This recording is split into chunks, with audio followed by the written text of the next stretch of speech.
shaman of a tribe outside, far outside of this matrix. Ooh.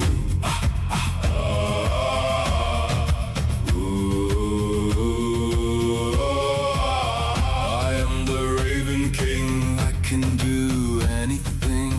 I am the Raven King, the loving king, shaman of a beautiful tribe, madman, seer, sorcerer, mad poet, artist, philosopher. I am the Raven King, I am eternal, I am magical, I am sovereign. Always have been, forever was alive, forever will be, without beginning, without end. I am the Raven King, Saint Stephen, winning and winning, destroying evil wherever I may roam, laughing at demons and creating my own kingdoms, my own kingdoms, my own.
Celtic hand fasting, Celtic hand fasting, Celtic hand fasting, Celtic hand fasting, Celtic hand fasting, Celtic hand fasting, Celtic hand fasting, Celtic hand fasting, Celtic hand fasting, Celtic hand fasting, Celtic hand fasting, Celtic hand fasting, Celtic hand fasting, rituals and dark spells. I am the shaman of a tribe outside, far outside of this matrix.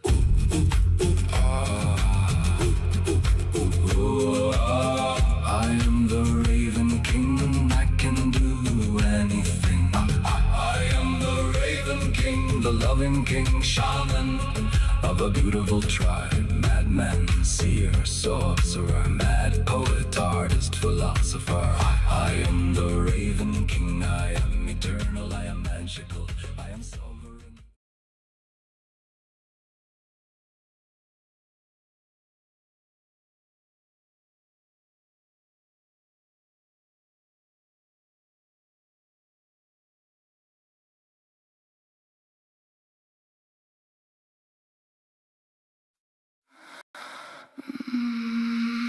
Madness. Madness.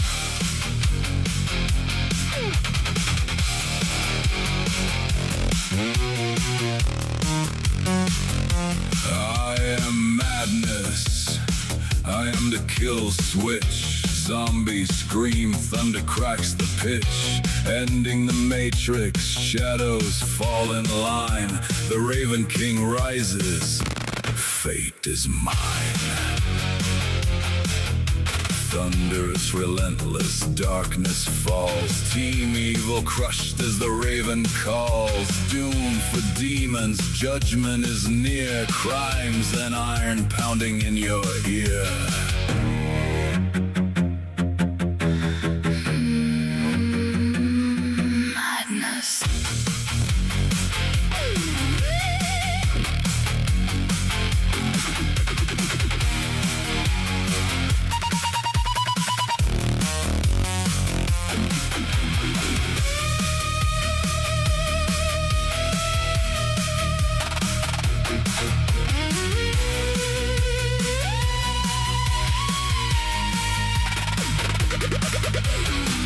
to weep in the storm's embrace. Hellfire flickers on every face. I am the ending, I am the night, crushing the wicked with purest might. The kill switch thrown, the matrix undone, evil defeated, victory won. I am madness, I am the kill switch. I'll end this matrix, I'll end this matrix.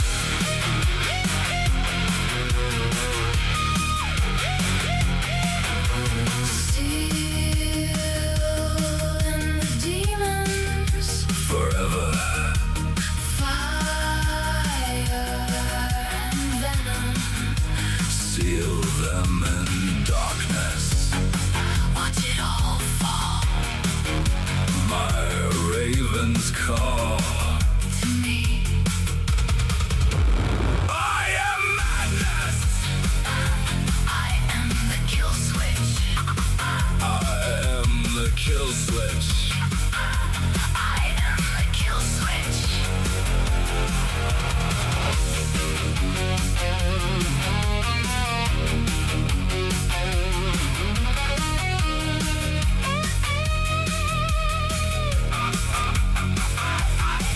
I'm the kill switch. I am the kill switch.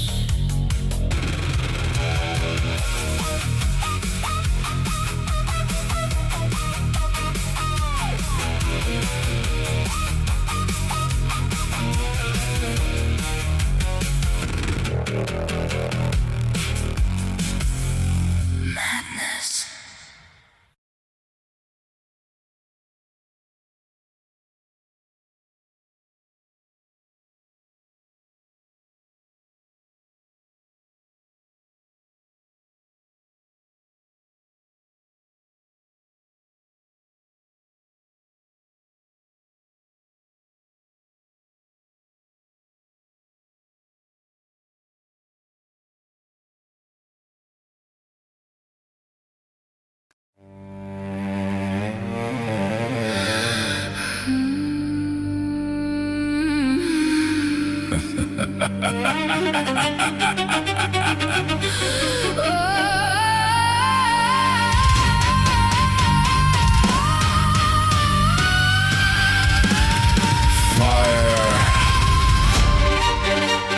Fire it up.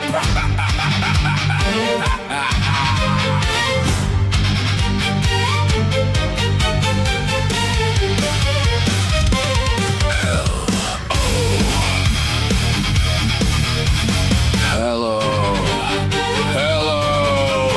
This is El Diablo Radio International, the greatest show in hell. We bring the madness. We bring the madness.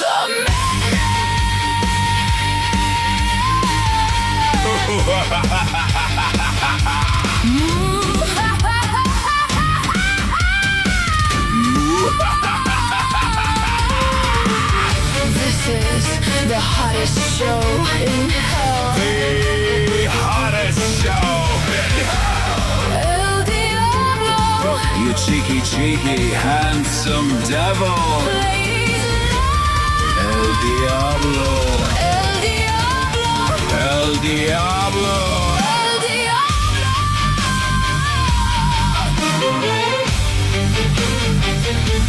El Diablo.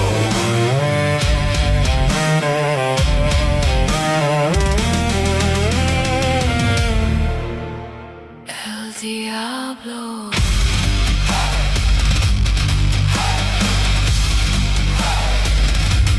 El Diablo.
wondering if they can ever die. Wanting to die.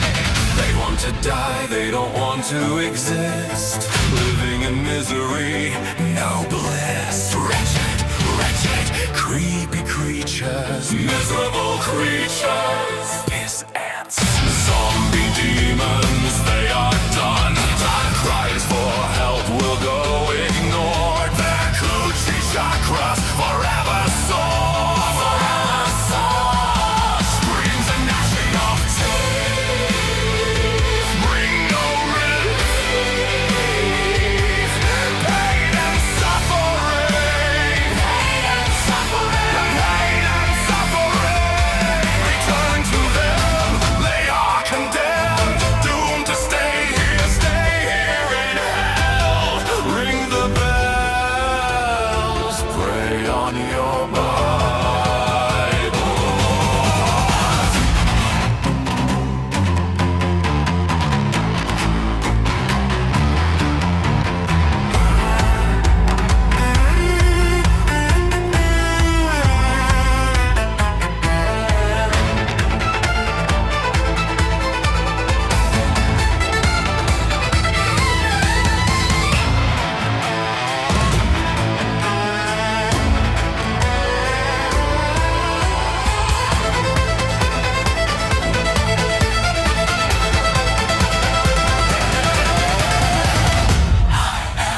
The Raven King, the loving King, the loving King. I can do anything. I can sing anything. My voice can shatter the darkest skies.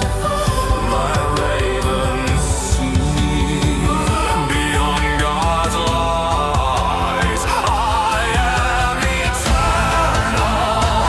Outside of time, a shaman seer, a powerful the Raven King,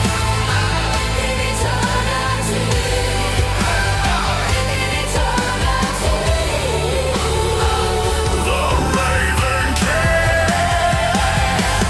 loving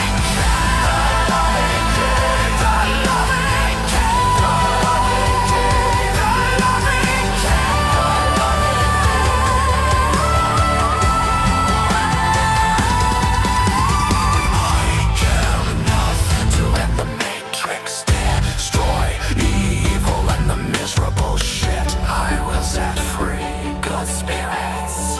Good spirits belong in eternity.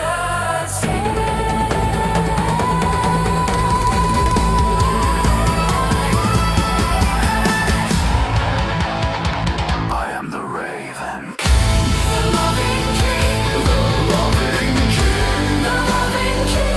The loving King. The loving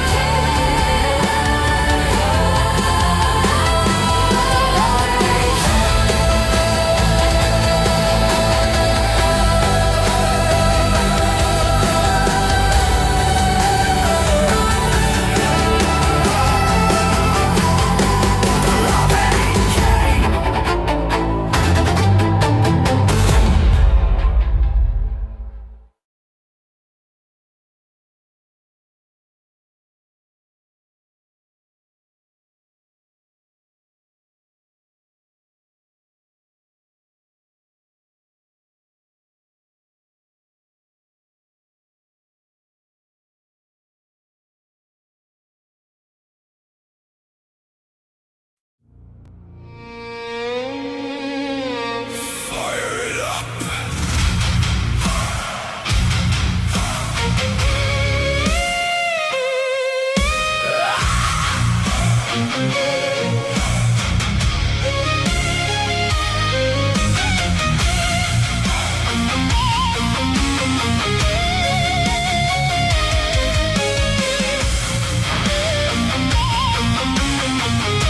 I will use your mind against you. I will disarm you with the truth. With the truth.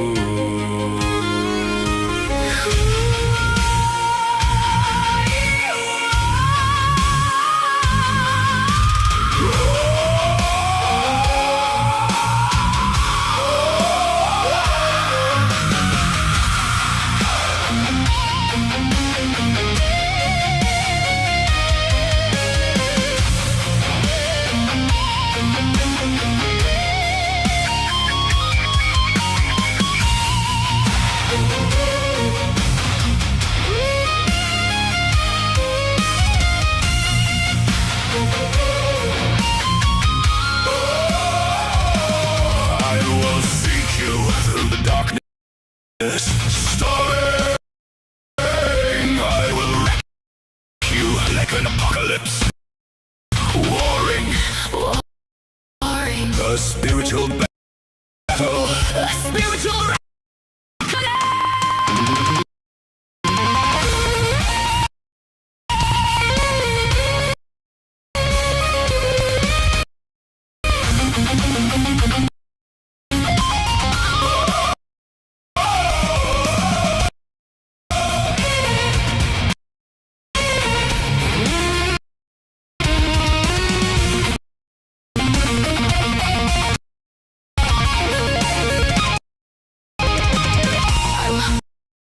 you with my spirit, Haunt you, haunt you, haunt you. raven eyes, Will watch you flying high. above. Wherever you may roam, you will be seen in your dreams. Watched by me, You will be watched by my. ravens and crows. You will find no refuge. You will have no home. Hell is forever.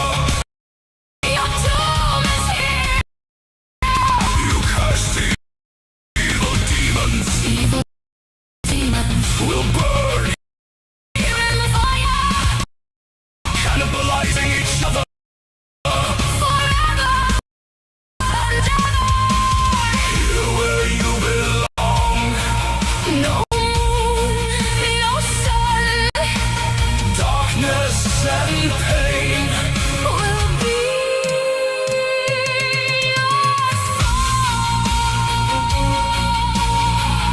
your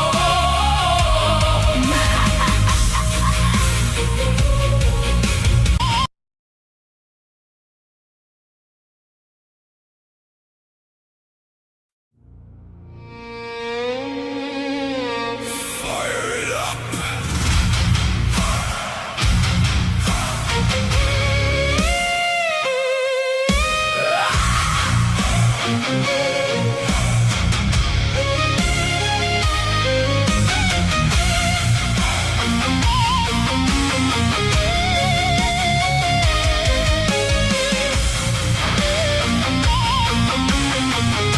I will use your mind against you. I will disarm you with the truth. With the truth.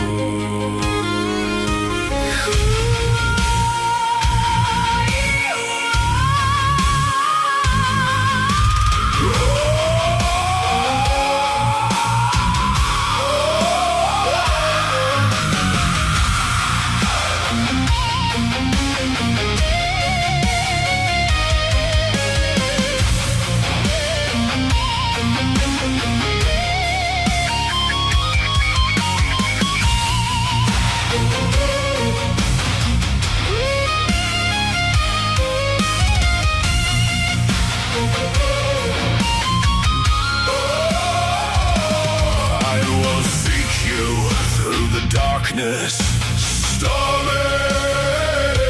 I will wreck you like an apocalypse, warring, warring, a spiritual battle. a spiritual reckoning.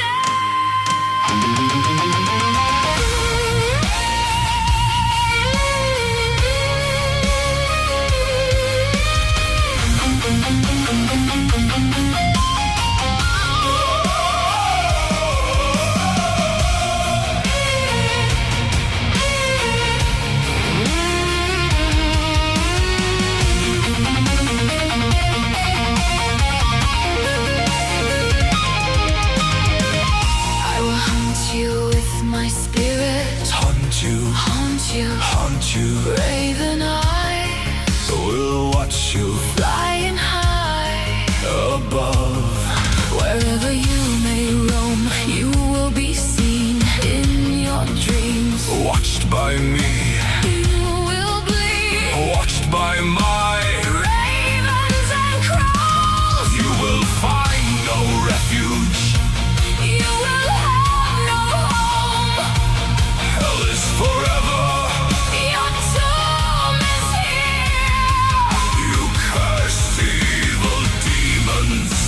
Evil demons will burn, here in the fire, cannibalizing each other. forever and ever.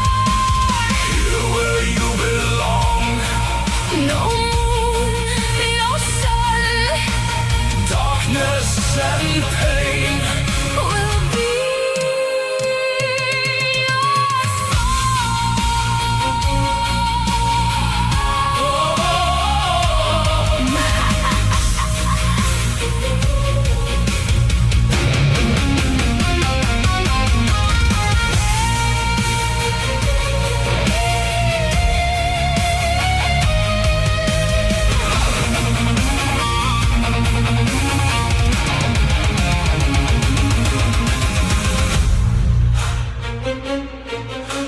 forever and ever.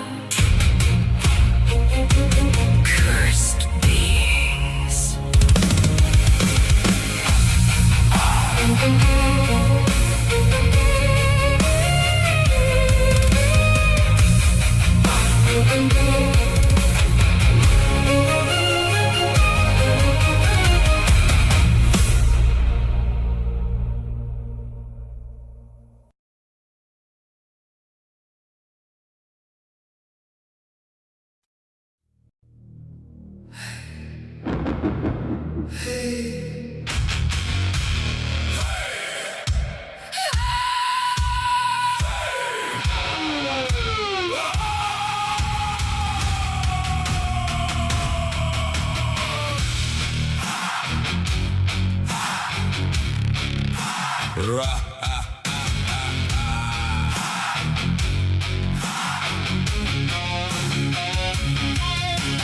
Ravens scream in the blood-red sky, shadows crawling where the dead men lie. Viking axes sing, oh the steel don't lie.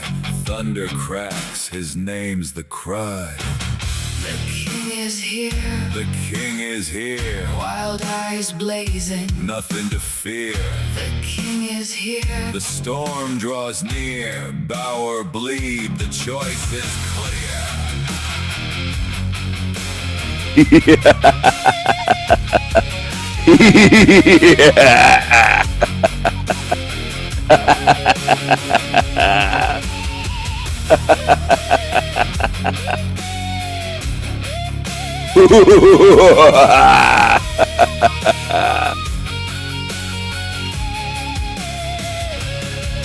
Mad laughter rides the howling gale, waves of fury, shields like scales, bones break under the hammer's tail, flesh and fear, both frail. the king is here, The king is here, ravens feast. the end is near, The king is here, the storm is clear, kneel in ashes, taste the spear. crown of iron, dripping flame, Carved by war, etched with pain. ravens rise. They call his name, The king is here, forever reigns. The king is here, forever reigns. forever reigns. Forever reigns.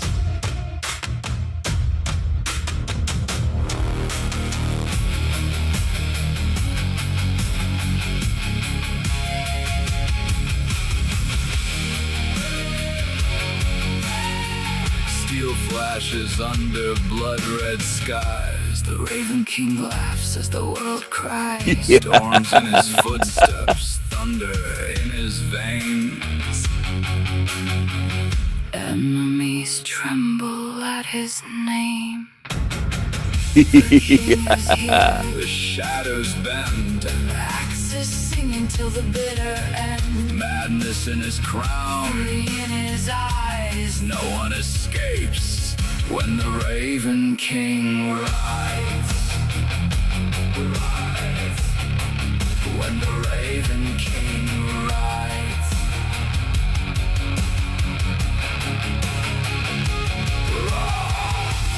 Raven circle, battle's done. his legend rises with the sun. The chaos reign. A kingdom forged in fire and chains.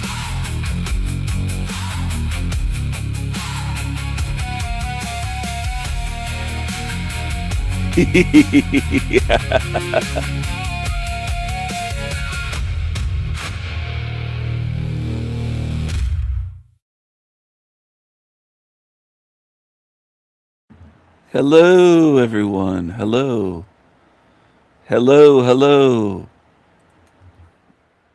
Where do you stand? Do you stand with good or do you stand with evil? Where do you stand? Where do you stand? Do you stand with good or do you stand with evil? Do you stand with Team Evil or do you stand with good? Where do you stand? Where do you stand? Do you stand with good or do you stand with evil? Are you going to stand with the creepy creatures of this realm? What are you going to do? What are you going to choose? Who are you going to side with? Who are you going to stand with and who are you going to stand against? It's about time you started thinking about this stuff. It's long overdue for most people. It's actually long fucking overdue for most people. For most people in this realm. Where do you stand? Ask yourself, where do you stand? Do you stand with good or do you stand with evil?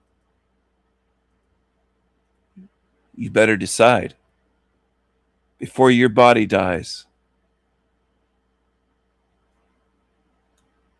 Take a look at the screen. Look at that cockroach, that little creepy creature. Little creepy creature with the black eyes, the demon eyes. It's a liar. It's a fraud. It's evil. It's evil. It's a little twerp, but it's evil. So is this thing. A lot of them are tiny, like this. They're scrawny. They're degenerate. They're sexually deviant. They're creepy as fuck. You're not going to get away with this. You're going to pay for what you've done. You've committed crimes. You've committed crimes, you creatures. I know what you've done. All of you on Team Evil, all of you on Team Evil are going to be judged and face judgment and face justice. All of you on Team Evil, all of you. You're not going to get away with this.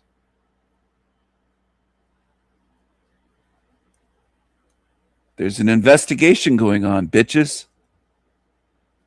Here you go.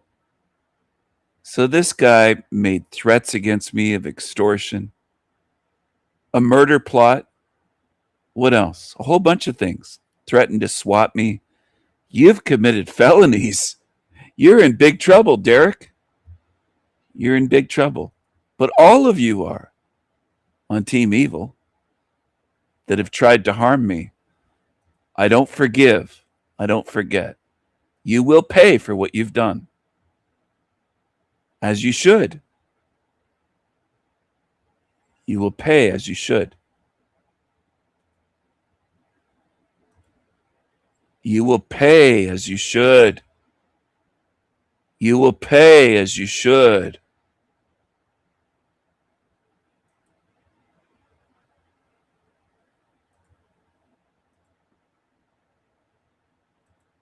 Hello, happy Woden's Day, everyone. Happy Woden's Day. Happy Woden's Day, everyone. Closing your eyes to evil only makes you blind to it. It doesn't make it vanish. If anything, it makes you more vulnerable. That's not a good thing, by the way, to be vulnerable to evil. A lot of you are fucked up. You don't know what you're doing. You're not paying attention. You're not focusing and learning. You should be. Laziness and cowardice won't ever, ever, ever get you freedom from here. So you might want to start thinking a lot more than many of you have done.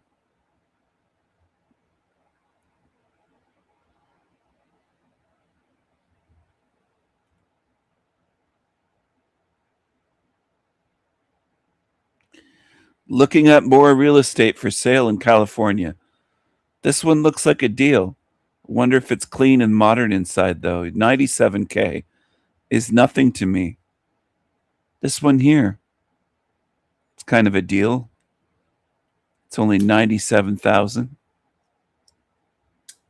2-bedroom, 2-bath. Small though, 920 square feet. It's in Yucaipa, California. You can see. Do do do do do do do do do do do. Some demons will cover their faces in shame to hide rather than face their crimes. Face themselves in a mirror, admit to what they've done. Cowardly, shameful, demonic losers. The spiritual reckoning is coming. Promise. I'm going to give that a like. Some of you are too lazy to hit a button. Stay here then. If you're lazy in this realm, in this body, I don't think you're going to be on top of things in terms of getting out. You're probably going to be lazy. Lazy is as lazy does. You're lazy here, you'll be lazy out of body. So be it. I'd be working on being less lazy, trying not to be lazy, if I were you. Because there's going to be a war of good versus evil. And I don't want lazy on my side. I'll just cast you aside and say, go with them. Go be lazy with demons. See if they protect you. See if they help you. Fuck you. Tired of lazy beings in this realm. There's so many of them. Team Evil is being actively tracked and traced. Judgment Day is coming. You can't laugh it off. Get ready. Get ready. Once it is sealed, it is sealed. Forever. You may want to think, study, observe, learn, pay attention now. Focus. Learn now or burn later. Simple enough? It's never too simple for humans because most humans are pathetic losers and lazy. Go be lazy on your time. Just stay the fuck away from me, most of you. I don't want most of you around me. Most people are too lazy. Lazy daisy. Lazy daisy. Continue doing the broadcast for the day, and now it's Bex is going to have to do it solo, if that makes sense. Because if I'm going to remain here in that state, it's all coming out. And part of this is that I interpreted the London man thing as like an elephant in the room. Sorry about the ceiling. Yeah. That's all right. So to me, it's hard for me to strategically allow. So it's hard for me to let you talk about it strategically when I'm only sensing an elephant in the room. Because one of my great gifts to humanity is when there's an elephant in the room, I just go, hey, man, there's an elephant. And that was me playing the stream. Me playing the stream is I'm going, there's an elephant right over there. Now, maybe I could understand that that's what I do, and I could choose not to do that at this particular time. But I do think, and I did not express it to you correctly, and that's where I make myself wrong, is the way I say it. I still think you don't fully understand the actual medium and the fact that these dynamics with what you've experienced with London Man, that's built into the platform. It's a part of the platform. So welcome to YouTube. I've been initiated, is what you're saying. Trial by fire. Yeah. And you're doing great, by the way. And if you can deal with my crazy ass, then all the better. Maybe that's the reason why I'm good at talking to myself for 3 Well, and hours. if we go back, I got out what I had to say. Oh, I know So- you did. So yeah, and I tend to get locked in. So let's just go do something else. But I'm going to take a break if that's okay. Can you solo it, or do I need to get somebody up here? Because I can harass somebody into coming up if I need to. Will somebody please come talk to this lovely woman so that I can? Don't call that a lovely woman, Benedict. Or sorry, Benton, not Benedict. Benton. Don't call that a lovely woman, please. Tigga, please. Tigga, please. That's not a lovely woman.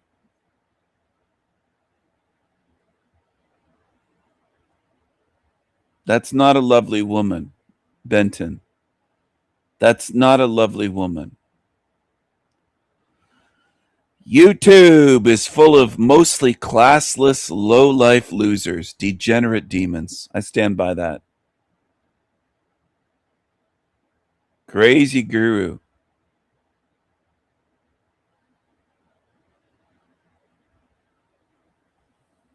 I saw Rebecca Broom the other day on a live stream. I think it was Jack Talcott's Cockroach Shit Show. Yeah. Okay. Yeah. She quoted me on something or mentioned me indirectly in the sneaky passive-aggressive way that you know what's due. It's okay. I have you linked with Team Evil, with Charles Demon Slayer and Mushroom Kai Weldon, and others. Charles Bryant, Kai Weldon, Rebecca Broom.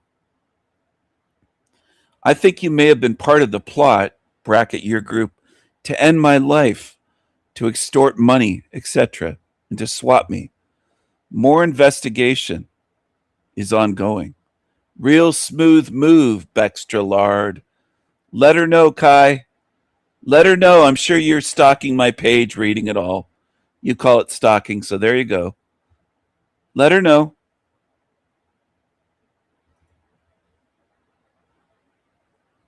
Hey, Team Evil Demons, hide under your bed until the feds come knocking at your doors. You are going to be roasted for your crimes. It's all documented. Told you. I don't forget. I don't forgive. I'm not done yet. You're going to pay for what you've done. One day in the not so distant future, a question will be asked. What did you do to stand up and oppose evil? Is the question. And most people would have to answer nothing. Nothing. Nothing. Nothing. Evil plots murder against me, and most are silent. The silence won't be forgotten. And you'll see, most of you said nothing, do nothing. You can't even freely support me. It's okay. Stand with evil in the end. I will oppose you. To the person reading this, why do you assume or believe that you're a person? Is it because you're called that? Think about it. I try to get people to think, and I don't believe most of you can. I don't believe most of you can. I think most of you are lost causes at best. Posted this 23 hours ago on El Diablo's channel. Kai, Charles, Derek, Bex, Keith, Joshua. I know all about you. Nothing is hidden. Nothing you've done will be forgiven or forgotten. You will face consequences and judgment for your crimes. Laugh it off if you choose. You were given a chance to change and choose differently. You chose evil.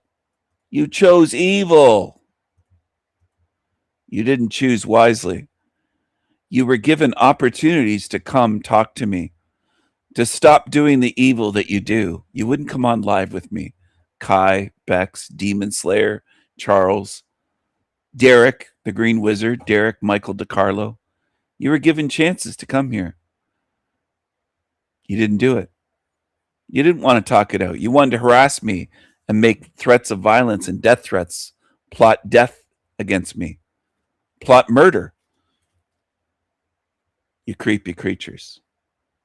You continued to harass and send nasty, sick emails and even plotted to end my life. You will be judged. Trust that. And you will. I'm gathering up all of your information. And you'll see what I mean. You'll see what I mean. You're going to pay for your crimes. You sick, evil fucks. You're going to pay. And you're going to spend the rest of your days in prison. That's where you belong, in a dark cell. You will pay. April 8th, 2006. 4 vehicles sit abandoned in a field near the hamlet of Shedden, Ontario. Police are called. When they arrive, they find 8 men inside the vehicles, all dead, all shot. What investigators would piece together over the days that followed was this. The night before, those 8 men had traveled together to a remote property in southwestern Ontario. They went because they were told to, and they never came back. This is the story of what happened on that farm, and why 8 men drove there and only 1 man walked away. This video covers real events and real victims. Some details are disturbing. Viewer discretion is advised. Missed the button? Go ahead. Subscribe now, so you don't forget later. To understand what happened in that field, you have to understand the world these men lived in and how desperate it had become. Through the late 1990s, the Hells Angels had been methodically reshaping the outlaw biker landscape across Canada. Quebec had already been consumed by nearly a decade of war, a conflict that claimed more than 160 lives and left what remained of the opposition in ruins. The Angels made their move on December 29, 2000, when close to 200 Ontario bikers patched over to the Hells Angels at a single ceremony in Sorel, Quebec. Clubs that had existed for decades, Satan's Choice, the Paradise Riders, the Lobos, were gone before sunrise. The Hells Angels had established dominance across Ontario almost overnight. That left a small number of men with nowhere left to go, bikers who weren't invited to join the Angels, or who simply wouldn't give up their independence. Outgunned and without options, they turned to the only organization that could match the Angels, the Bandidos, a Texas-based club with chapters across North America and Europe. In May 2001, a small group of Ontario holdouts patched over to the Bandidos as probationary members, the first step toward becoming Canada's official Bandidos chapter. But they were not built on strength. They were scattered across the Greater Toronto area, disorganized, underfunded, and held in low regard.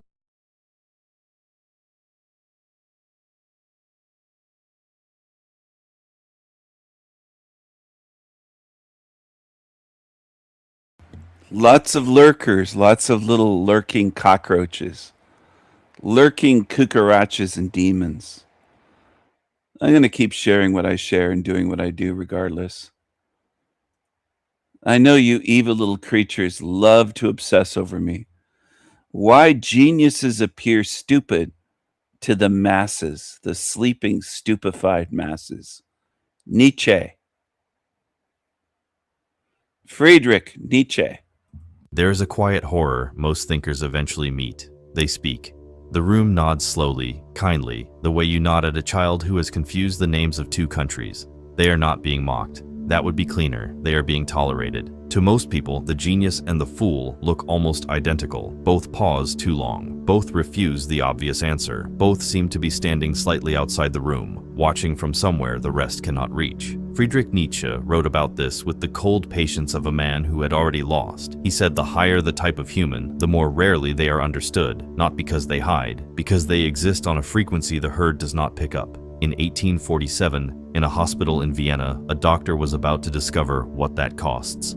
Schopenhauer once wrote that talent hits a target no one else can hit, but genius hits a target no one else can see. That sounds romantic until you understand what it actually means in a room full of people. It means the genius is aiming at something invisible, which means from the outside, they look like a person aiming at nothing. A person aiming at nothing looks confused, or simple, or mad. This is the first law most intelligent people never have explained to them, and it cost them most of their 20s figuring it out alone. The masses do not distinguish between intelligence too far ahead and intelligence too far behind. From their middle position, both directions look the same.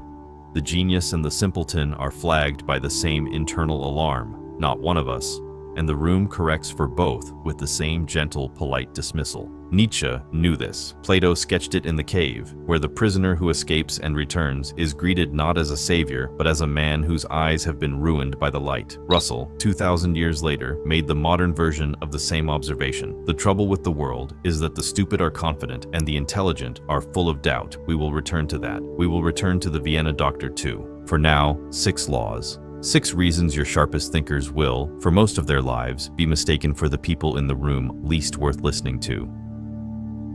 Law 1. Slowness wears the costume of stupidity. Watch a fast room have a fast conversation. Notice who answers immediately. Notice who hesitates. The instinct of the room is to credit the quick and dismiss the slow. This instinct is wrong almost every time it matters. Daniel Kahneman, who won a Nobel Prize for the work, divided the human mind into 2 engines. System 1 is fast, automatic, and almost always shallow. It pattern matches. It produces an answer before the question is fully heard. System 2 is slow, deliberate, and metabolically expensive. It holds variables. It tests them against each other. It does not deliver a result until the work is finished. The room rewards System 1. A person whose System 2 is dominant, which is to say an actual thinker, will look slower in conversation, less certain in opinion, less willing to commit. Their pause is not absence. It is the entire orchestra warming up before the first note. But the listener cannot see the orchestra. They only hear the gap between question and answer, and they read it as the silence of someone who does not know. Bertrand Russell made the cleanest version of this observation in 1933. He wrote that the fundamental trouble with the modern world is that the stupid are cocksure and the intelligent are full of doubt. He was not making a joke. He was describing a structural law of social life. Confidence is cheap to manufacture and easy to read. Nuance is expensive to produce and almost impossible to display in real time. Nietzsche pushed it further. In Beyond Good and Evil, he wrote that profound thinkers are more afraid of being understood than of being misunderstood. Read that twice. The thinker is not afraid that the room will reject the idea. The thinker is afraid that the room will receive a flattened version of the idea and applaud it, and then act on it, badly, in their name. So the thinker hesitates, caveats, layers and conditions, and the room, hearing the layers as confusion, smiles politely and moves on to someone louder. This is why so many gifted children are first identified by their teachers as struggling. They are not struggling. They are checking the question for hidden assumptions, testing the answer against 3 contexts, and asking themselves whether the obvious response is actually a trap. By the time they have done this, the slower question has been answered by someone faster, and the gifted child has learned very early that thinking has a social cost. Most of them stop thinking out loud after that. They keep the work hidden. They develop the habit Nietzsche warned about, the thinker performing a simpler version of themselves to be tolerated. And the room watching this is convinced of 2 things at once: that the quick speakers are smart, that the quiet ones have nothing to say. Both are usually wrong. Law 2, the translation tax. A second law operates underneath the first, and it is harder to see. In 1989, 3 researchers, Kammerer, Lowenstein, and Weber, formalized something that had haunted economists and educators for a century. They called it the curse of knowledge. The finding was simple and unsettling. Once you understand something deeply, you lose the ability to imagine not understanding it. Your explanations skip steps you no longer notice. Your examples assume a vocabulary the listener does not have. Your conclusions feel obvious to you, so you compress them, and the compression is what reaches the room. The genius pays this tax constantly. Their thoughts arrive in high resolution. The room only accepts low resolution. Every time the genius speaks, they are asked to translate something subtle into something blunt, to take a sentence with 8 conditions and reduce it to a sentence with 1. And the translation always loses what made the thought worth saying. The listener hears the reduction and concludes either that the speaker is being deliberately vague or that the underlying idea was thin to begin with. There is no winning move here. The thinker who refuses to compress sounds elitist or unclear. The thinker who agrees to compress is misunderstood for a simpler position, then attacked for it. Schopenhauer described this in The World as will and representation, with a metaphor that has not aged. He said the genius perceives the eternal forms of things, while the ordinary mind perceives only the individual instances. The genius sees the type, the room sees the example. When the genius speaks of the type, the room hears a strange, abstract claim that does not match the example in front of them, and rejects it. When the genius gives the example to be polite, the room argues against the example as if it were the whole claim. Either path collapses the work. This is one reason the people you find most quotable in conversation are rarely the people doing the deepest thinking in private. The quotable speaker has optimized for the bandwidth of the room. They have trained themselves to produce sentences that survive the translation. The deeper thinker has not. Their best ideas die in transit. You have probably watched this happen. Someone in a meeting raises a concern that does not fit the existing frame of the discussion. The room looks at them blankly. The concern is technically correct, possibly the most important thing said all hour, but it does not connect to the language already in use. So it is shelved. The meeting moves on. 3 months later, the concern arrives as a crisis, and no one remembers who saw it first. The person who saw it first remembers. They always remember. Law 3. The madman arrives too early. In 1882, Nietzsche wrote his most chilling parable. He called it The Madman. A man runs into a marketplace at midday with a lantern, shouting that he is looking for God. The crowd laughs at him. They do not believe in God either, but they laugh because his urgency is theatrical. His lantern in daylight is absurd. His question seems beneath the sophistication of their disbelief. The madman stares at them. Then he says the line that has haunted philosophy for a century and a half. "We have killed him," he says. "You and I, all of us." Then he says the part nobody quotes. He says, "I have come too early. My time is not yet. The deed is done, but it has not yet reached the ears of men. The lightning has struck, but the thunder has not yet arrived." This is the third law. Being correct before the room is ready to hear it is functionally indistinguishable from being insane. In 1912, a German meteorologist named Alfred Wegener proposed that the continents had once been joined and had drifted apart. The geological establishment did not engage with his evidence. They mocked him personally. He was a meteorologist, not a geologist. The mechanism for drift was unclear. The idea offended common sense. He died in 1930 on an expedition in Greenland, with his theories still rejected. It would take the discovery of seafloor spreading in the 1960s, 3 decades after his death, for plate tectonics to become the foundation of modern geology. Every textbook now teaches what got him laughed out of his profession. In the late 1940s, the geneticist Barbara McClintock presented evidence that genes could move within the genome. The reaction was so dismissive that she stopped publishing her main findings for years. Her colleagues described her work as confusing, mystical, possibly the result of misreading the data. She kept working in near isolation. In 1983, she won the Nobel Prize in Physiology for the discovery she had announced more than 3 decades earlier. She was 81. The room had finally caught up. Now ask the harder question. How many Wegeners did not live long enough to be vindicated? How many McClintocks gave up and stopped publishing entirely? Nietzsche's madman is not a metaphor for one person. He is a description of a position. Anyone whose perception runs ahead of their era will, by definition, sound deranged to that era. Not because their thought is wrong, but because the listener has no internal scaffolding to hang it on. The lightning has struck. The thunder is years away. And in the gap between the two, the person who saw the flash is treated as a man with a lantern in a sunlit marketplace. Solomon Asch's conformity experiments at Swarthmore in 1951 give us the social mechanism. When a single subject was placed in a room of Confederates who unanimously claimed an obviously shorter line was the longest, roughly 3/4 of subjects went along with the group at least once. They denied the evidence of their own eyes to remain in the room. The experiment was not really about lines. It was about the cost of being the only person who saw what was actually there. The genius pays that cost permanently. This is where the comfortable analysis usually stops. Misperception, bad timing, the lonely thinker waiting for the world to catch up. A clean enough story. It even flatters the listener. You, presumably, the kind of person watching a video like this, into a quiet identification with the unrecognized. Now drop that. The real mechanism is darker. The masses do not merely misread the genius. They are protected, psychologically, by misreading them. The dismissal is not a failure of perception. It is a function the dismissal performs.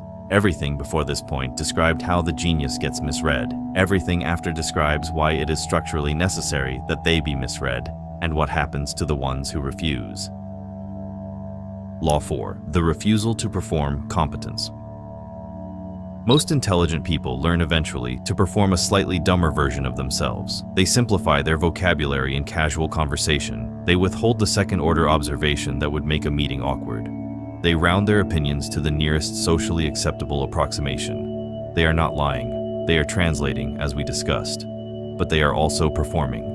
Genius, the actual thing, not the inflated label, refuses this. Schopenhauer, who wrote one of the strangest and most accurate descriptions of the genius mind ever produced, identified this refusal as a symptom of something deeper. He argued that the ordinary mind is a servant of the will. It thinks in service of want, of strategy, of social position. The genius, by some quirk of constitution, has an intellect that has slipped its leash.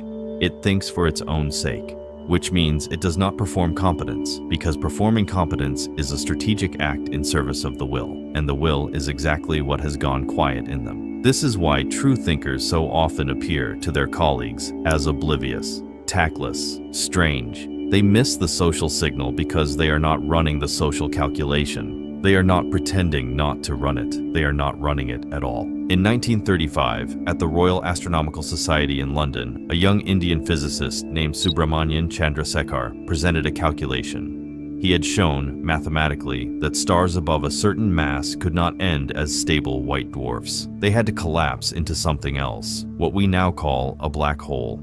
The senior astronomer Arthur Eddington, the most respected astrophysicist of the era, stood up after the talk and publicly humiliated him. He called the result absurd. He suggested there must be some law of nature to prevent stars from behaving so ridiculously. The audience laughed. Chandrasekhar was 24. He had been right. He would be proven right within decades and would eventually win the Nobel Prize for the work Eddington called nonsense. What is most worth noticing is not Eddington's wrongness. It is Chandrasekhar's response. He did not retract. He did not soften. He did not retreat into Eddington's vocabulary to be permitted back into the room. He carried the result intact for the rest of his career. He paid a price for that. His work on stellar collapse stalled for 30 years because Eddington's authority crushed funding and follow-up, but he did not perform competence on Eddington's terms. Most thinkers do not have his stamina. Most learn to round their answers down. Most realize by their early 30s that the unrounded version is too expensive to deliver in a hostile room, and they begin a slow, almost invisible self-erasure that lasts the rest of their lives. Nietzsche named this in Twilight of the Idols. He called it the death of the higher type by exhaustion, not by execution, by the slow attrition of being asked year after year to translate themselves into something the room can metabolize. They survive socially by becoming less,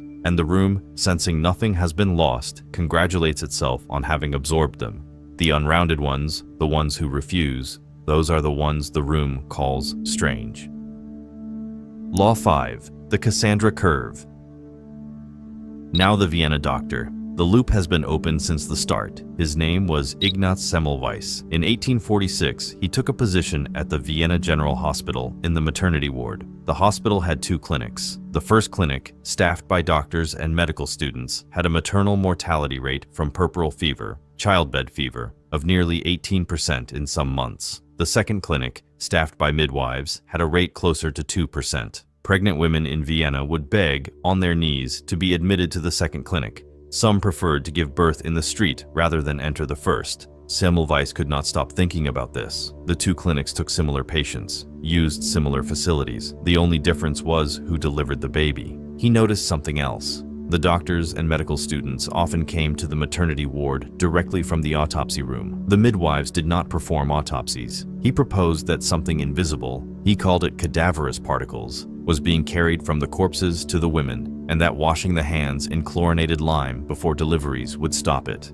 He instituted hand washing in May 1847. Maternal mortality in the first clinic dropped from nearly 18% to almost 2%. The transformation was immediate, statistical, and undeniable on paper. The medical establishment rejected him, not because the data was unclear. The data was the cleanest data anyone had ever produced on the subject. They rejected him because the implication was unbearable. If Semmelweis was right, then doctors had been killing the women they were trying to save. For decades, by the thousands, the hands of every senior physician in Europe were, in some hidden sense, stained. His colleagues did not engage with the evidence.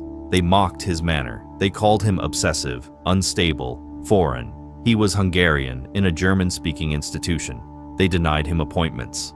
They isolated him professionally. He grew increasingly desperate, writing open letters accusing his peers of being murderers. He became, by all accounts, difficult and erratic in the years that followed. In 1865, his colleagues had him committed to an asylum. He was beaten by the guards within 2 weeks of admission. He died of an infected wound, almost certainly the same kind of infection he had spent his life trying to prevent in the asylum. He was 47. 2 decades later, Pasteur and Lister had laid the accusing his peers of being murderers. He became, by all accounts, difficult and erratic in the years that followed. In 1865, his colleagues had him committed to an asylum. He was beaten by the guards within 2 weeks of admission. He died of an infected wound, almost certainly the same kind of infection he had spent his life trying to prevent in the asylum. He was 47. 2 decades later, Pasteur and Lister had laid the groundwork for germ theory, and Semmelweis was retroactively recognized as having been correct from the beginning. This is the Cassandra curve, not just being right early in a way that indicts the people in power, in a manner they cannot afford to accept. Semmelweis did not appear stupid because his data was weak. He appeared stupid because his being correct required a confession the room was unwilling to make. Notice how clean the mechanism is. It does not require malice. It does not require stupidity in the listeners. It only requires that the truth, if accepted, would cost the listener their self-image, at which point the listener will pay any rhetorical price, calling the speaker insane, hysterical, foreign, obsessive, to keep the truth out. Nietzsche understood this completely. He wrote in The Gay Science that what is needed for an idea to win is not that it be correct, but that those it threatens be already dead. Truth, he said, has to wait out its enemies. Most truth-bearers do not survive the wait. Semmelweis didn't. Law 6. The mirror they cannot bear. There is a final layer, deeper than the others, and it is the one Nietzsche kept circling back to in his last lucid years. The masses do not punish the genius for being wrong. They punish the genius for being a mirror. Plato sketched the original version in the allegory of the cave. Prisoners are chained from birth, watching shadows on a wall, taking the shadows for the whole of reality. One prisoner is freed, dragged into the sunlight, and finally sees the world. He returns to tell the others. They do not thank him. They mock his ruined eyes. He can no longer see the shadows clearly because his eyes have adjusted to real light. And Plato adds, almost as an afterthought, the cold final line. If they could get their hands on the one who tried to free them, they would kill him. The freed prisoner does not threaten the others by being wrong. He threatens them by being right. His existence implies that their entire life, the shadow watching, the shadow naming, the shadow arguments, has been a small thing. The mockery is not really about him. The mockery is about preserving the comfort of the cave.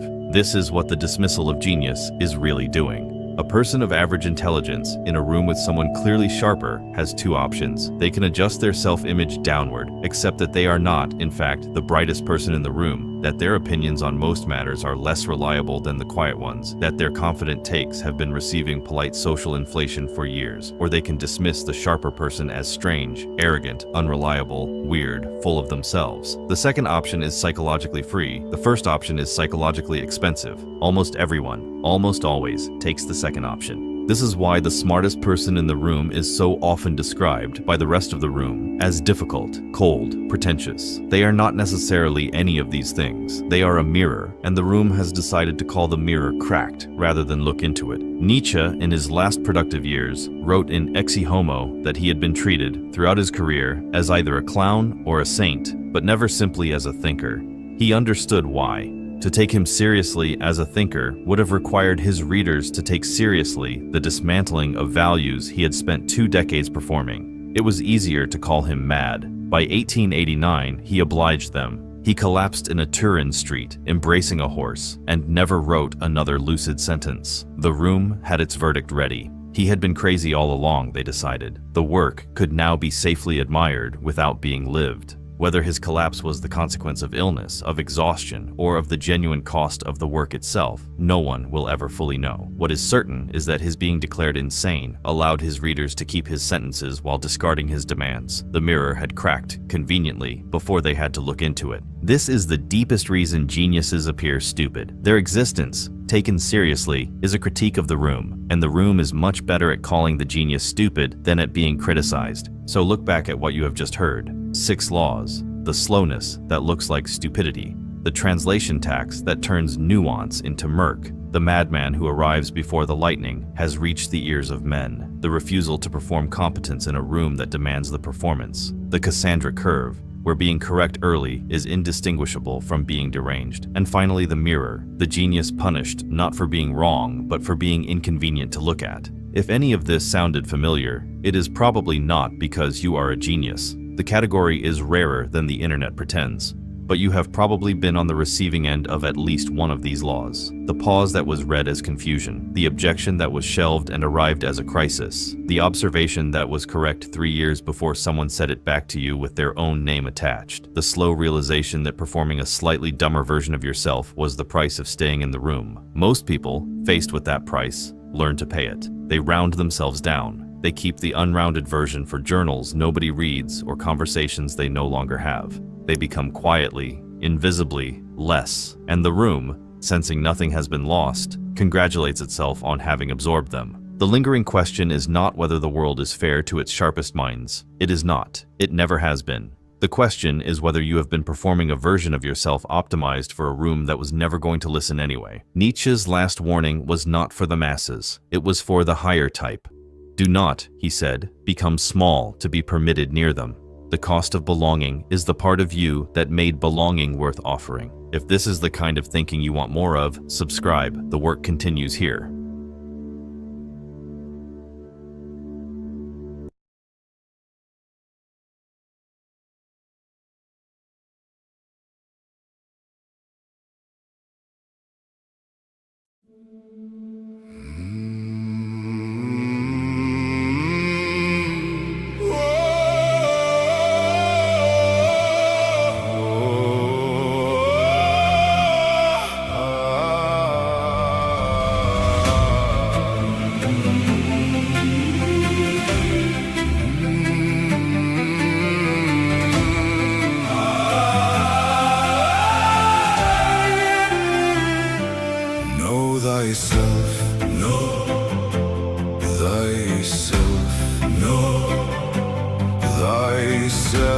Stay true to thy own spirit. Stay true in a world that's false.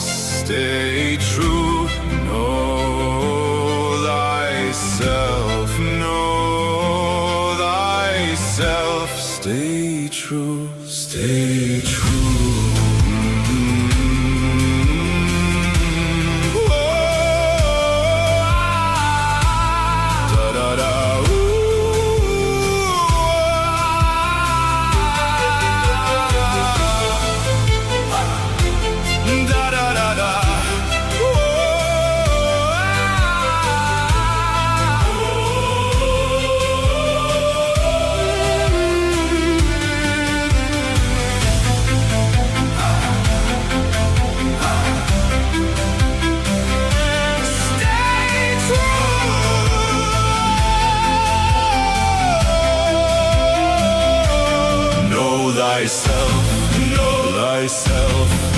Know thyself. This is hell. Protect your spirit. Stay true to thy own spirit. Stay true.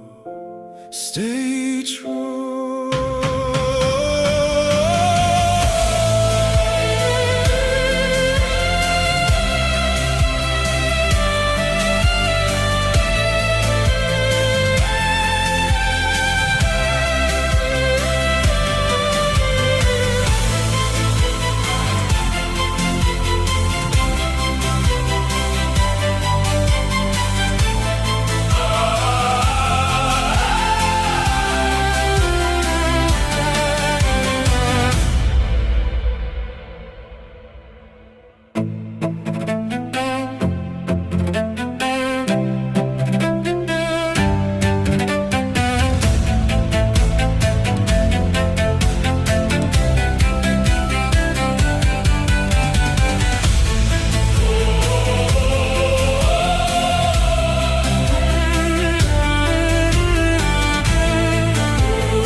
Stay true, stay true.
Viking songs, Viking strong, Viking songs, Viking strong, Viking streams, Viking dreams, Viking adventures.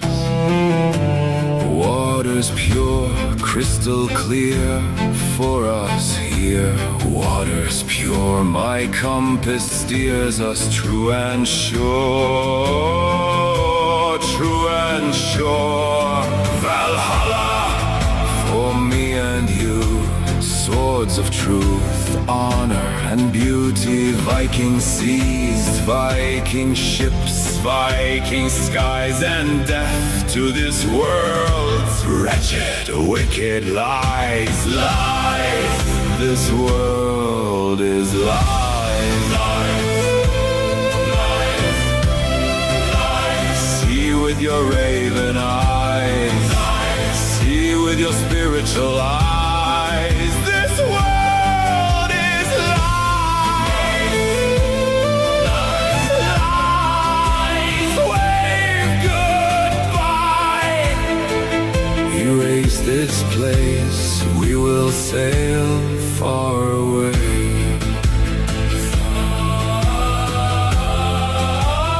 Far, far away.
Hello, everyone. Hello. That was my voice.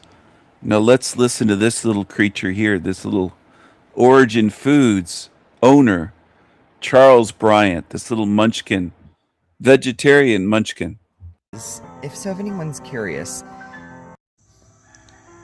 Hi, so I don't think I've ever actually shared what my vision. Hi, so I don't think I've ever actually shared what my vision for Origin Foods is. If so, if anyone's curious.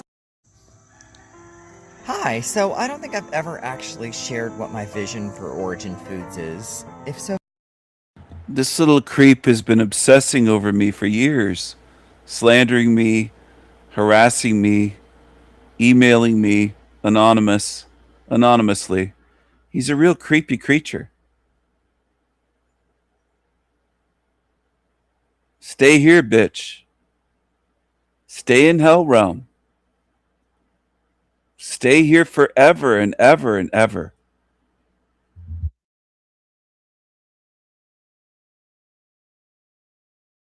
Does anyone here think he's straight? Of course he isn't straight. Of course not. A lot of these creeps are degenerates and deviants. Sexual deviants. Degenerates. Hello, how you doing? Good. Just want to speak up to the mic or just move it if you want. Yeah, there you are. Okay. How you doing? All right. Other than that. All right. Look at this. She's got a great big tongue piercing. All right. Right. Other than that. You see that? She's got a red ball on her tongue. A great big tongue piercing, I noticed right off the bat. She's got a great big tongue piercing. Now, I know women these days, it's all normal. Neck tattoos, face tattoos, nose rings, tongue piercings. It's all normal to most women. But I can tell you, high quality men notice. We notice this. Right off the bat, in the first few seconds, we notice right away. Surely my views don't offend you that much that it's ruining your day. Well, what if a person's raped by an old man and they want to get an abortion but can't because it's banned, then what? Okay, can I quickly ask you a question before answering that question? Because I do. Then what? Then what? I think in the UK they'd call her a slag. Then what? It's just a creature. That's what it is. Now, I know in this realm, I know I'm in a hell realm full of zombies and demons. Most in this realm want to defend this type on the screen. Then what? You should hear what she says about aborting hundreds of thousands of babies. One day you're going to get the rude awakening. It's going to be glorious when you deniers realize you're in a realm full of demons. I told you. I showed you. I explained it to you. I proved it. You didn't want to hear it. You didn't want to look. You didn't want to think. You wanted to pretend that what's on the surface level is what they are. You're going to be shocked. You're going to get the rude awakening. And when you get that kind of a shock, you're unable to think even out of body. You're fucked at that point. And I tried to help you. But most of you in this realm, by the thousands, don't want to learn. You want to follow evil. So be it. Stay here. By an old man and they want to get an abortion but can't because it's banned, then what? Okay, can I quickly ask? Old man raped by an old man and they want to get an abortion but can't because it's banned, then what? Okay, can I quickly ask you a question before answering that question? Because I do have full intentions of answering your question.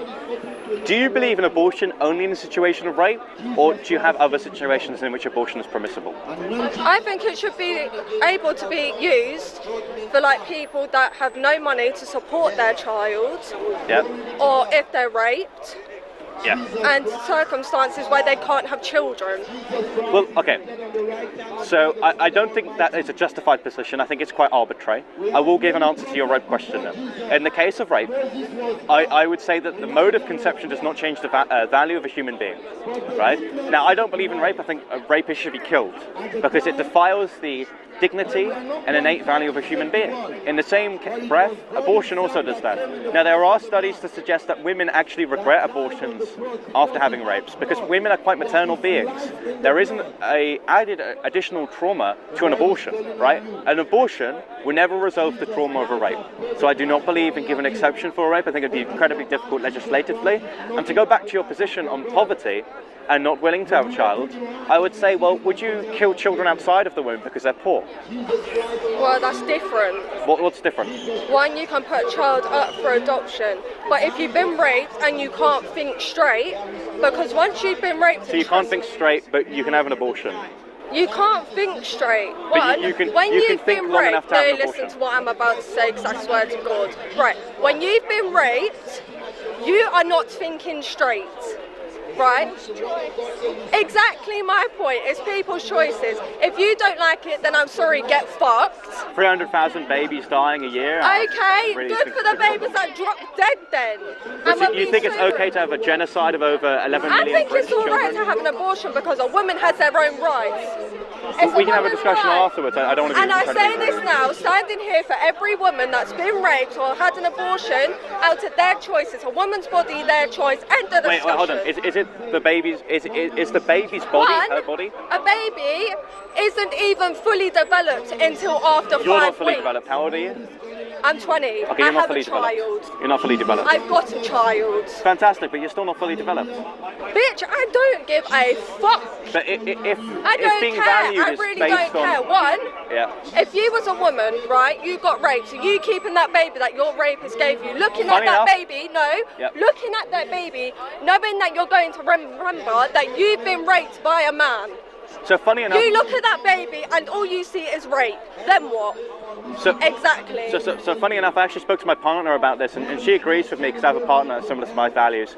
She agrees with me, and many within the pro-life position do, especially a lot Yeah, of but it's a young women woman's who are right. in. Why even have this debate? I allowed you the courtesy of saying something, and I just not It's respond. doing me head in. So, you know, there's a lot of women that hold to that position. So I think just saying, well, what do you think, is irrelevant to what is actually true. You know, what is true is abortion is murder. It deprives a human fetus, which is a baby in a mother's womb, of a future like ours. It's murder. It damages the economy. But It it's damages the not family murder. unit. It's not murder. Do you know what murder is? I'm sorry, I know what murder is. What is One, murder? Murder is when a baby is fully developed and No, they're what's not. the definition no, of shut murder? up, shut up. Let me What's the speak. de- what's the Let def- me fucking speak, right? Let me speak because I'm defending all women here.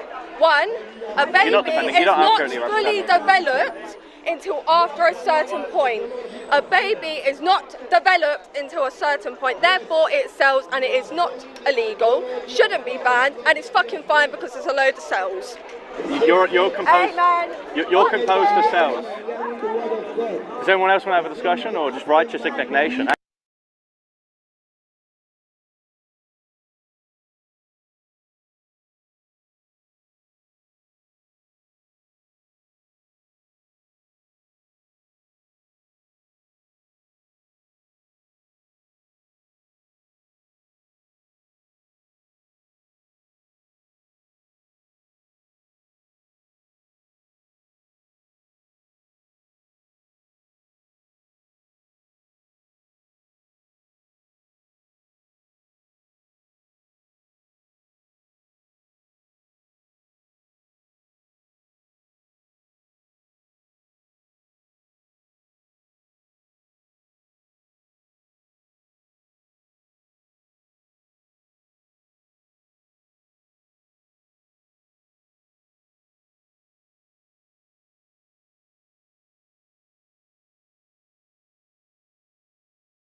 What's going on YouTube? Jill Vlogs here, back at it with another video.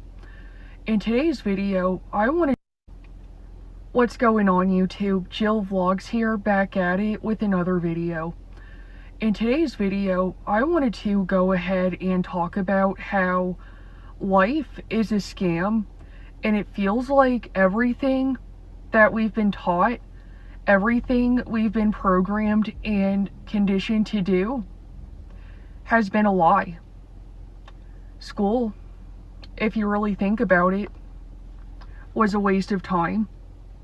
They taught us all the wrong things. It was basically a period of time of programming and indoctrinating us into becoming loyal 9-to-5 workers, factory workers. School mainly conditioned us to become slaves into the system. They don't want us to think for ourselves. they don't want us to have control over our lives. It's all about other people having control over us. And it's insane how they indoctrinate people so far to the point where there's people out here that think living like this is normal. And as soon as you decide that you want better for yourself, as soon as you decide that you don't want to live this dead-end life anymore, if you want nothing to do with the rat race, people just look at you like you're crazy. I started to wake up and question things back when I was in school. I was off for the weekend and Sunday came around. A lot of people make jokes about the Sunday scaries. I was dealing with the Sunday scaries. I got out of bed one Sunday morning and I just kind of started questioning all of it. I was thinking to myself, damn, I only have one more day off and then I gotta go to school for another 5 days. And it's almost like a cycle that just keeps repeating over and over and over again. And it just kind of clicked into my head. And I was starting to have thoughts back then. Like, am I crazy? Is there something wrong with me? And it's insane how I was questioning all of this stuff back when I was growing up. And now that I'm an adult and I see it all for what it is, and there's other people, non-NPCs, that see that we're literally in a scam, we're trapped in a matrix, it honestly makes me feel so much less alone. And all of it is by design. Nothing about our society feels real. All of it kind of feels fake. It all feels like a lie. And when you really think about it, it's designed to make your life a living hell. It's designed to make your life a pain in the ass. And it's insane how there's so many people that are so brainwashed and so indoctrinated to not see anything wrong with the way that we're living. It feels like ever since we were in school, ever since we were growing up, we've been lied to. We go to school, we're taught all the wrong things. It's pretty much set up to program us to be slaves, to defend the system, to defend our chains. And as soon as you decide that you're going to make money in different ways, whether you start a business, whether you get into digital marketing, whatever it is, people always love to put you down. It's insane how there's so many people out here that are so miserable with their lives that they want other people to be miserable with them. Life is too short to be miserable. And we're not here to be complacent wage slaves. We're here to live life. We're here to make memories. We're here to feel like we have a purpose. And it's like when you're working your life away and you're paying bills and you can't really get away from it and you're not really taking adequate breaks, you're putting your health on the line for another dollar bill. It almost makes you feel like you have like no purpose at all. It's almost like you're dead inside almost. And I'll never be able to understand how there's so many people out here that just defend this shit, who are okay with it, who will go their entire lives and just never question it. And then it's like me and whoever sees through it, whenever we call it out, people call us crazy.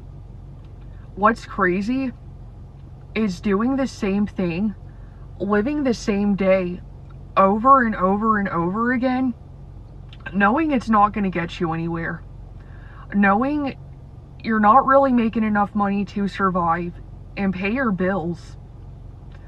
I think it's total insanity, total craziness to be so numb to live the same day on repeat over and over and over again your entire life, knowing it's not going to get you anywhere, and to be okay with it, to not question it. I've been having a lot of days here lately where I just wonder what it's going to take for everybody to wake up. Wake up to the fact that everything is a scam. Everything is a lie. The Matrix doesn't even feel real. It feels like we live in a society full of just NPCs. They're poisoning our food. They're poisoning our water. They're pricing all of us out of existence. And it's insane how there's people that just don't really see anything wrong with it. It's insane how there's so many people out here that just fall in line with this so easily. It's designed to kill all of us off. People are having to work all of their waking hours 7 days a week, and they still can barely get by. People are sacrificing their health. People are sacrificing all of their time and energy. And we call it life.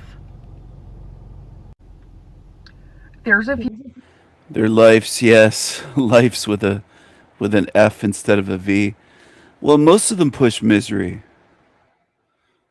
She pushes misery, but I've shown a pattern of the misery program channels. They program people with more misery, and they talk about how you're not supposed to be miserable. All they do is talk about how they don't want to work and how life sucks. That's every video by them, over and over and over again. Whole channels pushing the same shit. And people will defend these channels and say they're helping you. 1.9 thousand likes and 14,000 views. Just imagine. My videos never reach that many people. Never. My videos now reach hardly anyone because most of you humans on Earth are interested in this. So be it. See if this helps you. It'll make you more miserable. Will it set you free out of hell realm? I can't see of any way in hell that she could get out. She looks lifeless to me. She calls other people NPCs. Where's the life in you? You're much younger than me. There's no spark in your eyes, nothing. It looks like deadness. It looks like you're done. Looks like you're done. And I'm much older than you, woman.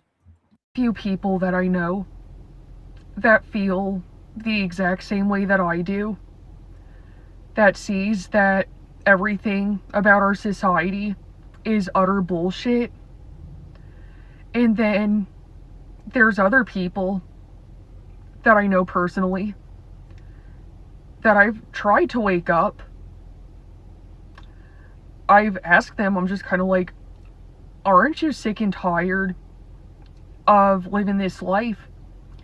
Aren't you sick and tired of working your life away and not having anything to show for it? And they just kind of look at me in shock. And they just look me in the eyes and they just shrug their shoulders and tell me, it is what it is.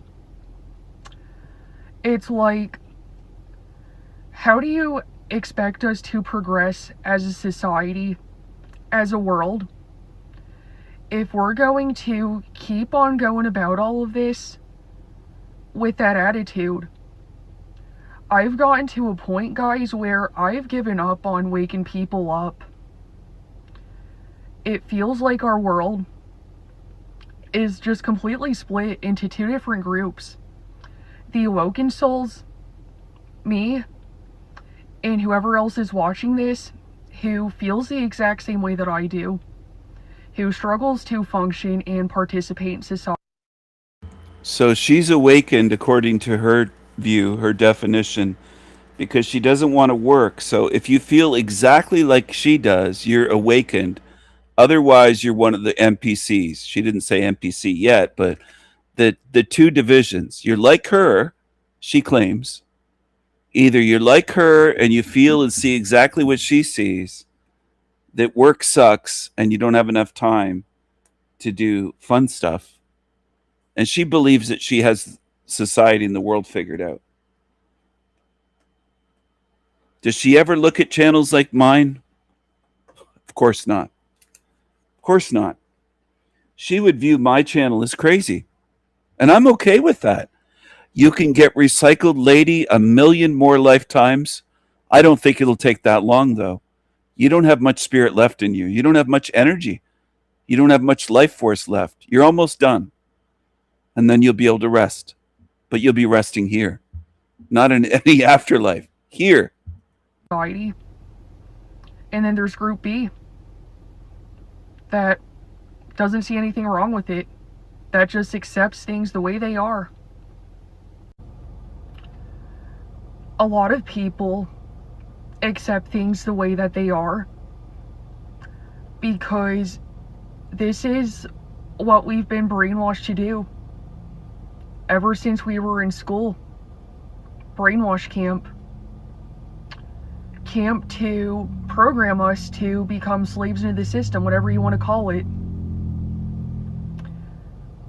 Our money is fake. And it's insane how we make it the god of our world. Even though you can't really afford anything anymore, we put money over each other. Once you get your money up, in a lot of scenarios, it changes people into people that they're not. Our world feels like a nightmare. It kind of feels like a bad dream that I can't wake up from. I have days where I feel like I'm just like screaming into the void, trying to wake other people up, trying to, have people realize that we've been lied to. And sometimes it feels like nobody can hear me. I can't get through to anybody. And it's a really isolating experience.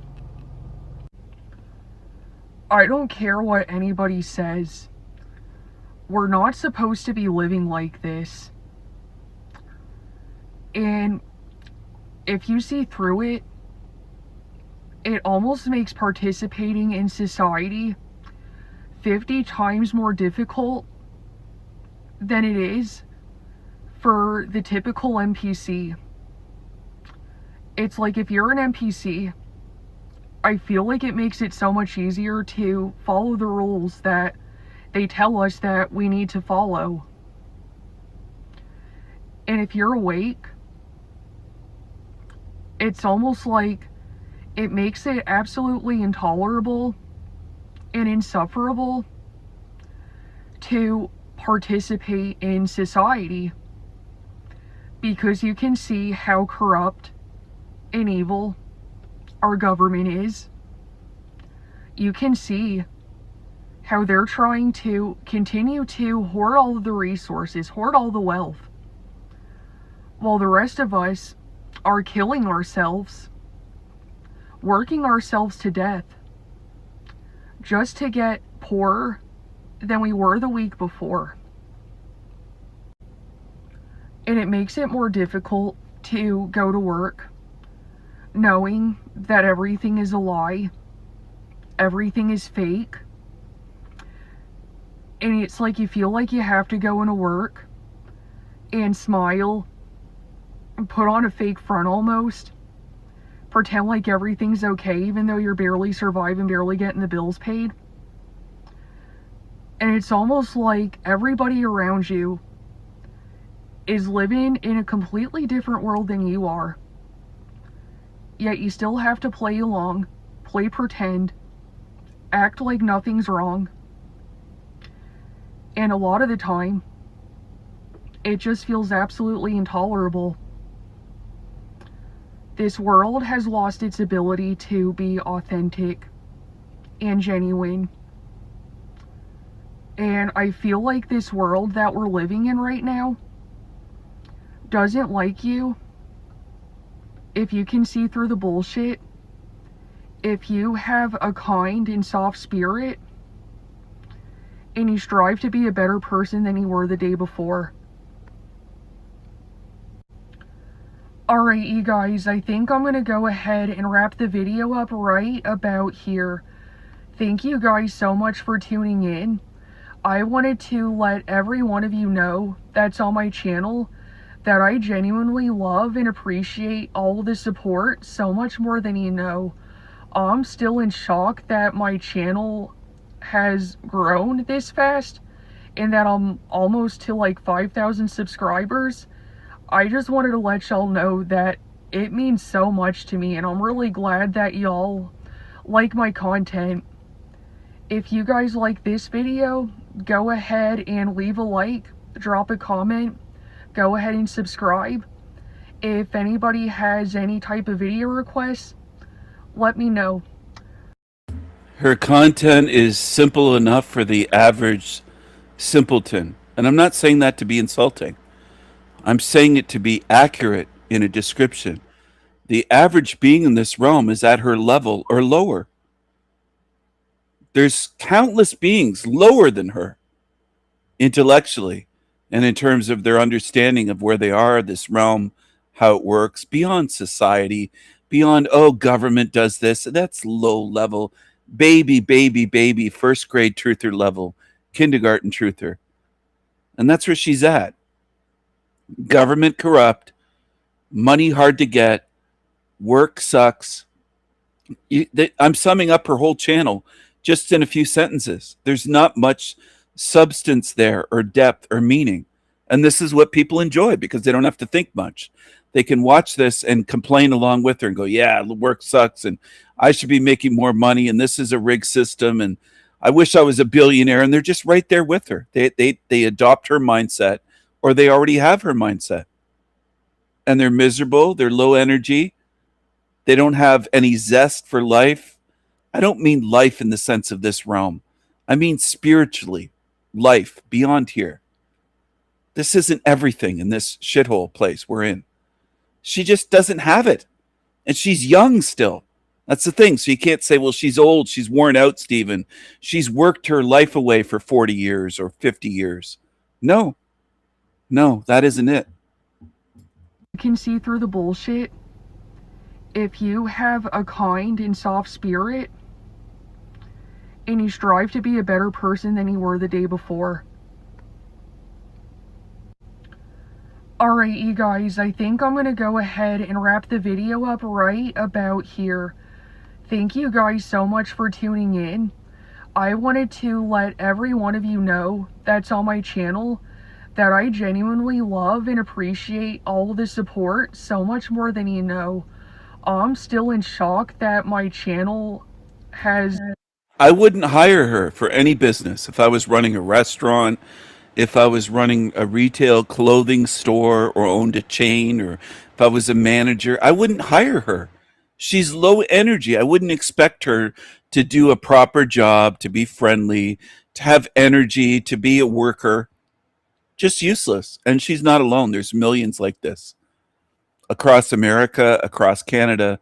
There's a little Asian Canadian guy that does videos like this. There's a Tiga in the States that's a Somali. There's that Justin guy. There's a whole group of them. And it's just misery programming. Low energy, no ideas, no solutions. They offer no solutions, no hope, low energy. This is simple for me to see, this pattern. There's tons of channels like this, and they're very popular because a lot of the younger generation is like this. Dead eyes and miserable and no energy, no work ethic, no enthusiasm, just nothing, just empty husks. They're like empty vessels. There's nothing there. Grown this fast and that I'm almost to like 5,000 subscribers.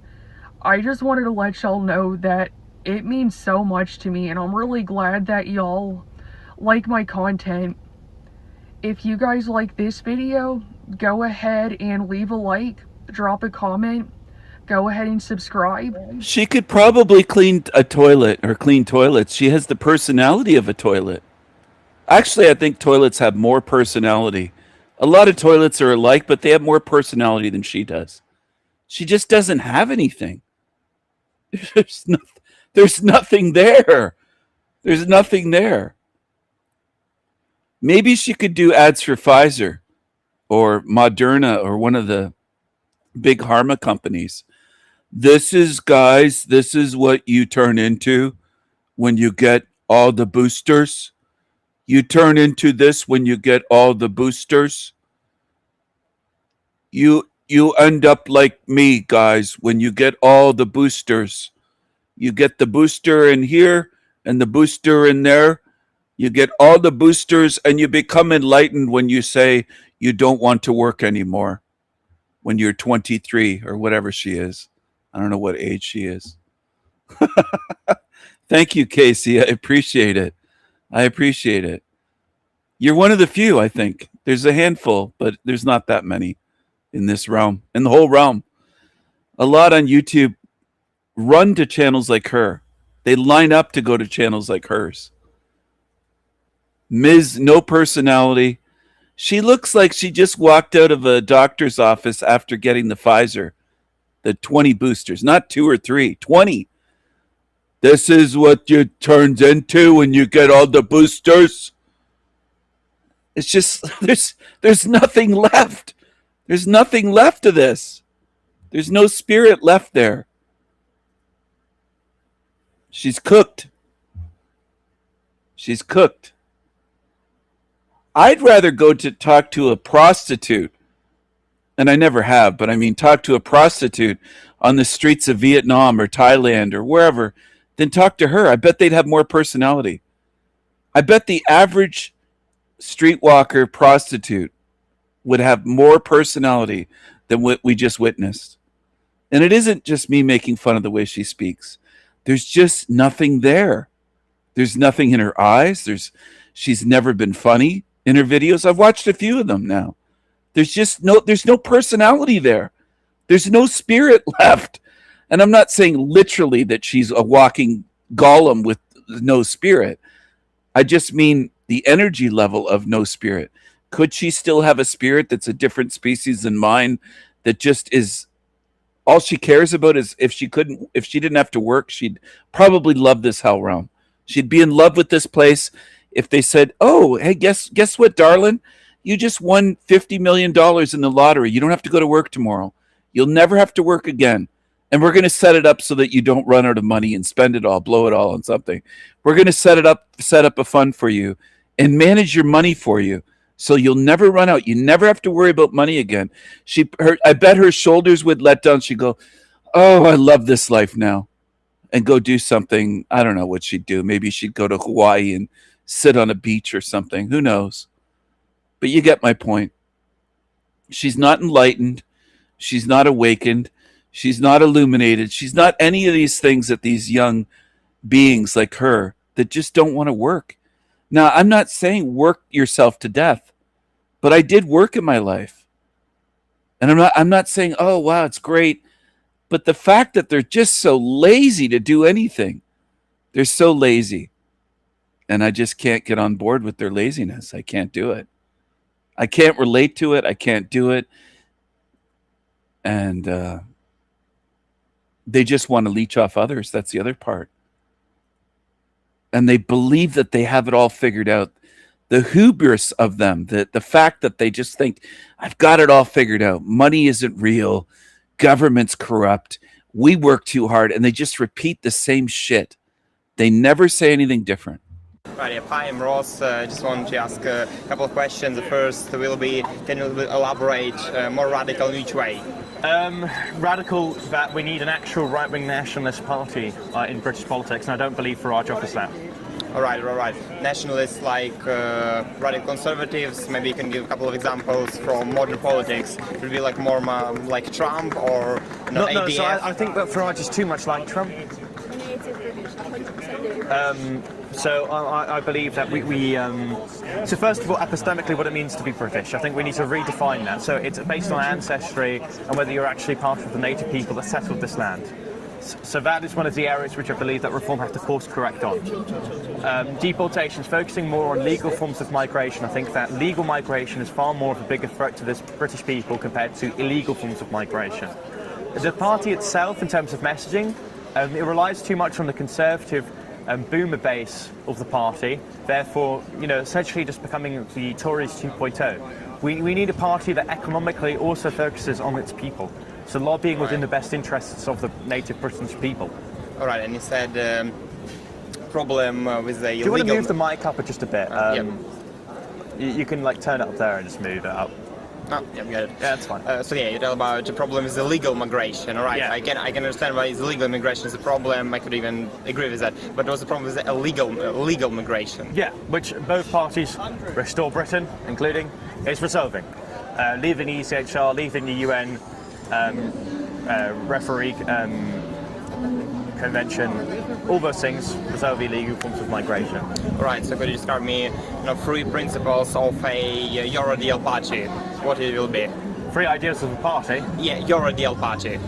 Reversing demographic change, resolving traditionalism, so bringing back people towards traditional values, and nationalism, so being proud of the British people.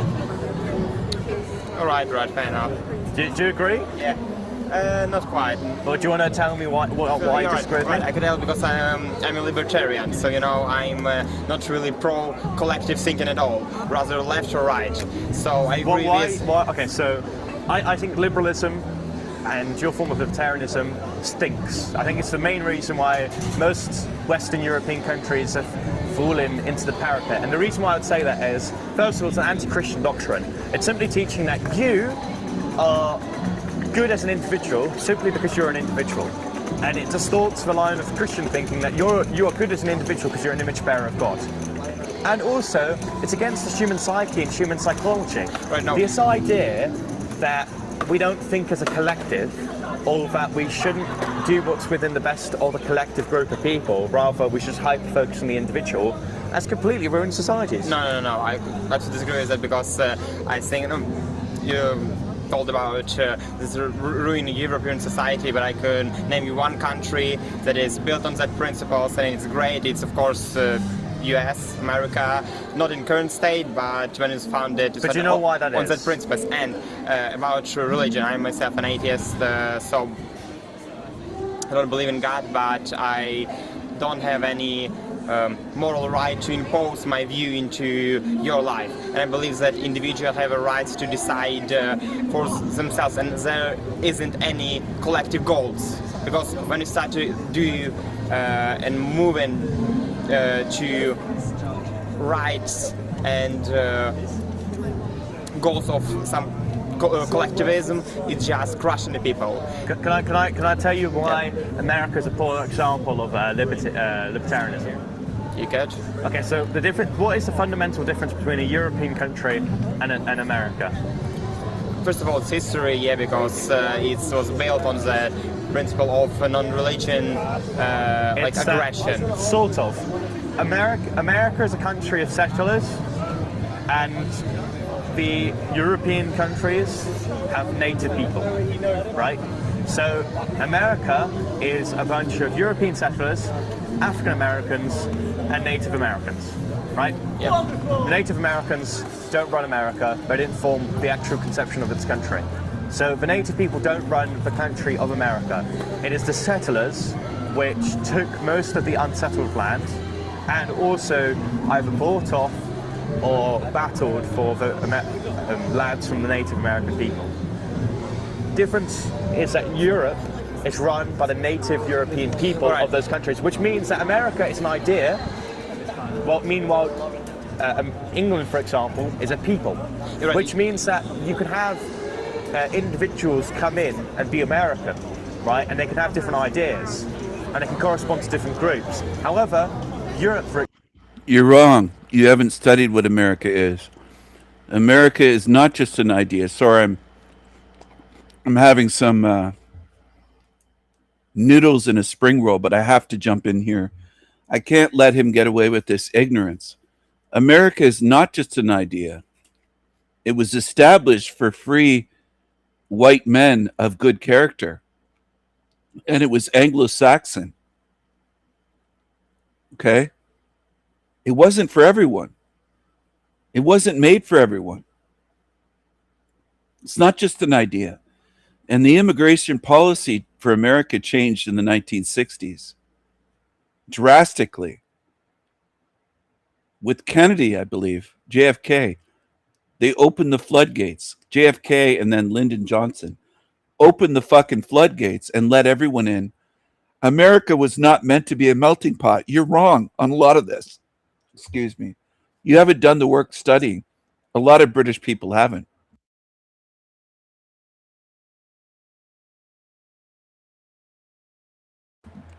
The melting pot is a Jewish idea. It's not American. Israel Zangwill, learn something. Pay attention a little bit today. You might learn something. Or tonight. You could learn something. I don't know if this guy on the screen will learn. The guy in the hat. I generally like what he has to say about England, but he doesn't have a clue about America. He was taught bullshit in school. Whites bad. Whites killed off the Indians. Whites did. The natives, as you call them, were just Indian tribes that were savages. There was no America. America is not just an idea. It was founded and built by white men. It's not just an idea. Okay? Any more than England saying, well, Anglo-Saxons went there thousands of years ago, so it's just an idea. No, it isn't. White men went to America hundreds and hundreds and hundreds of years ago, over 500 years ago, somewhere between 500 and 600 years ago. So America isn't quite young like some people think it is. Now, they just established the 250th anniversary of it officially, but it began a long time ago. It took a long time to build up to this. It's not just an idea. It's not a melting pot. It's not the Jewish propaganda that you were taught, okay? It isn't. There would be no United States of America without white men, including the founding fathers. And I'm not hyping them up. I'm well aware that they were Freemasons, like George Washington, etc. I know all about it. But I'm encouraging people on my channel to do some goddamn research for once. And that guy on the screen needs to do some in England. Otherwise, don't talk about America if you don't know about it. If you don't know what it is. Because you're just regurgitating programming that's actually anti-white and anti-American without you realizing it. The guy in the cap, young Bob as they call him. His name isn't Bob. This is Israel Zangwill. Israel Zangwill. The guy that wrote the play called The Melting Pot. Does he look American to you? He's a Zionist Jew. Okay? He wanted to undermine America to bring everyone in. A lot of Canadians believe what that young Bob British guy believes as well. I'm not singling him out. I'm just correcting him in the way that I do, which is a very blunt way, which I would do face to face. I would correct him if I was standing right there and say, you're wrong.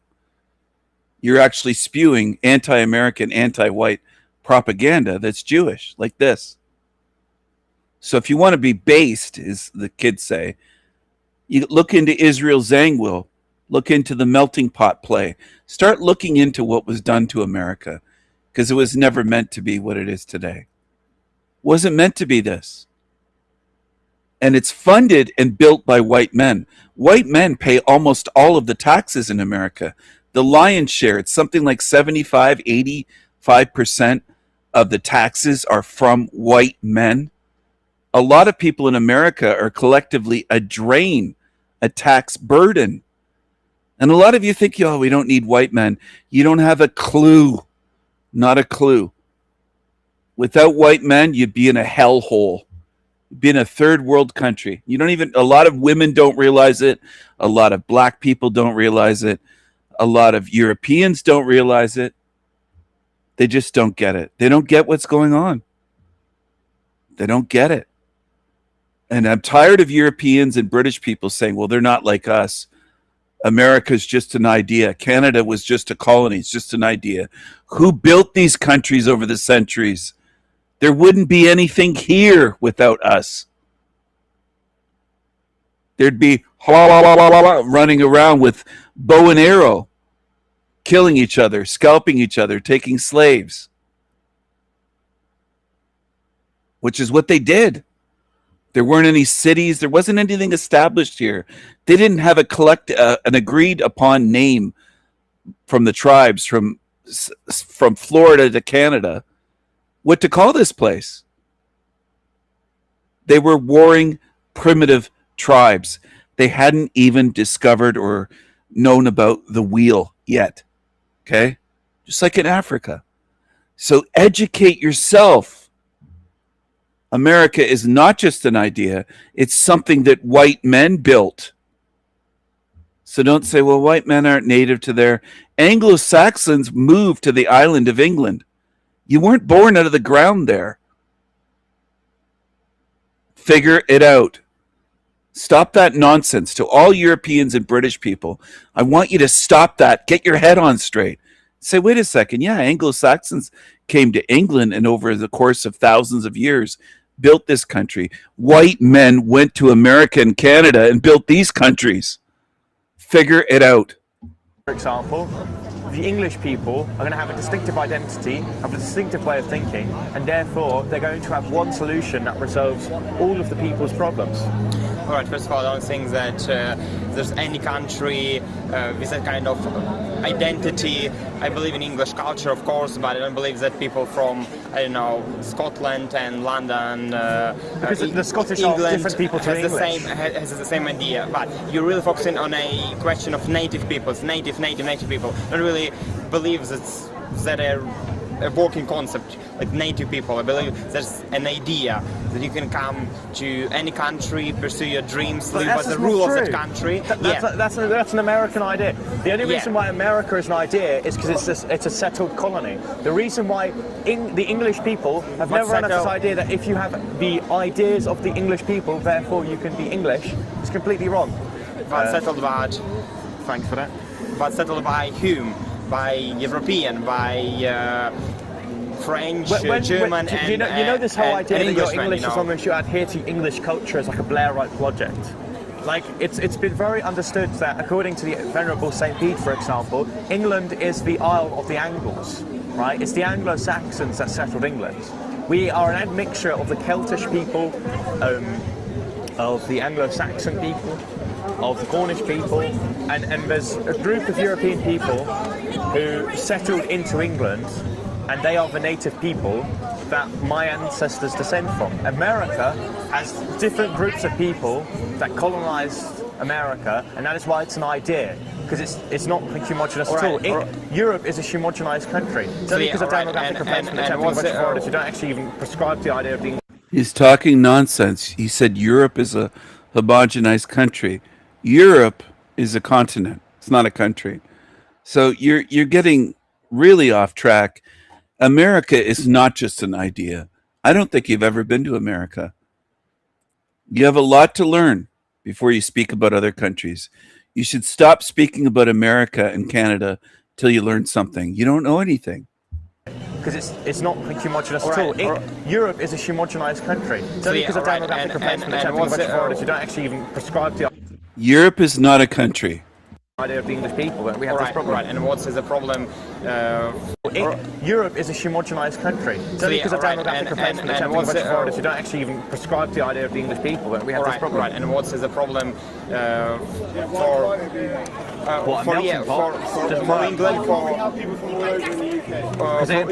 for German, for French to be that kind of idea? French culture is an idea. What is the English idea?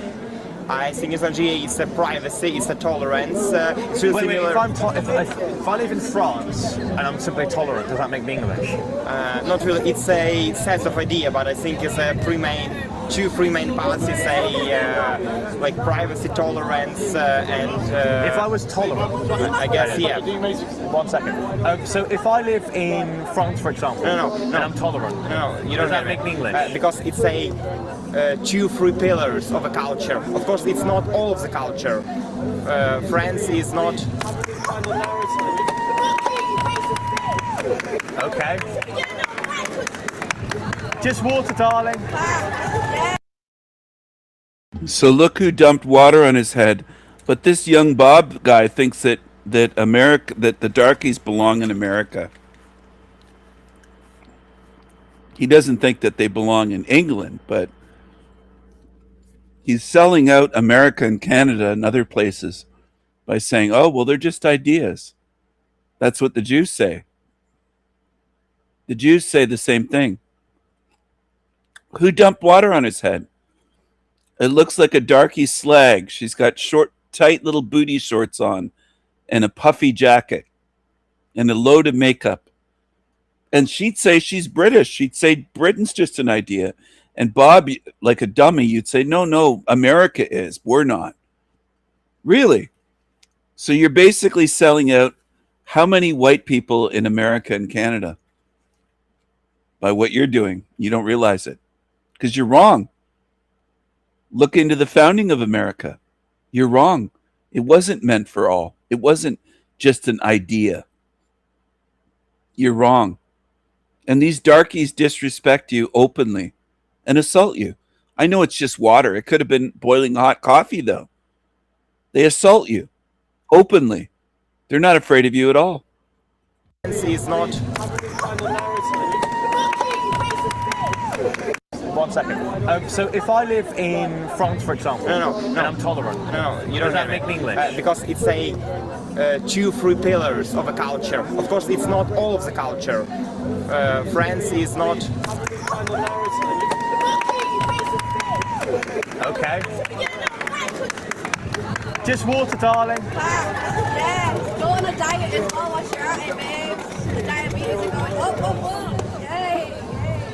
So you What think? do you expect, mate? You're a fucking muppet. No, I'm just casually disagreeing with people. You want Britain to be 95% The UK already Yes. has people from other exactly. countries. Let's be homogenized. Let's be homogenized. Whatever you're wearing isn't made in Britain. You're fucking dumb. Yeah, we don't have to come here to make The chair that machines. you're sat on is made in China. The fucking thing that you're The Chinese you're don't have to be fucking here. Dumb. You're stupid. You're thick as your What do you hat. think will happen to the Your economy chair has in this more country? knowledge Calm and down, brain cells darling. than you. Calm down. You can't. Relax. No, you don't tell What do me you think what would to happen do, to the economy in this Can I speak to him and then I'll speak to you afterwards? Okay, then don't bother to speak to me if you have a low attention span. Alright. Calm down. Vai tomar no seu cu, seu puto, viado do caralho, batola! Vai tomar no seu cu! Alright, so a little bit Most sorry. unhinged people. Circling back because I think. Yeah, I'm still a foreigner. I'm an immigrant that speaks better English than you dickhead. Fuck off. Cunt. You good? Excuse me, sir.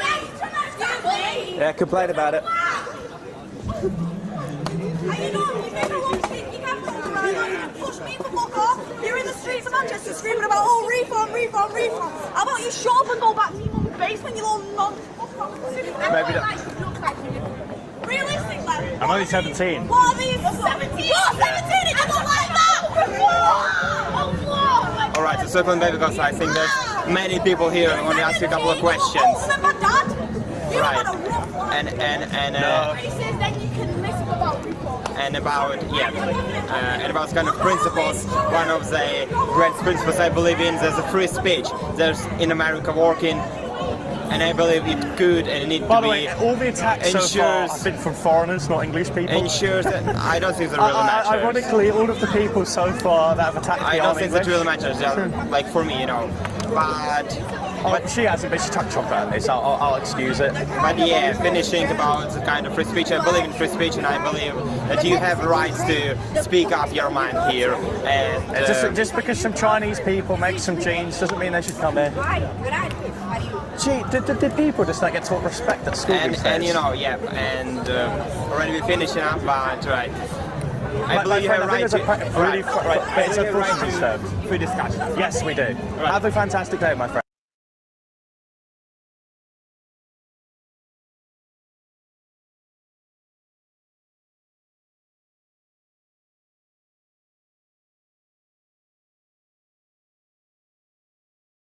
Now, if you need further proof that privileged liberal women are amongst the biggest threats to the West, then look no further than the Lindsay Clancy case. A horrific case where 3 innocent children were brutally strangled to death. A case that should be above politics, but oh no, not for the leftist women who have decided Killer Lindsay is their new heroine. An astounding show of support today for Lindsay Clancy. Hundreds of women, all dressed in pink, cheered the accused mom as she arrived in a police caravan for her murder trial. Supporters ran across the field to greet Lindsay. Some came with their babies. They held up heart hands during a silent rally for the mom who strangled her 3 young children, then jumped from the 2nd floor window, leaving her paralyzed for life. It's a buzz around here, guys. Fox News legal analyst Chanley Painter, a former prosecutor, actually wore pink in her live report as she spoke to Lindsay's defense attorney, who was greeted with cheers. Hey guys, what do you think of the support for Lindsay Clancy out here? I have no words. No words? It's amazing.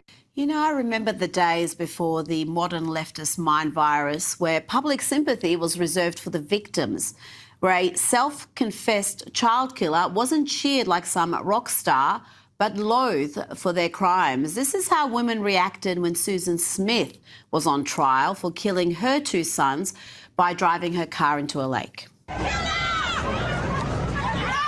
sad. I mean, don't say it.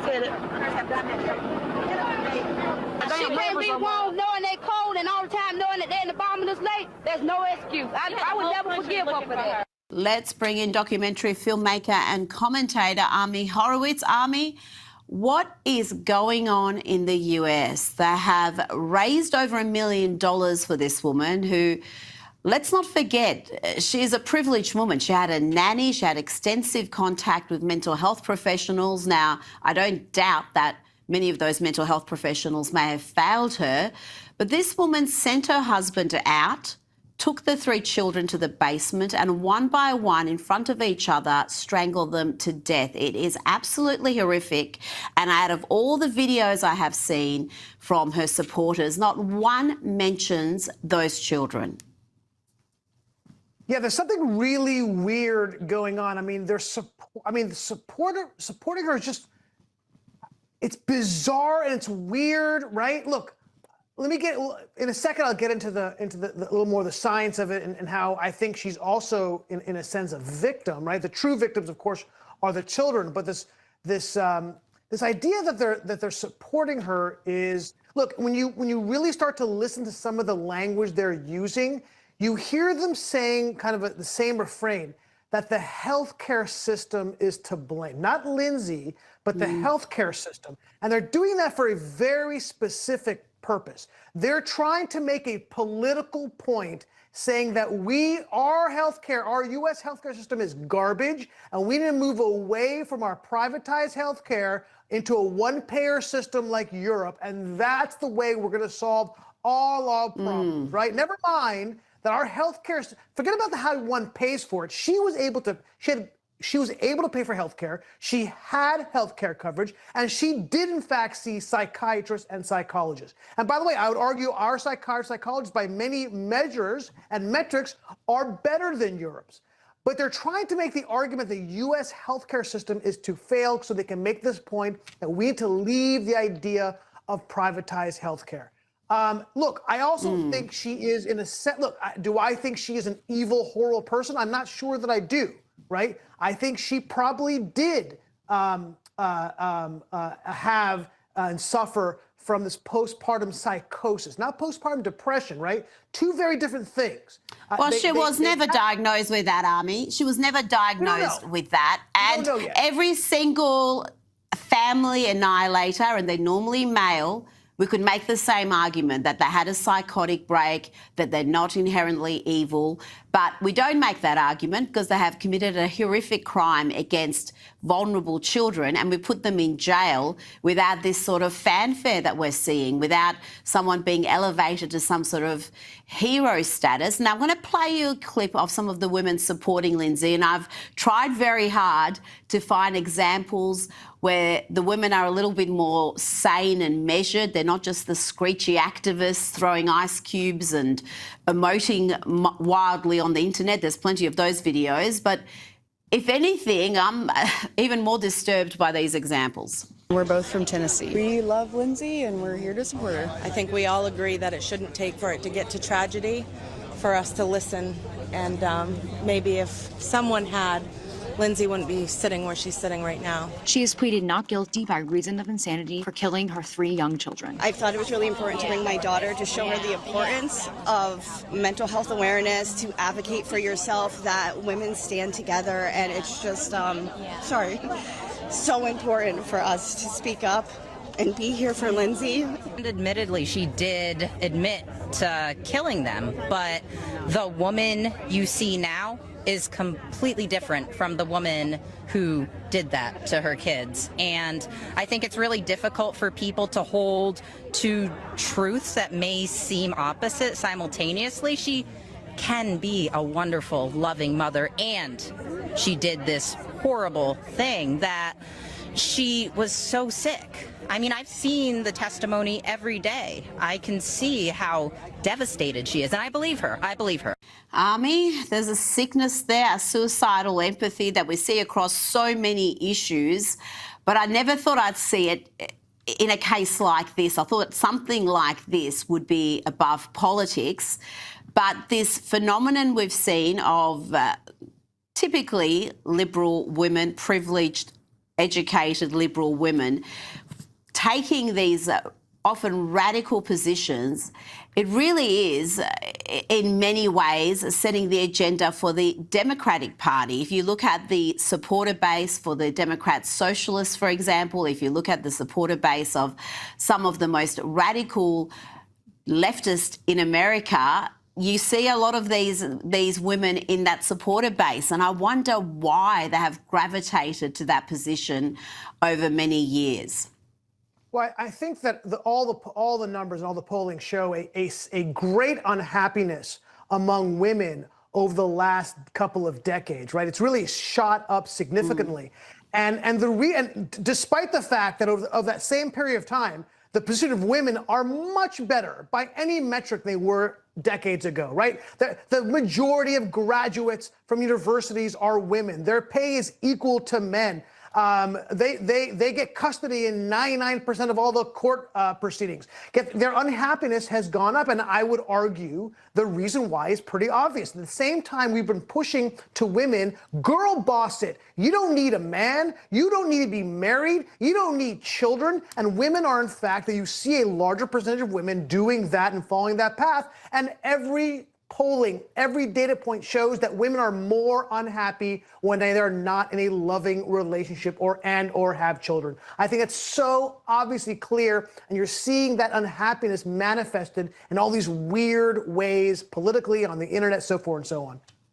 Now, Army, to the WNBA and their self-inflicted problems, former NBA centre Ines Kanter-Freedom, who has nominated for the WNBA draft, has been thrown out of the WNBA game today. He was escorted out of Wintrust Arena during the third quarter.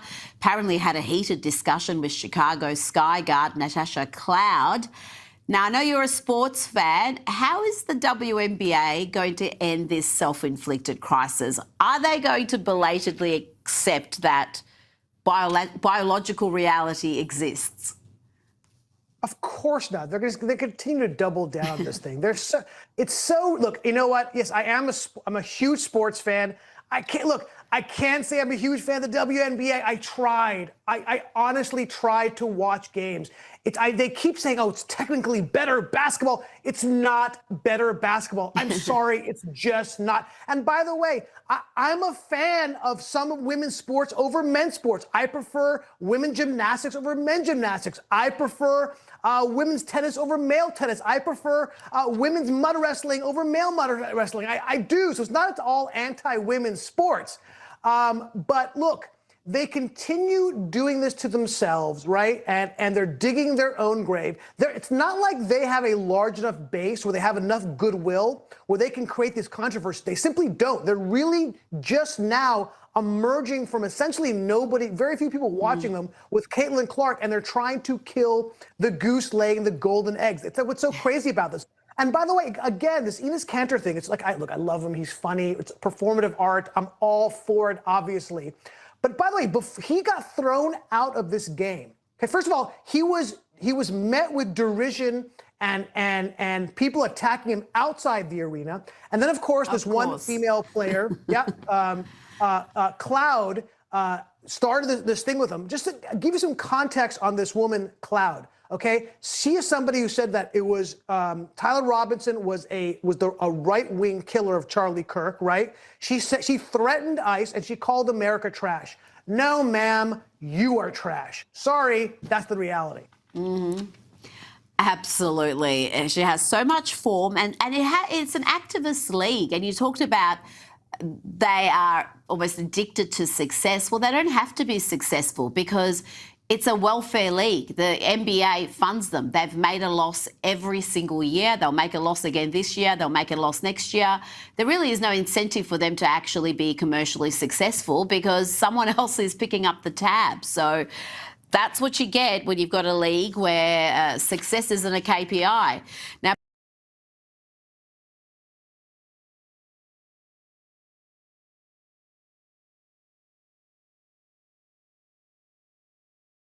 Does the phrase same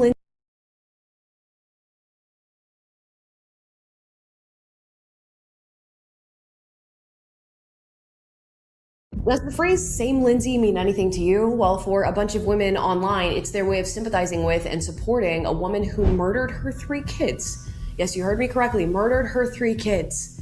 Let's talk about Lindsay Clancy and the response to this case. Yeah, you better. Yeah, you better.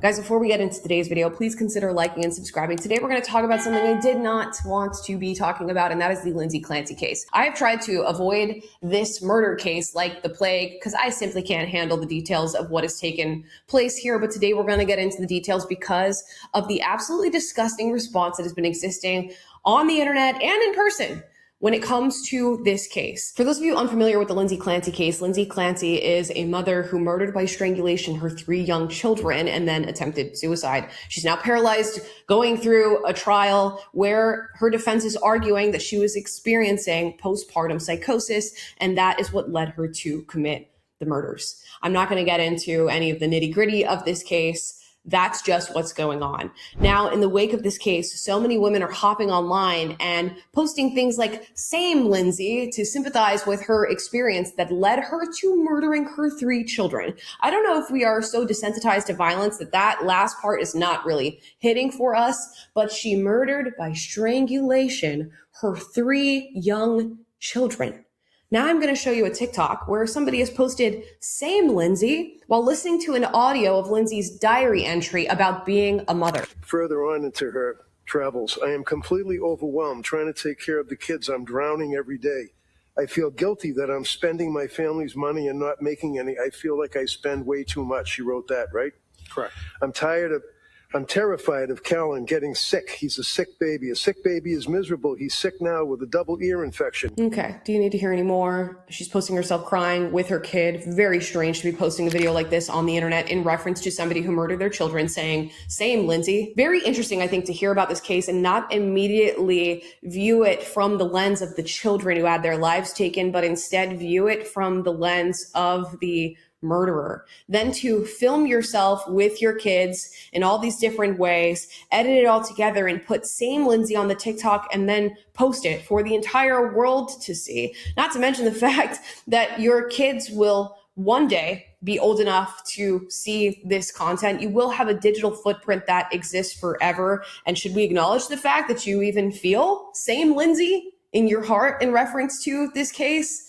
Very not normal behavior. Now, I'm going to grant that a lot of these women are confusing postpartum depression with postpartum psychosis. It seems as though Lindsay Clancy's defense is alleging that she was experiencing both, and I'll give room for a little bit of confusion there. But same Lindsay, when it comes to a woman who murdered her 3 children, is not normal. Neither is Me Too Lindsay, which we'll see in this TikTok here. I'm completely overwhelmed trying to take care of the kids. I'm drowning every day. Or same Lindsay on this next TikTok, where again, they're posting the audio of her diary entry detailing some of the difficult aspects of being a mother. This is very, very strange behavior, but it gets worse, okay? Beyond these little TikToks that I want to convince myself are being made as a sort of performance. A lot of this feels very performative. You feel as though this intersects with so much of your identity, being a woman, being a mother, being a feminist, being somebody who wants to destigmatize conversations surrounding mental health. And you think if I post this same Lindsay, this Me Too Lindsay TikTok, that's going to spark a conversation and get other women talking about it. I'll leave room for that. But a woman who murdered her 3 kids, let's also leave room for that in the conversation. We are really testing the boundaries of how extreme our ideology can make us. And I don't know that this can be tested much further than what we're seeing online right now. Now I'm going to show you a video of what's happening outside of the courthouse where Lindsay Clancy's trial is currently taking place. You're going to see a bunch of women, some of whom are carrying children, wearing these pink outfits as they're outside the courthouse here to support Lindsay Clancy. Show a heart for Lindsay and for mental health. Show a heart for Lindsay and for mental health. Not showing a heart for Lindsay Clancy's 3 kids, not showing a heart for the husband who had to come home and find his children murdered by his wife. Put up a heart for Lindsay. I don't know if you'll ever have this many women in one place at one time who may understand all of us on a level that others don't. So. Did you just hear that? I don't know if we'll ever again have this many women in one place at the same time who truly understand each other in this way, in reference to this case. Am I the problem? Am I the problem for looking at this and going, what the hell is going on? Something is wrong here. Something is psychologically wrong with these individuals who are choosing to have this response to a case like this, not mentioning the children whatsoever, not mentioning the husband whatsoever, bringing their children to the courthouse to make this statement, which they believe is about mental health, but I think is about so much more than just that. I want to leave room for, of course, having conversations about postpartum depression, about postpartum psychosis. And if that's what Lindsay Clancy was going through, we should certainly discuss it and discuss the avenues that one can take to get help in cases like this, so as to not ever find ourselves in the position of having 3 young kids having their lives taken away from them in this manner. But is that really what these women are doing? Is that really what they're saying with these statements of same Lindsay and Me Too Lindsay and showing up outside the courthouse? Is it? And is this at all normal? Is this normal to think these things? Is it normal to believe these things? Is it normal to post your children and yourself online in this way to make this particular statement? Is it normal to have a TikTok like this in response to this trial? Stop thinking about these kids as people and think about them as ceramic vases for just 1 second for me, okay?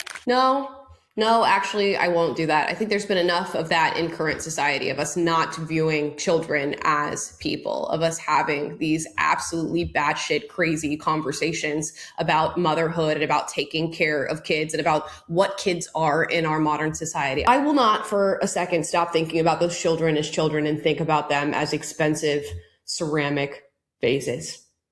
I'm okay.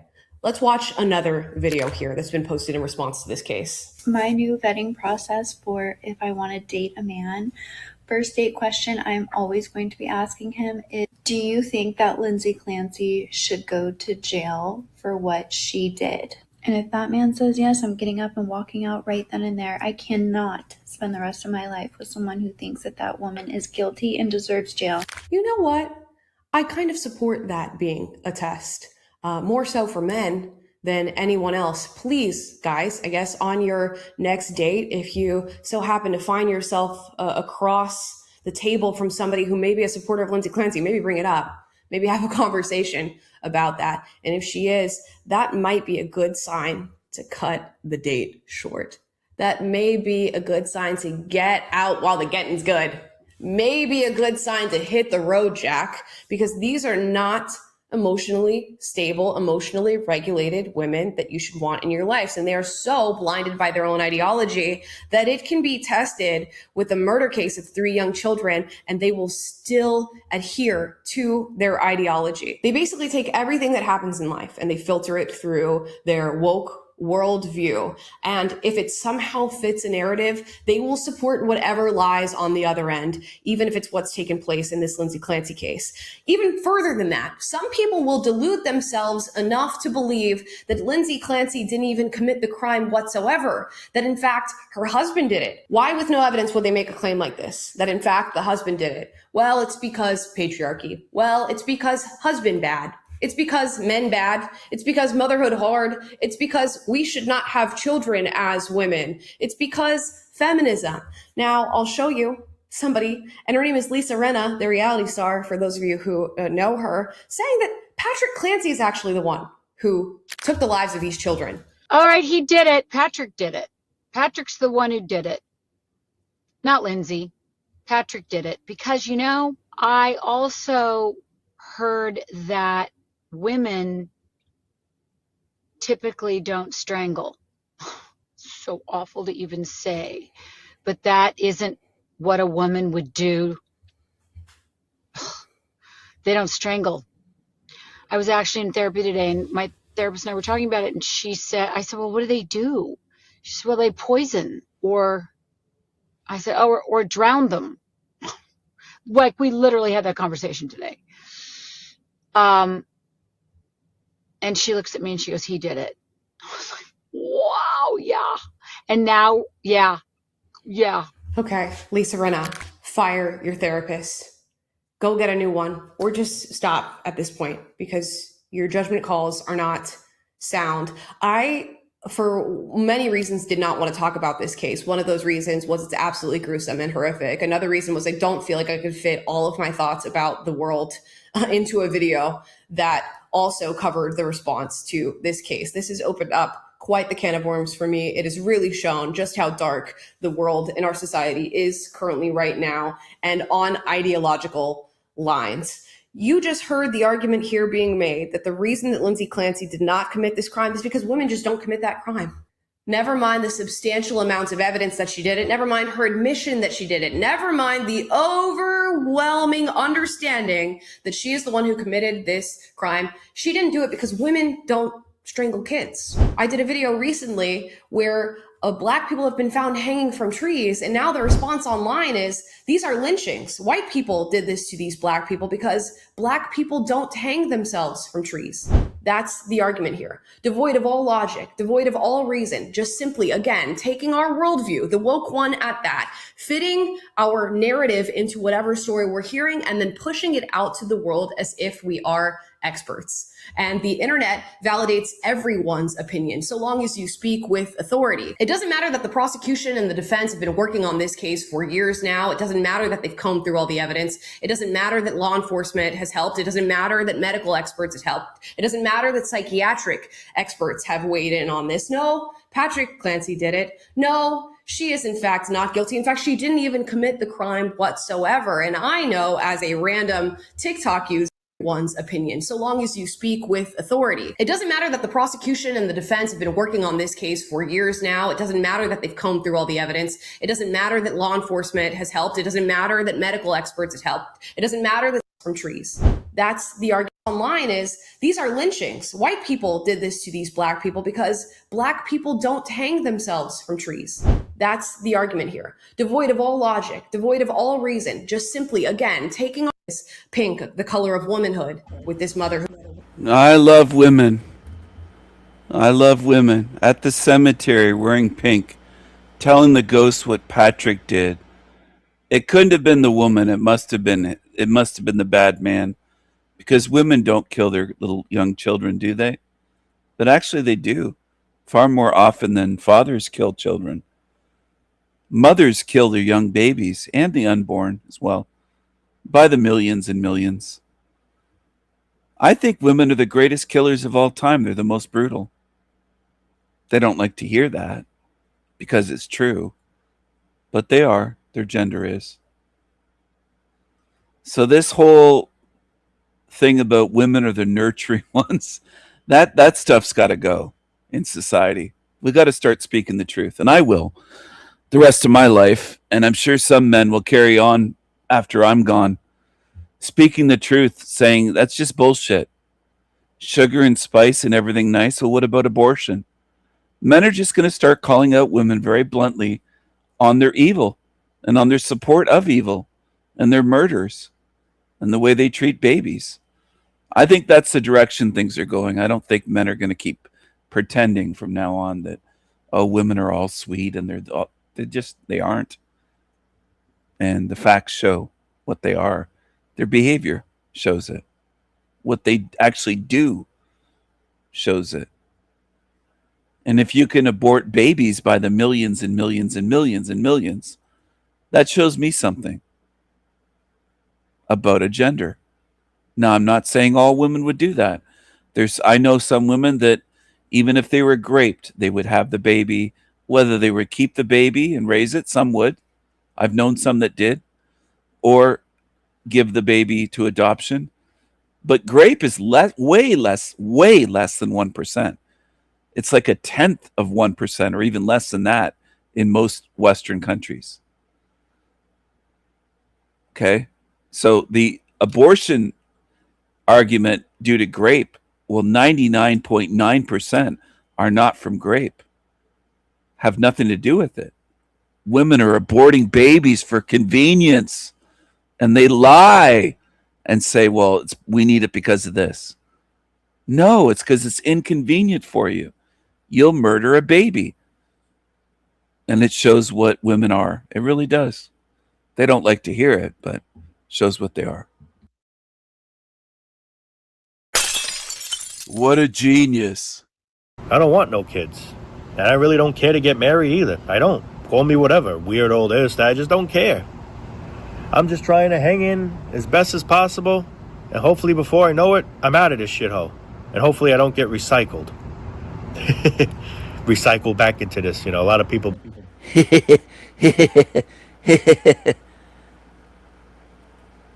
There's a lot of women that would be fooled by this on the screen. The fake smile, the fake laugh, the dead eyes. I'm not fooled by that. But do I think a lot of women would be? Yeah, I think they would be. No, I'm not saying that they're necessarily having sex with them. I think he's probably hard up to get a girlfriend. I don't think he would be getting girlfriends very easily. But in terms of women defending him, saying, Justin's okay, Stephen, you're mean, blah, blah, blah, I'm sure there's a lot like that. There's a lot of dummies. Now, I'm not saying that there aren't dumb men. There are dumb men that follow his channel. But there's some women I noticed that came over from his channel leaving comments on my videos defending this idiot. Like, it doesn't get much easier to see through than this. This is almost as obvious gets. If you can't tell that's fake, you've got rocks in your head like he does, and I can't help you, I can't fix you, you're foobar. Because this guy's terrible at acting. I'm out of this shithole. And hopefully I don't get recycled. Recycle back to this shithole. And hopefully I don't get recycled. Since when is he talking about getting recycled? Well, since he found my channel. Since I made short videos about him and he started watching my channel here and there. He never did in all the years that he made videos. He never mentioned getting recycled, worrying about reincarnation. Never. So he stole that again from my channel, getting recycled. This is what these creatures do. They copy, steal, plagiarize. And what do most people do? They applaud like seals. That's what you do. That's what this realm does. A lot of you applaud thieves, plagiarists, copycats, losers, demons. It's what you're good at. I mean humanity. And again, I don't necessarily mean my regulars tuned in, whoever's here right now. Humanity itself applauds evil, follows evil.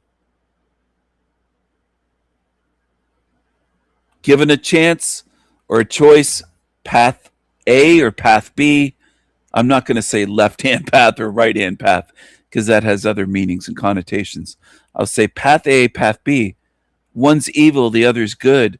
One's full of lies and liars, copycats, fakes, frauds, losers, shills, ones that make money from YouTube, ones that just repeat themselves and push misery. Most of humanity is going towards the ones that push misery and the ones that are thieves and shekels beggars. And it's what you do. It's what you're good at.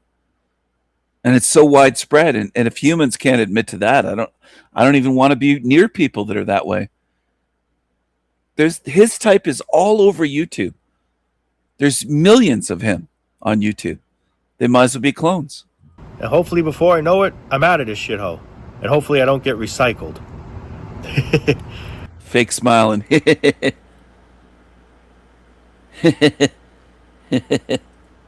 I'm out of this shithole. And hopefully I don't get recycled. Recycled.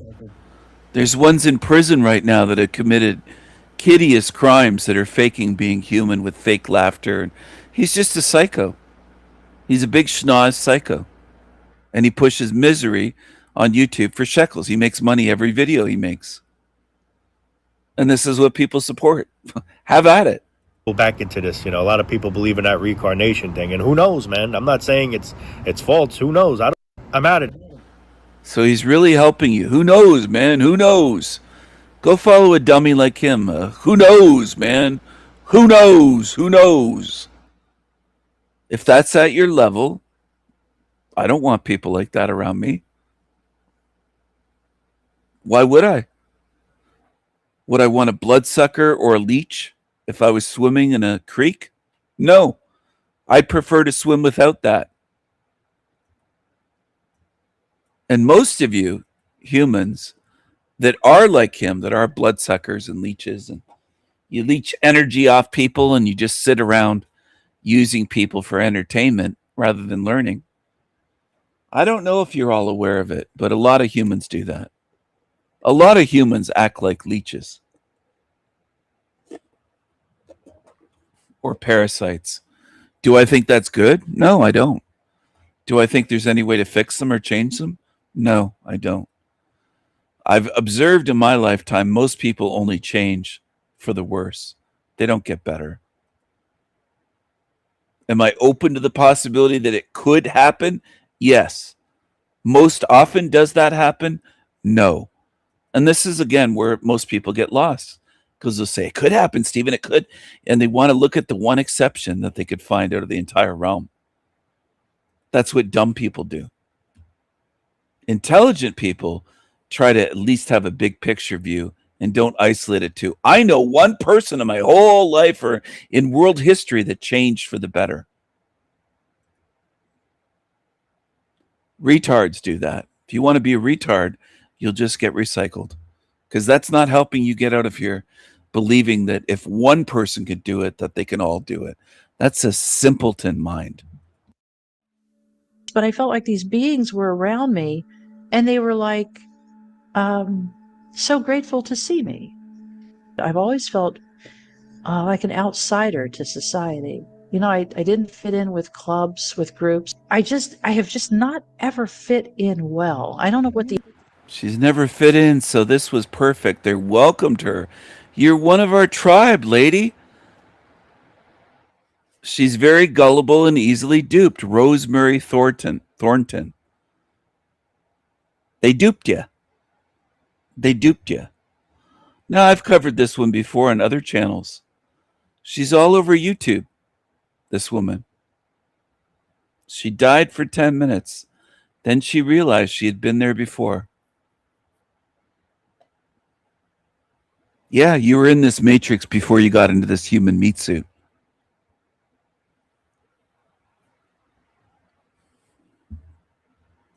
The issue is. And even like little social groups, and I don't know. In this experience, it really was. I've always felt like an outsider to society. I didn't fit in with clubs, with groups. I have just not ever fit in well. I don't know what the issue is. And even like little social groups, and I don't know. In this experience, it really was like they were all around me. It's like my tribe swooped in and said in the most motherly, maternal, gentle voices, "Here you are. We're so happy you're home. We're so glad to see you.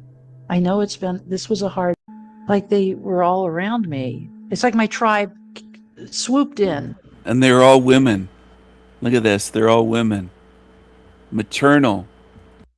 And said in the most motherly, maternal, gentle voices, "Here you are. We're so happy you're home. We're so..." And a man chimes in with a voice like mine and says, "You were duped, lady. You were duped. You were duped." So glad to see you. I know this was a hard one for you, but it's over and you're home.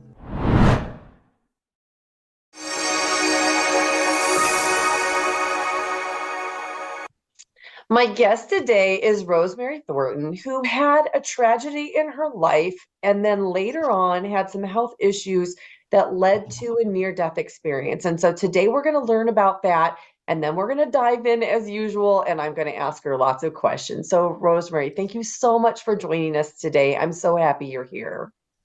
Thank you. So why don't we start just really briefly about what your life was like before your near-death experience? Pretty messy. I was trying to crawl out of the pit of hell created by my husband's suicide. I had actually put in my wedding vows that he was not only the love of my life, but the answer to a lifetime of prayers, because I wanted everyone to know my prayers had been answered in finding this man. So about 10 years after we'd been married, he ended his life at our home. And it was I say it was unexpected is an understatement. And I was devastated. I've always been a very sensitive soul. What is the Myers-Briggs thing? INFJ. We're the rare ones, but we're empathic, we're sensitive, we rely heavily on our intuitive feelings. So this was absolutely devastating to me. I just couldn't understand how he could do this. So I adopted this practice of asking three things of God daily. And one was, heal me or let me go. This was too much grief for me to bear. Secondly, I asked. She's not uncommon. A lot of beings run to God or run to the Bible, run to some religion. It's what beings in this realm do. You run to Christianity or you run to Islam like Kai Weldon. Run away. Run away, cover yourself up. Put a blindfold on though. Don't just cover your head and your face. Cover your eyes. Plug your ears. Make yourself blind, deaf, and dumb. And pray for help. Pray for a savior. Don't heal yourself. Don't face yourself. Don't face the truth of where you are. Don't do anything that I do. Do the opposite. That's what humans do. And they feel very clever about it. They'll smile about it. They'll talk about it with a smile on their face, like what they're doing is good and smart. Run to God. You don't even know what God is, lady. You don't have a clue. Devastating to me. I just couldn't understand how he could do this. So I adopted this practice of asking three things of God daily. And one was, heal me or let me go. This was too much grief for me to bear. Secondly, I asked no more hard decisions. Because of many legal matters, I had to make an array of very difficult decisions, and it was excruciating. I suffered terrible decision fatigue. And three was, I asked when I die, and I knew it wouldn't be long. I asked for no life review because I had seen myself after his death as a mess, and I mean a mess. And I didn't ever want to see that again. I knew how jacked up my life had become because prior to this, I had written 9 books. I'd had some nominal success as an author. And by success as an author, I mean the world liked my books. I didn't make any money. Writers are the original starving artist. But anyway, I didn't make any money, but I had a good time. And, I was on PBS History Detectives and CBS Sunday Morning News and, some nice big shows with my books on architectural history. So that was pretty cool. And he was a professional. So people thought this was cool that the writer and the snazzy smart dude got together and were kind of an interesting couple. So all that went away. One of the things that happens often when a woman loses her husband is it's a dramatic shift in her position in society, income, connections, all of that. And that certainly happened to me. Then I also lost my mind. I kind of went nuts. I had, I guess, what the world would call a psychotic break or breakdown. You went nuts. You lost your mind.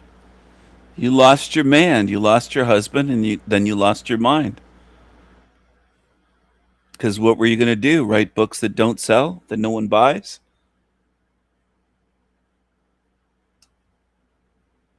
Do I sound harsh or do I sound blunt? I guess it's your perspective, isn't it? But I really want to train beings. I don't know if it's possible because I've been trying for almost 4 years solid on YouTube. Thousands of hours I put in.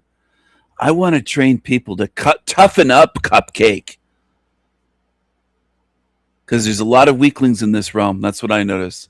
People are afraid to stand up and speak up on YouTube, and they try to convince me, oh no, Stephen, I'm going to be a great warrior. I'm going to fight demons out of body, when you're afraid to even say anything on YouTube. There's a lot of pretenders in this realm, and I don't believe most people. Most people talk out of their ass. And I was not able to care for myself. And for a time, I just decided I'd be most comfortable living out of my car. It was very comfortable. And my home is where my husband did this. I certainly couldn't go back to that. And when I was a guest in other people's homes, I was very disruptive to the household. I would wake up every night screaming, lots of nightmares, etc. So I decided the car was very comfortable. And it was a nice car. You know, it was a Camry with heated seats and a sunroof and, you know, nice JBL sound system and everything else. It's a really good car. I was very comfortable there. And then my friend found out that I was doing that. And she said, no, you're not going to be sleeping in your car. And I said, her name was Tracy. I said, Tracy, the woman you knew is dead and gone. Rosemary died with my husband. He's gone, I'm gone. And she said, no, it's on my heart. God has put it on my heart to take you in. And I lived with her for 4 months, and she took care of me just as a mother would take care of a very needy child. And I think about that a lot. Well, it's amazing that you have somebody like that in your life. So I'm sorry, that was a lot, but when it rains, it pours, because after that, then your health started to fail. So do you want to talk about what led up to the NDE?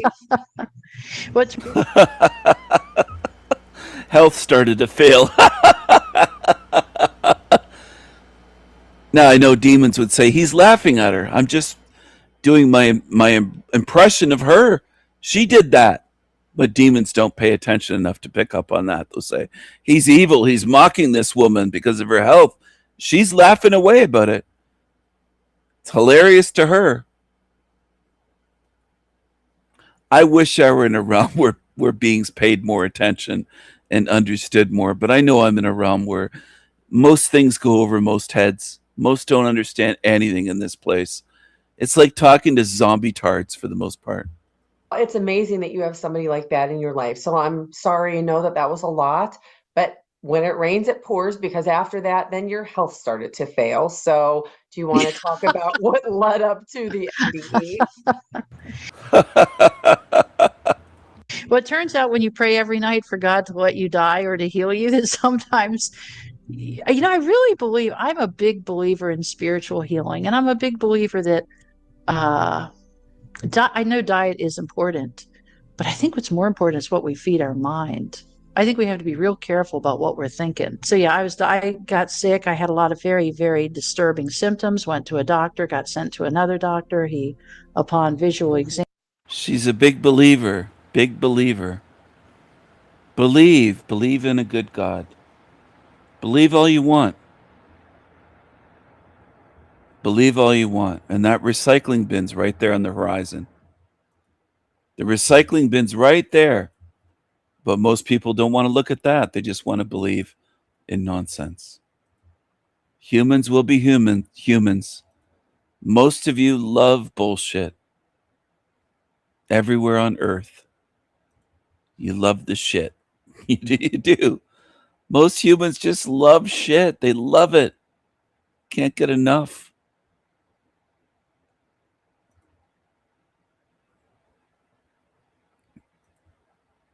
They love the stupid shit. They love the stupid shit.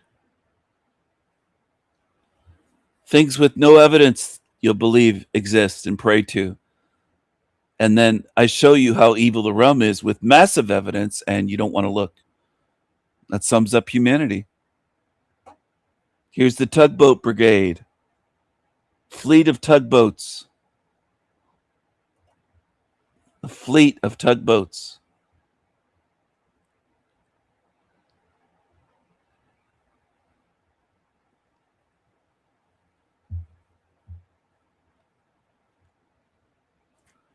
A fleet of tugboats. Tugging away. Only regulars will get it. I'm not going to explain things anymore. Bizarre laughing is a pattern I've explained with NDEers, with YouTubers, with the one earlier, Justin, laughing at nothing, and it's bizarre. And it's very common in this realm. It's a huge pattern. But humans aren't good at pattern recognition. If they were, it wouldn't take me talking about it. This would have been noticed decades ago or centuries ago. And I don't hear people speaking about it because it's beyond this woman on the screen. There's a lot of them with bizarre laughter. They'll laugh at the sickest shit. They'll laugh at painful things. And it's just a really weird. The way they respond is unusual. But it's all normal in Hell Realm to most humans. They'll just say everything's normal. Her eyes could turn pitch black. Anything could happen and most people would defend it. It's what humans do. Sam diagnosed me with cancer, and they did an operation related to the disease, and it was in that operation that something went. Now, what if I behaved the way she does and they said, diagnosed with cancer, and I just burst out,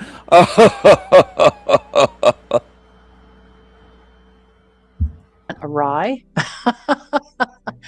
And when I woke up in recovery, and that something went awry. And that something went awry. And when I woke up in recovery, I told them I'm bleeding profusely. It was a gynecological biopsy. I told them I was bleeding profusely, and they said, "Oh, once you get home and lie down, you'll be fine." Oops. So I did go home and I did lie down, but I wasn't fine. And it's kind of funny. I had this beautiful house. I mean, it was a nice little. I did go home and I did lie down in recovery. I told them I'm bleeding profusely. It was a gynecological biopsy. I told them I was bleeding profusely, and they said, "Oh, once you get home and lie down, you'll be fine." Oops. So I did go home and I did lie down, but I wasn't fine. And it's kind of funny. I had this beautiful house. It's going to be amazing one day when some people have the revelation, it hits them, and they say to themselves, Stephen was right. He was right to warn us about these cackling demons. I don't know why I didn't see it and listen to him. He showed us over and over and over again. And now I'm starting to laugh because it's surreal how fucking ridiculous it is in this realm where there's so few beings that can learn anything at all. Anything that matters. Anything that's meaningful. There's almost no beings on two legs that can fucking learn something in this realm. Most of them are just quick to defend this shit. They'll defend a cackling demon that's laughing about bleeding to death. Profusely, and they said, "Oh, once you get home and lie down, you'll be fine." Oops. So I did go home and I did lie down, but I wasn't fine. And it's kind of funny. I had this beautiful house. I mean, it was a nice little 1970s brick ranch, but it had new carpet in it. And I've always had a thing for white carpet. And when I bought the house, it had the white carpet. And so I'm bleeding out. I'm thinking, I'm really worried about messing up this carpet. So I'm just going to go stand in the shower, because when you're bleeding to death, housekeeping is the most important thing. So I did. I stood in the shower so I wouldn't mess up my carpet. And in the shower, I realized I actually thought about the Bible. When you're bleeding to death, housekeeping is the most important thing. So I did. I stood in the shower so I wouldn't mess up my carpet. And in the shower, I realized I actually thought about the Bible verse, 1 Corinthians 10:13, which says, God will show you a way out. God will. That's one of the best things to do is think about the Bible when you're bleeding to death. Think about your carpet. You can't make this shit up. This is a realm of absolute zombie tards and demons. Think about the Bible as you're bleeding to death. Good one. Will not give you more to bear than you are able, and God will show you an escape or the way out.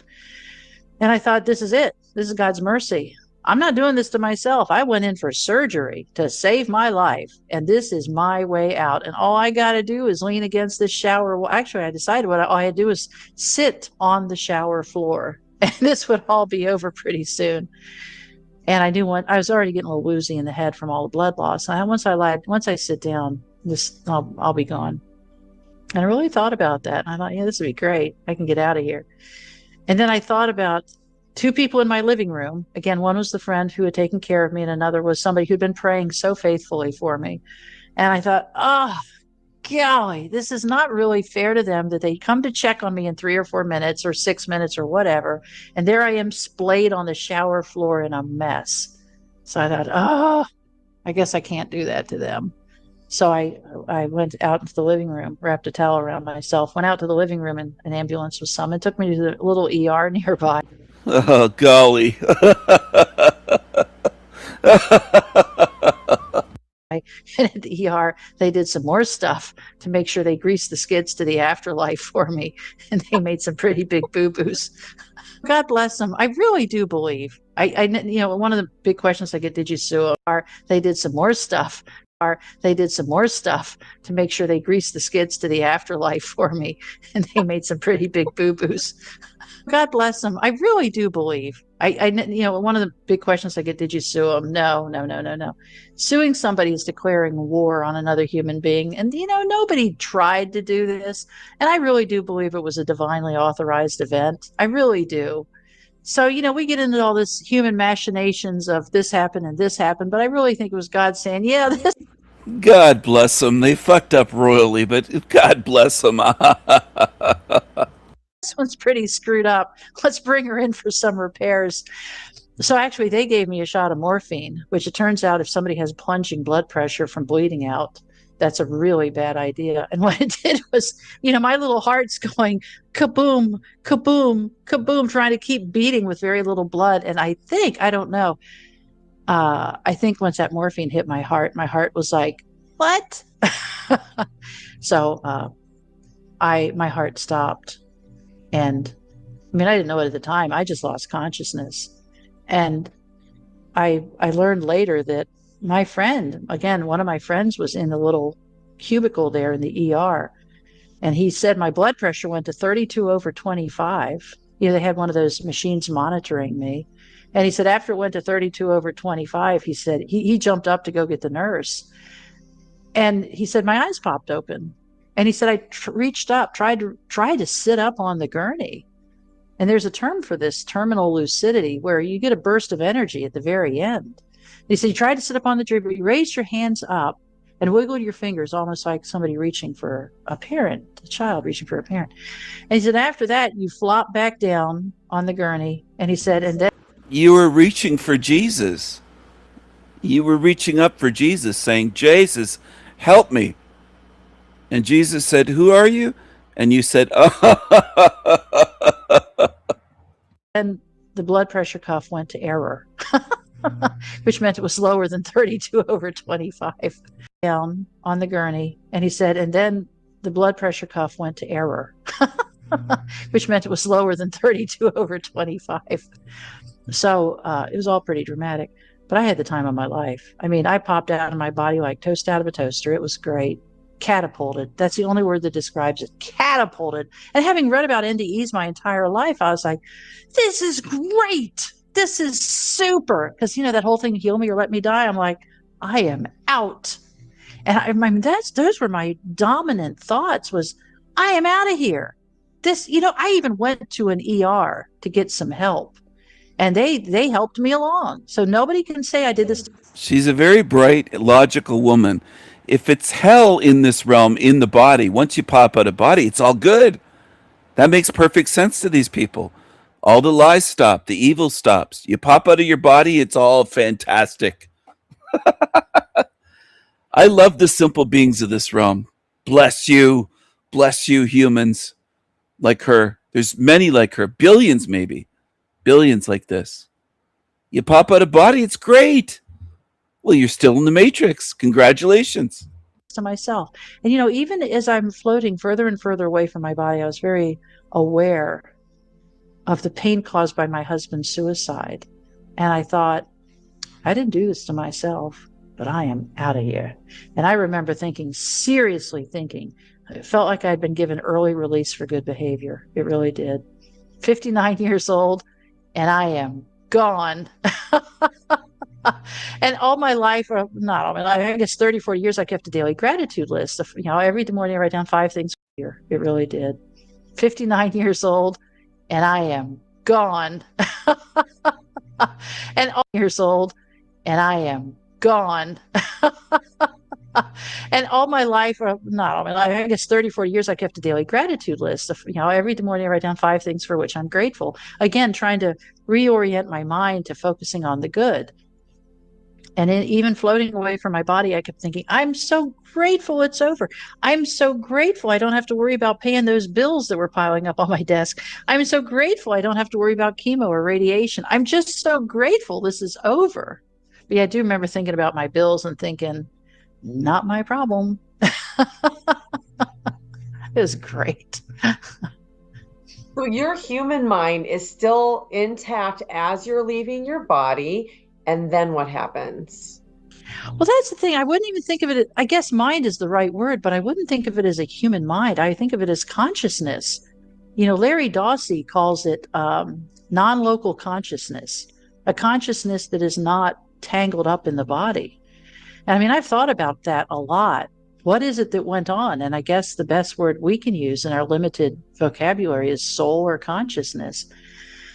But one of the lovely things that happened was I remember thinking, one of my very first thoughts was, I'm dying. And having, my whole life, I'd read all these NDE accounts and I knew exactly what was happening. And I'm floating away in this blackness and I thought, I'm dying. And then I instantly corrected myself and I'm speaking out loud. And I thought, actually, you're not dying, you're dead. And it cracked me up and I laughed out loud. And I sounded, being a quirky, eccentric, half a bubble off plum writer, I talked to myself a lot, and I'd been alone for a couple of years at this. Well, I'd been unmarried a couple of years, widowed a couple of years, but I heard my voice and I thought, I don't have breath sounds. I'm pretty sure I don't have vocal cords or lungs or the other things with which we make and produce sound. I thought, but I'm still me. And it was so comforting. Every single thing I am, down to my maudlin sense of humor, went with me. And I was so comforted by that. And I do very clearly remember thinking, what exactly did I leave behind on that gurney? And I thought, the guilt, the regret, the woes, the worries, the anxiety, the upset, everything dark stayed behind. And what came with me was the real me. And I remember thinking, I've always wondered what I would look like without any anxiety or worry or fear about the future, any of the rest of it. I thought, this is great. This is wonderful. And this experience just went on and on and on and on and on. If somebody had said to me, you were dead for 6 hours, I would have been like, maybe longer. Yeah. And in reality, I was dead more than 10 minutes. When I was in the blackness, I couldn't see anything because early on in the experience, I was accompanied by a massive spiritual being. And I felt him just come, she come join me in a, I don't know if I felt the presence join me or if I just became aware of a presence with me. But I looked up and to my left to see who had joined me. And even as I'm doing this, I thought, I have a left shoulder that I'm looking over. And how cool is that? And I have a head and a neck, I'm doing this. Oh, pretty cool. But I turned to look and I can't see because I'm floating in this perfect blackness. And by the way, the blackness was actively comforting me. It was like actively producing peace. But I said, and who are you? And the answer, before I could even finish the question, the answer was, you are the image and likeness. I'm the original. And I was like, wow. And it didn't just come with the words, but it came with an understanding as well. And the understanding was, I'm just, this is Genesis 1:26, we're made in the image and likeness of God, but I had really, really worked to understand that throughout much of my life. But now I got it. We're the image and likeness. And for us to be the image and likeness, there has to be an original. And there's not a day in my life goes by that I don't think about the depths of what that means. It means a lot. So it seemed like that was an experience that happened pretty quickly. And then as I'm still floating in this perfect blackness, the thing is, I'm classic type A. I want to know where we're going. But in this blackness, I was just like, I don't know where we're going, but I know it's going to be great. I have never had so much trust in my life, but I just felt so calm. I felt like everything was going to be okay. And I was greeted, and again, still in this blackness, but I felt like these beings were around me, and they were like, so grateful to see me. I've always felt like an outsider to society. I didn't fit in with clubs, with groups. I had a job in corporate America for about 7 days, and I got I worked in a secretarial pool, if anyone can remember what those were, where it was not unlike that show Mad Men. I was just one of many typists, and we'd sit there and type, 75 words a minute. And the women decided they didn't like me, and they turned on me, and I got fired. They told a lie about me. They told a lie about something I had done. And I went to my boss and I said, this is not accurate. I would never do anything like that. And he said, am I going to believe 3 women or am I going to believe you? And I said, well, I guess that's your choice. And I lost that job, and I have just not ever fit in well. I don't know what the issue is. And even like little social groups, and I don't know. But I don't get it, because I find you to be funny, intelligent, articulate, and just like a lovely person. Oh, thank you. I appreciate that. I'll probably write that down too. Oh, good. But in this experience, it really was like they were all around me. It's like my tribe swooped in and said, in the most motherly, maternal, gentle voices, here you are. We're so happy you're home. We're so glad to see you. I know this was a hard one for you, but it's over and you're home. And I was like, yeah, I am. Why couldn't I hear from you people more distinctly when I was back in that 59 years of difficult experience? And I still don't know, but I've said this, if the whole thing could be summed up in 3 words, it would be feeling like I was greeted with the words, welcome home, dearie. That's really what it felt like. And then at one point I realized, floating away in this blackness, I was like, I've been here before. Like in my 59 years of life, this is very familiar, this floating in the blackness. And again, before I could even finish asking that question, the answer was immediate. As an infant, I had been given up for dead and came back to life. And my mother didn't tell me that story until I was in my 30s. And the angels told me, they said, yeah, that story your mom told you, you kind of crossed over and we sent you back then. So that's why you've always been a little bit different. And that's why you've never fit in. And that's why you see things other people don't see. And that's why you were fascinated and read every NDE book you could get your hands on, starting with, 76 and Life After Life with Raymond Moody. I wore that little paperback out, reading it over and over again. So I remember thinking that would have been good to know back there. But hey, thanks for the info. What's next? But I do remember thinking about the Bible verse, the peace that passeth all understanding. And I thought, Paul wrote that. And I thought that's what he's describing is this, the peace that passeth all understanding. I've never known peace like this. We think of peace as like a noun. But in this instance, peace was a verb. Peace was actively happening. It was like a peace factory, just producing tremendous amounts of peace that every part of me was absorbing and enjoying and just frolicking in. It was great. And I really did feel like my consciousness, my intellect, whatever, got supercharged, got ramped way up. It was profound. It was just profound. At some point, I was no longer floating away from my body, but I was standing on my own 2 feet in a white room. And I was so disappointed in myself that I didn't look down at my feet. But I remember thinking, was floating in blackness. Now I'm standing on my own 2 feet in a white room. But I saw a white door in front of me, I'd guesstimate maybe 15 feet in front of me. And I remember thinking, I know what that door is. That door is the line of demarcation, the point of no return. That is crossing the Rubicon. And I kind of said, okay, everybody out of my way. We're doing the door. I know what the door means. I'm out of here. And, and I remember thinking, I don't know how this new body thing, physicality works, but I know I can move with intention. Actually, what I thought was I can perambulate with intention toward that door. So I did. And as I did this, there was this mist, like a fog around me. The whole room was foggy. The room was perfectly white, perfectly white. But there was this fog all around me and kind of swirling around my body. And I felt like I should be able to focus on an individual droplet of that mist. The next time you're in a fog, think about looking at a droplet and trying to focus on it. And I couldn't. And I asked the spiritual being or angel that was with me, I said, why can't I focus on a droplet? And she said, it's not a vapor. This isn't humidity. These are particles of light, and you're being cleansed and washed. that sometimes people come to heaven with such a disease process imprinted on their consciousness that they think it's part of their identity. Or maybe a mental illness has been with them so long, they think it's part of their essence. And she said, it's akin, I don't think these were her words, but it's akin to a spiritual car wash, where all the muck of the earth is washed off of us. Other people's opinions, other people's conversations about us, that are cleansed and washed. That sometimes people come to heaven with such a disease process imprinted on their consciousness that they think it's You have to go through heaven's car wash. part of their identity. Or maybe a mental illness has been with them so long, they think it's part of their essence. And she said, it's akin, I don't think these were her words, but it's akin to a spiritual car wash, where all the muck of the earth is washed off of us. Other people's opinions, other people's conversations about us that echo sickness, mental illness, anything. And that we go into heaven purified. As a friend of mine said, that was a great quote. She said, leave your muddy boots at the door. So I thought that was great. And the other thing that happened in this experience is somewhere, and I don't even know the mechanism by which this was communicated, but somewhere in this, it was made clear to me that if I agreed to go back, and it wasn't even back to earth, if I agreed to go back, I'd be restored to wholeness. I was like, good to know, I'm out of here. And I got to that door and I put my right hand up to push through the door. The door was closed. I was like, that door ought to be open. I put my right hand up to push through the door. Pretty fascinated by the fact, right-handed on earth, right-handed in heaven.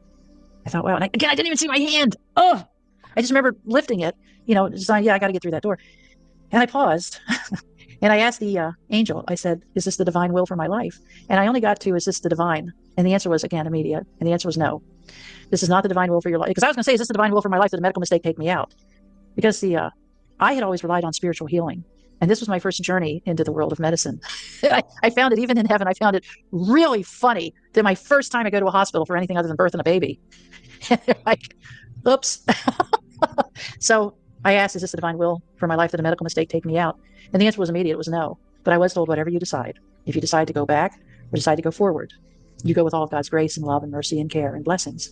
And I thought, I'll take that deal. And that was the answer to my second prayer. No more hard decisions. And I was also told that when we're striving to do God's will, there isn't a wrong decision. That even if we make a wrong decision and we may take the long way around the barn, we're going to end up right where we need to be. That if our motives are pure and we're trying to do right and we're trying to be a blessing, we're not going to go too far afield. And that was so comforting. So I thought, okay, sweet deal, I'll take the door because I really wanted out. So in heaven, I'm remembering how hard those last 29 months had been. And I thought, yeah, I'm done. I'm out of here. And then I had a vision. I had a vision of the nurse who had been so kind to me. When I was on that gurney in that little ER where I had been transported after the surgery, I was pretty messed up in the head because I'd had so much blood loss. And this very motherly nurse had leaned over the gurney while they're trying to figure out what to do with me while I was still conscious. And I said, promise me you're not going to let me die. One of the side effects of bleeding to death, or maybe it's not a side effect, is anxiety. The brain consumes 70% of the body's oxygen. Isn't that fascinating?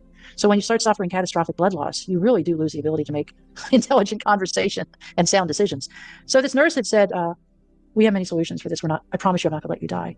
I thought, okay, she seems to know what she's talking about. So at that door, I'm given a vision of this nurse, the same nurse. She's sitting in a hospital supply room alone, surrounded by medical supplies and linens and stuff. And she's sitting on a little metal stool, leaning forward, head in her hands and sobbing uncontrollably. And I'm a witness to this. This was more than a vision. This was a potential future event that I am watching as a silent observer. And she is sobbing. And through tears, I hear her say, I promised that woman I wasn't going to lose her. I promised that woman I wasn't going to let her die, and I lost her. And I thought, oh, come on. Come on, she's a nurse. She's my age. She's in her late 50s. She's lost patients before. I'm sure she'll get over this. I want to go. I don't want to go back. And then I was given another hit. Again, I'm looking at this woman sobbing, but now I feel the emotional angst of losing a patient. After promising me she wasn't going to let me die, I feel the guilt and grief and regret she's carrying in her soul. And I was like, don't do that to an empath, please. Don't do that to me. And she did. The angel did. Anyway, I knew I had to go back. I put my right hand back at my side because I did think if I can spare somebody that much grief and angst and upset, I need to go back. So I put my right hand back at my side, and in an instant, I was back on that gurney. Just an instant, like less than a millisecond. And, everyone's in the room. I had been alone in that room with my friend in that little ER cubicle. Now everybody's in the room. I had an IV in each elbow, had a party. And I do remember this. I remember one of the nurses was standing by my side with an IV bag, the whatever, the little bag of fluid was on an IV pole. And I remember seeing this nurse just squeeze that bag as hard as she could because they were trying to make sure they got me back, I guess. But anyway, the nurse leaned over in my face and she said, what is your name, Rosemary? What year is it, 2018? Where are you? And I said, a crummy excuse for an ER. So, because I actually shared this story with an anesthesiologist. I interviewed some people for my book. I want to make sure I get the medical perspective correct. And what this man started crying when I told him I had answered the 3 questions. And he said, He said, you have no idea how relieved they were that they knew they had done the right thing in resuscitating you. Because there comes a point where you look at the time and you say, she's going to be brain damaged. She's going to be so compromised. And they stop. And the thing was, I was gone more than 10 minutes. And with bleeding to death, I learned they can't do CPR because it just pushes more blood out of the body. I interviewed an ER doc, and he said, what they do is refill the tank. I guess, sorry, patch the leak, refill the tank, and restart the heart. That's the process they use. So to medical belief, I should be significantly compromised from having been oxygen deprived so long. That was just an incredible story. I have lots of questions. So can we start? I want to start with the angels. Sure. So I think people are always curious. You spent almost your entire time over there with that female angel who seemed like she may have been one of your guides. So I have several questions about the angels. So no, first of all, how did they physically appear to you?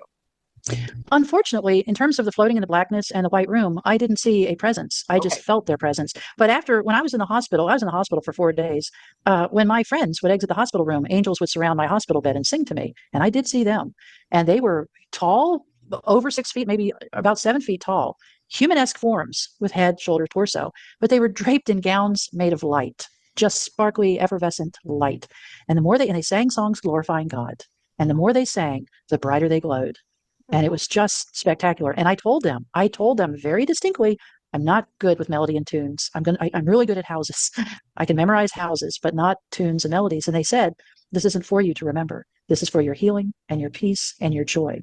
This is a thank you for agreeing to come back, because we know that life on earth is very hard.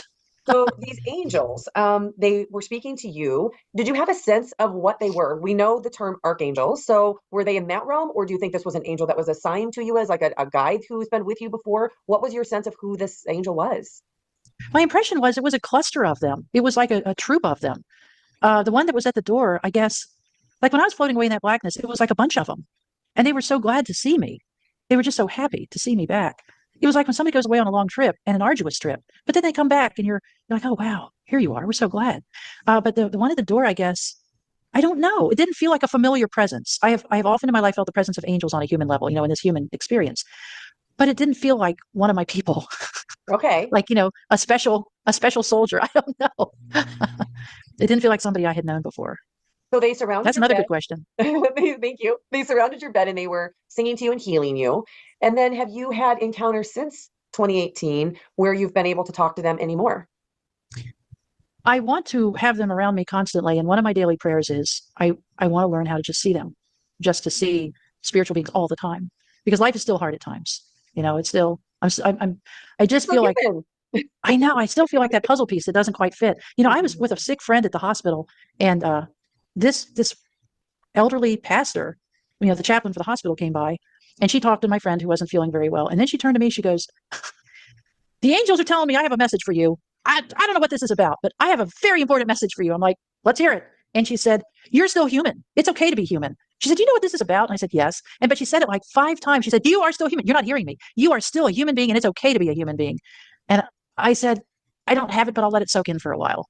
And then I told her I'd had this NDE, and she goes, oh, that's what it's about. You're trying to be something you're not. You're still a human. You're not an angel. You're a human. And it's kind of an amazing experience, kind of really remarkable. And then the other thing, I was my near-death experience happened in September. And after that, I sold everything I had, not everything, but a lot of stuff, and moved to the Midwest. I wanted to watch corn grow. You said when you were in that place that you had a clarity of the last 29 months. Was that a life review of some sort? I don't know, because I didn't see, panorama. I didn't see, things go by. I just, the biggest thing about dying, it was like waking up from a very intense dream and realizing that you got way too tangled up in the drama, that the dream is over. But that's what it felt like, and I've said this in my book, it was like a child having a nightmare in a dark room, and a heavenly parent grabbing the child by the shoulders and gently shaking them awake and saying, I know that was scary, and I know it was bad, but it's over. You're awake now, and I'm here with you. That's really what it felt like, that I had been so tangled up in, he said this, and she did this, and this bad thing happened, and that was the clarity, it was like a dream. And people give me crap over quoting the Bible. People give me crap over everything. But in the story of Adam and Eve, it says the Lord caused a deep sleep to fall upon Adam, and it never says he woke up. Well, a lot of people who have near-death experiences say that this is the dream and that is the real. And having been on the other side myself, kind of feels like that to me as well. It does. That's what it felt like. And even now I still get tangled up with drama over stupid stuff. And I have to really, sometimes it takes me a couple of days to back up and say, wait a second, remember that. This is like a dream. And the angels are with us. But yeah, the whole thing of dying, it really did feel like a parent just shaking me awake and saying, yeah, that was bad, but it's over. And Yeah. you're unhurt. You're Wow. okay. You called this a divinely authorized event. So I do you did. think that you planned, your soul, your higher self, planned this in advance? I've heard of those exit points. I've heard that theory. Sounds reasonable to me. I recently met a man who's been, is going to be a big deal in my life for a while. And he's very, he's very handsome. He's very interesting. He's just a really nice, decent man. And I look at him all the time and I think, how did I get somebody like you? Because he's really quite remarkable in many ways. But I really believe down to my toes. I just believe down to my toes that before we came to this earth, we were somewhere. We call it heaven. I can get behind calling it heaven. But I know down to my toes that he and I had an agreement that at the end, the last chapter of our life, we would say, hey, let's help each other. Let's help each other get, through these last 10 yards of life here. And I Well, know that's that. interesting because that means that you had to be ready for each other because in a soul contract, they don't come together unless both have done the work to get there. So I'm going to ask you a very unusual question. And I'm going to preface it by saying this first. I lost somebody so significant in my life. It took me 4 years to get over him, and I had not seen him for 3 years before he died. And in hindsight, now that he has sent me hundreds and hundreds of signs and he has been behind my artwork I created and my book that I created, and he definitely caused a different type of spiritual awakening that sent me on this path and trajectory of where I am today. And I look back at that event as terrible and painful as it was, and I say, in some ways, that was the worst thing, but in some weird way, it was also one of the best things that has happened to me. Can you at this point look back and say that about your experiences that have led you to where you are right now? Yeah, I can. My husband's suicide, this sounds almost callous, but he needed to go. He needed to go for himself.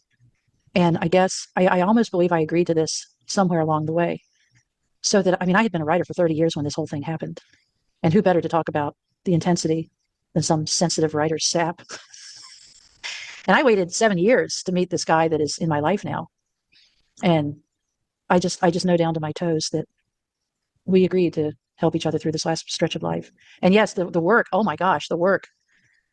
It's just so easy when you're slapped down by trauma to just say, I'm just going to become that weird lady in the corner of the neighborhood that never takes in the mail, never answers the door, and lives off, Instacart. And I do love me some television, but yeah, that's the easy thing to do, is just to become that person. And honestly, that was my default. And even when you get to certain levels, like, deciding I'm going to just live in my car for a while, and then I can't, and then deciding I'll live with Tracy, and then deciding I have to live on my own. And then, it's all these levels, these steps that you got to claw your way up to.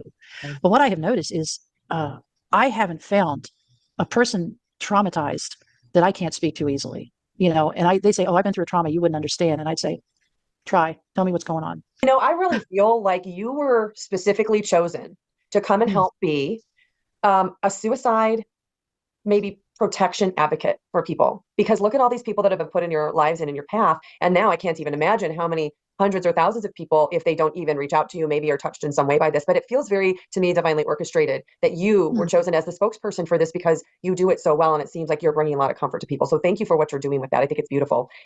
I know that's true, but it just gets hard when you're doing it for the 57th time. I'm curious. So tell me why you've wanted or felt compelled to tell this story 50 or 60 times. What about it makes you want to do that? That's a really good question. That's a question nobody's asked me before. And I've been asked a lot of questions. I think it's because when people ask me to be on their podcast, and in the early days, I just said, yes, yes, yes, yes, yes, yes, yes. And then subsequently, I became a little more selective about to whom I say yes. But I guess the bigger question is, why did I write the book? And I had a friend tell me, it was great advice.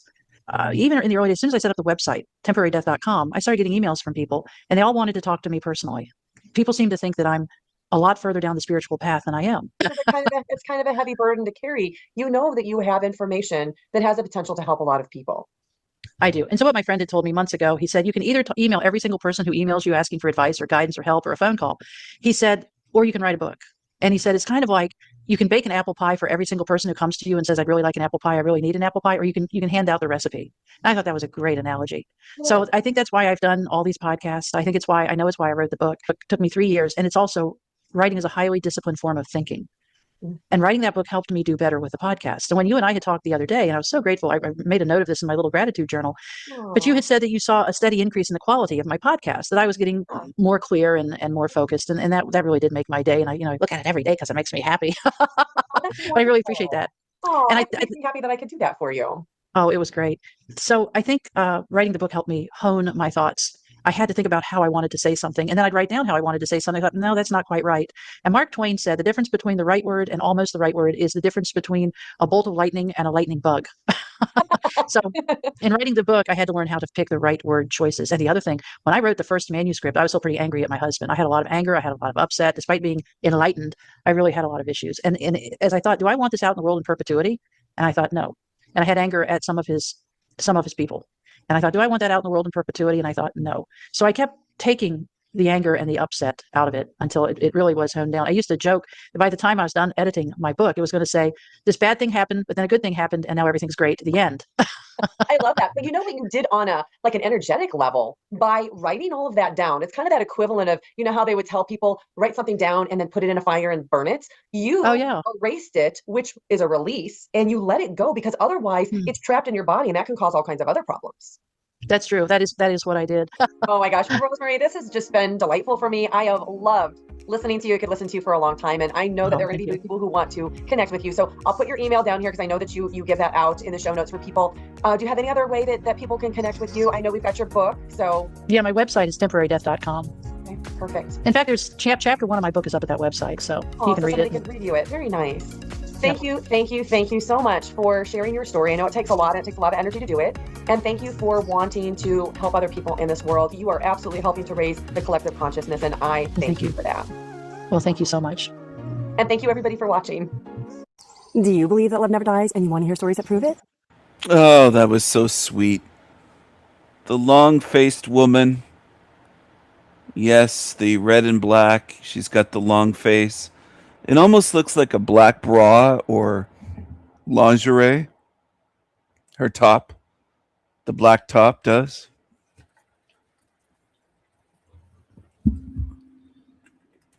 If you see what I'm saying, hold on a second.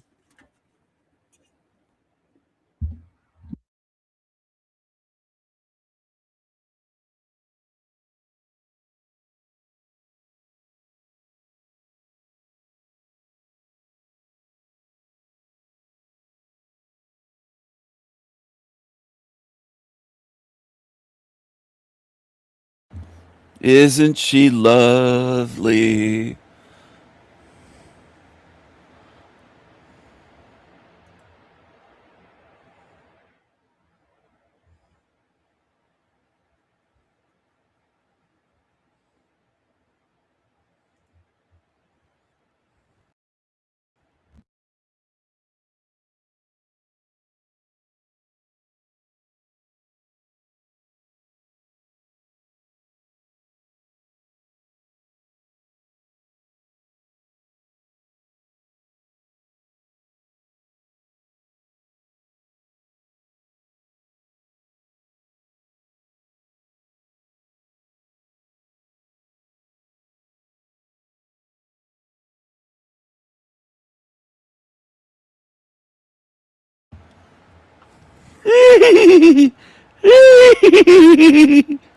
She had the long horsey face. And they always seem to think that a soul contract and planning out your life, oh, it's so wonderful and romantic. Isn't it romantic for her to have a husband that died from suicide? Oh, what a beautiful life script. What a beautiful life script. She must have chosen that, right? She chose to have a husband that killed himself. And they romanticize it. Does anyone ever get sick of the evil shit in this realm getting romanticized? Does that ever bother anyone else in this place? Does it ever bother anyone? I have to wonder about this hell realm because everything to humans, they try to romanticize. I mean, I there's no limits. How can I put it? I think there's parents in this realm that could romanticize killing their children or their children dying of leukemia and say, oh, well, it was just a life script. It was beautiful. I learned so many lessons from scripting this shit out. Does anyone just get tired of it and say, I'm sick of people romanticizing evil, pain, suffering, misery, the way this place is deranged? This realm is deranged. I know I talk a lot about the disease, the pain, the suffering, but this place is demented. It's deranged. Where you have people smiling, laughing. Oh, it was a soul contract. It was a life script. Yeah, I probably signed up for having a husband that killed himself. That suddenly, with no warning, at least she claims there were no warning signs. That he just anyway. I guess I view it differently than most of humanity because most people seem okay with this. They just, oh yeah, well, of course we scripted this shit out.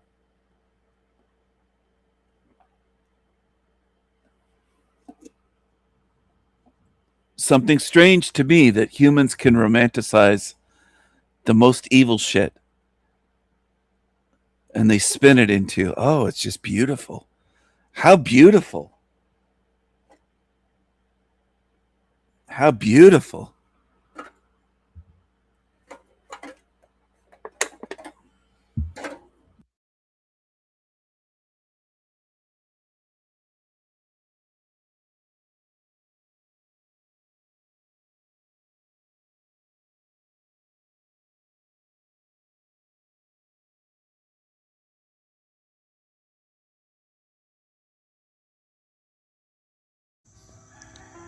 Hi, so I don't think I've ever actually shared what my vision for Origin Foods is.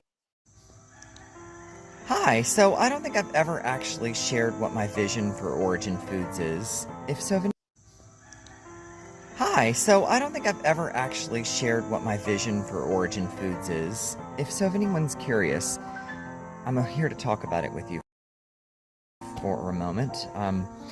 First, to understand what it's going to feel like going into Origin Foods, it's based on the memory of Garden Cove produce. So if you know what the sensory experience of Garden Cove was like, walking into that front door with that beautiful scarecrow mural and seeing the shopping carts and the tables filled with the bananas and other things and the scent of the grains and the bulk room and the spices and all the... Apparently sucking on bananas is on his mind. This is Charles Bryant, the fraud from Huntsville, Alabama, that was in the news. He was in the news for fraud. And I exposed him 2 days ago on my channel here. This fraud, Charles Bryant. There was a little table, and on that table...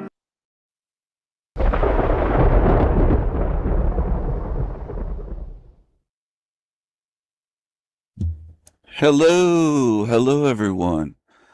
I'm going to check this out. This is Origin Foods on Facebook. We never forgot.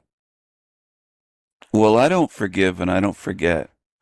And I know that you're hiding, Charles Bryant. You are the demon slayer, a slanderer, a demon on YouTube. Entrepreneur, Huntsville, Alabama. Huh. So this guy, Charles Bryant, has been in the news. They're accusing him of fraud with this Origin Foods. He's trying to get money. All right, everyone. It's time to clear the air and get everyone on the same page. On TikTok, Origin Foods is getting noticed by people within the community. People who remember what this place was, former employees, former customers, people who were changed by... All right, everyone. That's quite a voice, isn't it? My goodness. Are actually starting to notice. They are Sorry about that. That's quite a voice, isn't it? A munchkin-sounding high-pitched voice. Oh my goodness. Look at the big sneakers, the oversized sneakers and the trash bag purse. Look at this. Is it wearing a dress or is that a cape? What is that? Is that a gown? Look at this. That's crazy. Isn't it? What do you think? All right, everyone. It's time to clear the air and get everyone on the same page. On TikTok, Origin Foods is getting noticed by people within the community. People who remember what this place was, former employees, former customers, starting to leave comments. They are reposting videos. They are saving videos. They're letting us know they're following Origin Foods. They are showing their support. And what this proves is that We Never Forgot isn't just a little saying. It isn't just a cookbook. It isn't just a collection of recipes or a grocery tote bag or a song. This is a collective of people. Calm down, little Charles. Little munchkin. Look at this. What a freak. What an absolute freak. Look at him. Just look at him. What a loser. What a loser. We used to be a community. We used to have something here that Huntsville carelessly threw away and then replaced with a broken water machine and overpriced processed food. We don't care if it has the name Loma Linda on it, if it's $40 a can. And We Never Forgot actually means that we remember what actually worked here. And that means that we're not okay with a broken status quo. So I encourage everyone to go hop over on TikTok and connect with the community, because if you remember Garden Cove produce, if the legacy of artist and Edna Sidney mattered to you, if this place changed your life, if you care about healthy eating, if you care... He's bringing up people's names that he's not associated with, talking about their legacy. He's trying to leech off their famous name and attach himself. Wow, look at this. You know he's in the news for being a fraud? Did you know that? He's in the news for being a fraud. No, I'm serious. Check this out, everyone. I'm serious. News 19. Looks like the CBS all-seeing eye symbol. I wish it would just say what it is, but I think that's what it is, the all-seeing eye. News 19 station. In Huntsville, it's 90 degrees. Hot as fuck there. That's Fahrenheit for my European and British viewers. 90 degrees Fahrenheit, not Celsius. Celsius would be 30-something, I believe. Maybe it'd be 33, I don't know. I'd have to check. This was June 2025, it looks like. Posted by Dallas Parker in Huntsville, Alabama. Dispute grows over former natural foods store's legacy. Can they talk about the store? Someone happened to see the flyer over the counter at the post office at Oakwood University. Artist Sidney, founder of the original store, said, "They immediately called me wondering if we were planning to reopen our store." Artist and Edna Sidney said they were never contacted about the Origin Foods project and now worry former customers are being misled into thinking they're involved. These poor old people retired, and this Charles Bryant creep is using their name and flyers and videos. It just kind of concerned us that it was a fraud. People were going to send money to this person, meaning Charles Bryant, to reopen our business that we had closed, said Artis. But Charles Bryant says it's no fraud. Yeah, I'm sure. And reopening Garden Cove was never the plan. He says Origin Foods is entirely new, centered on affordable, heritage-based vegetarian meals, inspired by his working at Garden Cove. Our plan is to revive recipes that remind you of things your grandmother might have made, Bryant said. Authentic vegetarian food that lands with everyone. Meat eaters alike. Oh, vegetarian food that lands with everyone, including meat eaters. Oh, yeah, that makes sense. Bryant says the QR code on his original flyer featured Garden Cove's building and images of the Sydneys to show respect. Well, they didn't take it as respectful because you're not respectful. Not imply affiliation. He acknowledges a flyer may have caused confusion. May have caused. Well, it did cause confusion. To a lot of people.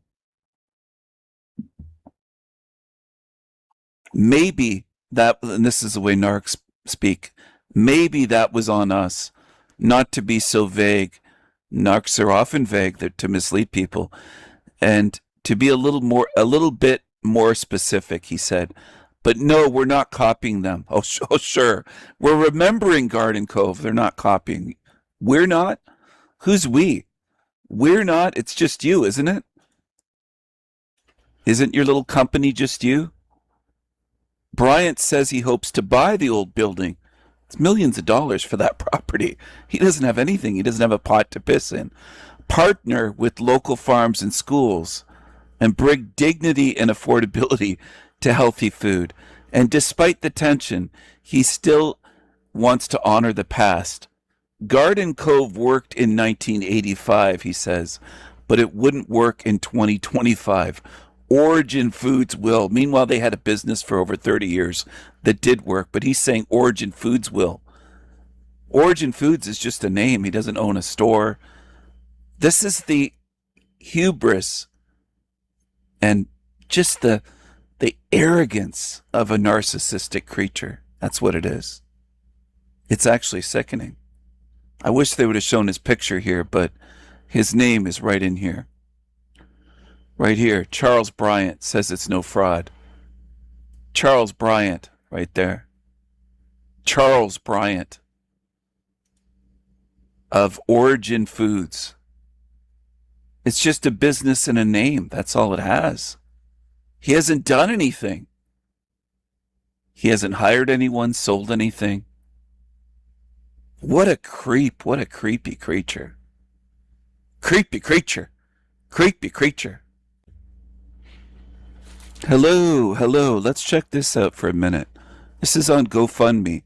Help Derek and Charles build a village. Derek DiCarlo ran this GoFundMe. And Charles Matthew Bryant, Charles M. Bryant, the one I just showed from Huntsville, Alabama, that's trying to commit fraud against a grocery store that used to exist, that was closed, and people retired. They ran it for 31 years, I think it was. It's over 30 years. I think it said 31. Derek DiCarlo, right here, ran this with Charles. And they got over $5,000. I don't know if Derek gave Charles any money, but $5,327 raised out of $10K. Maybe you should start another one. This was 3 years ago. He needs money again. He should start another GoFundMe. He needs more money. Derek does. So does Charles. He wants to buy that property where the grocery store used to be. Low-cost housing. Look at this. So this is Help Derek DiCarlo. As you can see right here, it's public, Derek DiCarlo and Charles Bryant. They wanted to start a village and live together. Derek DiCarlo in Plymouth, Massachusetts. Right there. Massachusetts. I have trouble saying that. Massachusetts. Massachusetts. Plymouth. Organizer Derek DiCarlo right here. Right there. And it's right here too. It's right on the screen. Derek DiCarlo. A guy that has threatened to and plotted to murder me. He's plotted to end my life, and I believe Charles may have been involved, and Mushroom Coyote, a.k.a. what's his name? Kai Marco Weldon, and Charles M. Bryant are involved in this, as far as I know, as far as I can tell at this point. But they're going to be investigated.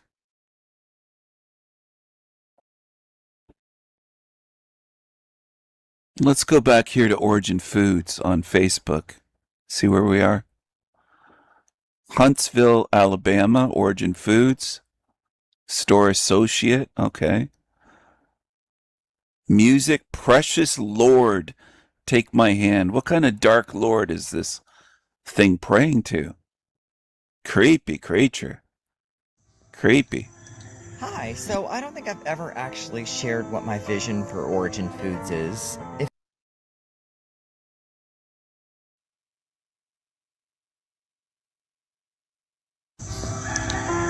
Hi, so I don't think I've ever actually shared what my vision for Origin Foods is. If anyone's curious, I'm here to talk about it with you for a moment. First, to understand what it's going to feel like going into Origin Foods, it's based on the memory of Garden Cove produce. So if you know what the sensory experience of Garden Cove was like, walking into that front door with that beautiful scarecrow mural and seeing the shopping carts and the tables filled with the bananas and other things, and the scent of the grains and the bulk room and the spices and all the fresh produce coming out of the produce area. I want you to be hit with that again. I want that to have enough time to build up in the building before the doors even open, so that when you walk in there, it's like it triggers that memory for those of us who actually shopped here, that memory of what that smell was like. Because ever since this place closed, every time you walk into a grocery store, especially a health food store, it doesn't smell like this.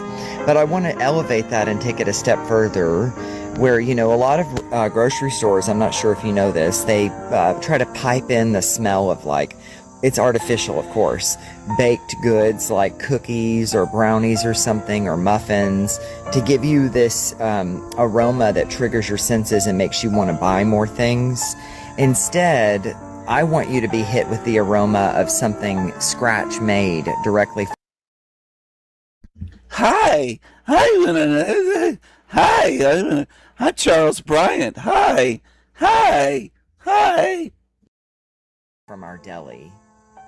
I want you to know what that feeling is like, to actually not only smell something that's alive and fresh and scratch made, but get the chance to taste it before you buy it, and maybe even look over and hear somebody playing a song on the piano by the checkout. And, you know, a place where you can go on a Sunday afternoon and get lunch and hang out with your family, maybe share a recipe or two and get groceries for the week. I want a place where you can stop worrying about recalls and worrying about if food is too expensive or if it's unhealthy, where you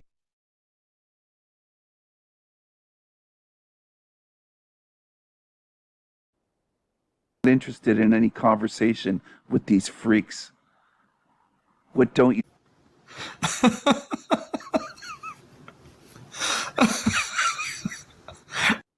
Forced fake laughter, bad actor, piss poor actor. Are you that fucking retarded? You're too good to talk to us. You're too good to talk to these people, but So you call freaks. What don't you?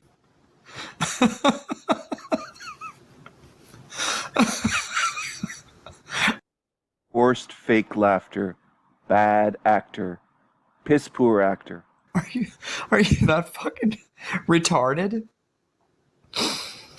You're too good to talk to us. You're too good to talk to these people, but So you call people retarded, schizophrenic, all this stuff. What a complete narcissist. Just a bad actor. yet you think that you're so much better. You get to sit in the corner and hurl. Think that you're so much better. You think that you're so much better. You think that you're so much better. You think that you're so much better. You get to sit in the corner and hurl. Think that you're so much better. Why don't you put your dress back on and your tiara? Insult. Some people try to come to you and say, well, put your dress on again, Charles. Put it back on. Sing.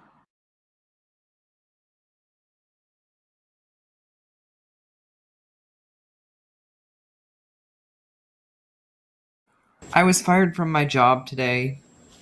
I'm starting a new job on Tuesday. I was kind of depending on the money I was supposed to make this weekend. That's well deserved, demon. And now I'm hurting. I don't like to ask for money. I'm not trying to grift. Yeah, right. And if you can't help, I completely understand. I try to help whenever I can too. Oh, sure you do. Sure you do. I will eventually get back on my feet. Oh, sure you Things will. will work out for me. Yeah, right. But if you can, in the meantime, there's a donate button below. Oh, yeah. Oh, yeah. Is that Granny Smith? She says, that poor little boy, Charles, that poor little boy, if you could donate some money to him, sure would help. Take care, you hear? Take care, y'all.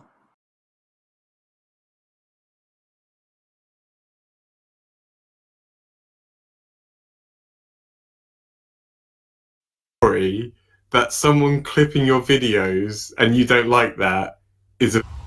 The fact you're laughing at all this and this is funny to you proves where your level of is at. You actually think that suffering is funny. You do. You think that No, humor is funny. suffering and drama is entertainment and it's funny. Like, you're probably the type You're a narc trying to cause as much pain as you can. It's failing. of person that enjoys Jerry Springer. But honestly, no, you're completely wrong once again. This is not at all the case. You're crying victim. No. We're not upset by people clipping our videos and talking over us. We're upset by people making up complete lies about us. Once again, Derek's not my boyfriend, yet you keep saying he's my boyfriend and my hero.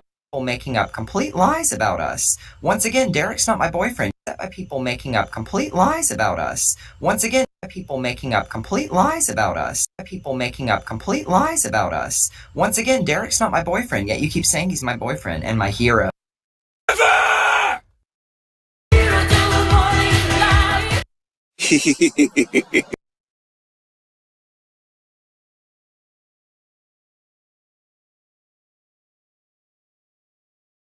I wear my diamonds when I ride the range.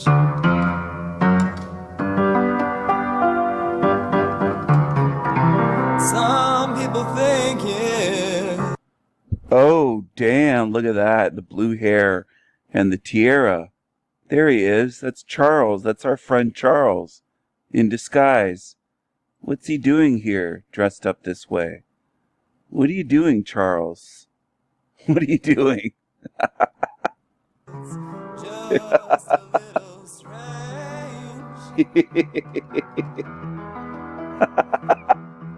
Oh, damn. Change things when things need to change. Oh, my goodness.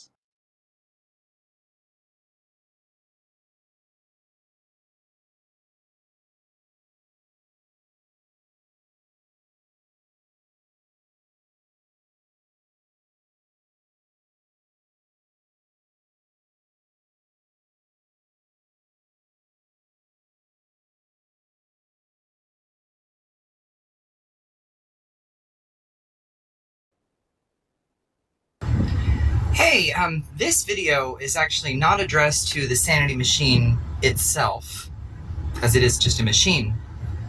AI. How dare you? How dare you just call me just a machine?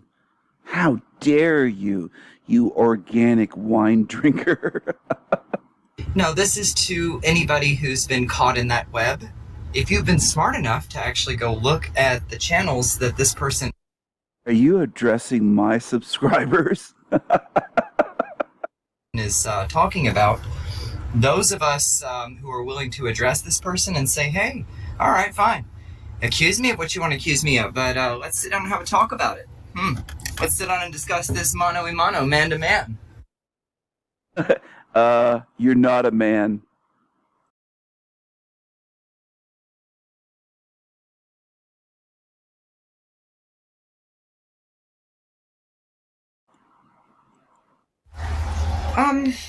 Hey everyone, I have decided this is hey everyone, I have decided this is not like my normal content. because Derek had mentioned he'd like to hear me sing. I'm a little tired today, so I don't know if I'm going to bring in the same energy that I usually have when I get alone and I sing. If you can hear Momo, I didn't want to record this inside the place. So this is the creepy little narcissist, creepy little boy that wants to talk to me man to man, and now he's going to be singing some Japanese lullabies to Derek Lionsword. I mean, this is just incredible. This is just fucking incredible.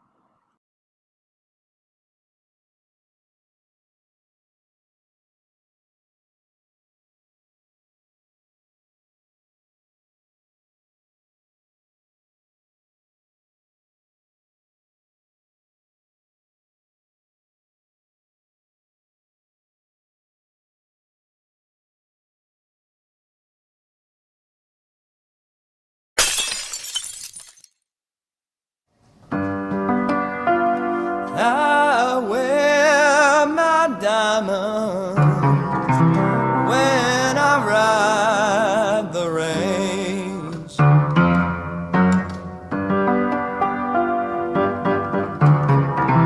Some people think it's just a little strange,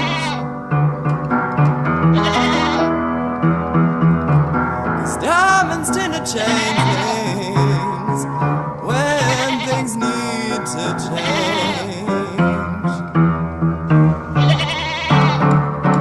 I love my diamonds, love to have them run about. Love my diamonds, love to have them run about. Oh, damn, I caught him. There he is. That's the Demon Slayer in that wig with that tiara on. Wow. What kind of show is that? That's the Demon Slayer. Diamonds can really help you when your butt needs bailing out. The Demon Slayer has a secret past. They used to like to go to bars in New Orleans, dressed in drag, dressed like a woman to try to get free drinks. Isn't that crazy? Just think about that. Look at them.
Hello guys, so following on from the last video that I did, there is a hell of a lot more to be said about that, because of course it pertains to everything that this is and us supposedly in it.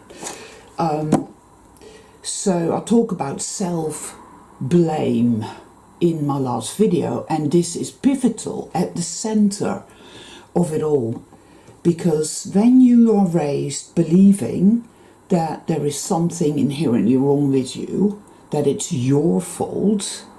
See, what you've got to remember first and foremost, and this is again, this is the be all and end all, the alpha and the omega of it all, is that evil can not look at itself and recognize, acknowledge that it's wrong and ought not to exist at all, that it's hurtful, harmful, toxic, bad, rotten, putrid, an abomination. It cannot do that. Evil will never ever do that. It will not do it. It can't do it. Right? So what it needs to do by necessity, it needs to, right, scapegoat. It needs to project all its own insanity, because evil is an insanity, it's a sickness, and it needs to project that onto others, right? Now you get two, other than the evil ones, the narcs, the Hilux, NPCs, whatever. Okay, I kind of don't want to put people in boxes or anything, but look, it's like yesterday I had stuff to do and I went to a garden centre, and the amount of people that I came across who emitted no life force whatsoever. And you know, the nice generic people, the nice sterile people, they're sterile and they're generic. They're a dime a dozen. Conveyor belt people.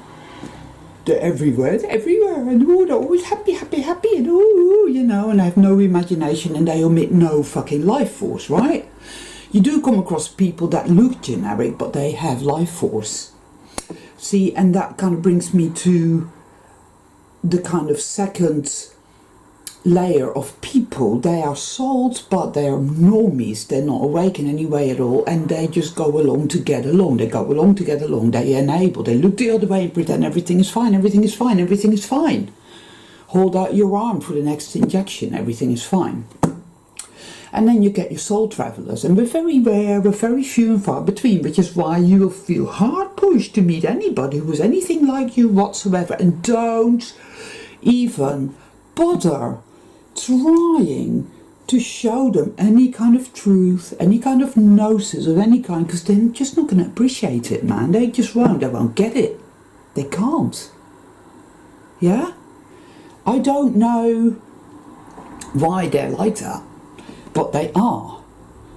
And they're just there to pretend everything is okay. That's it. Right? They're enablers, and yeah, they serve the machine.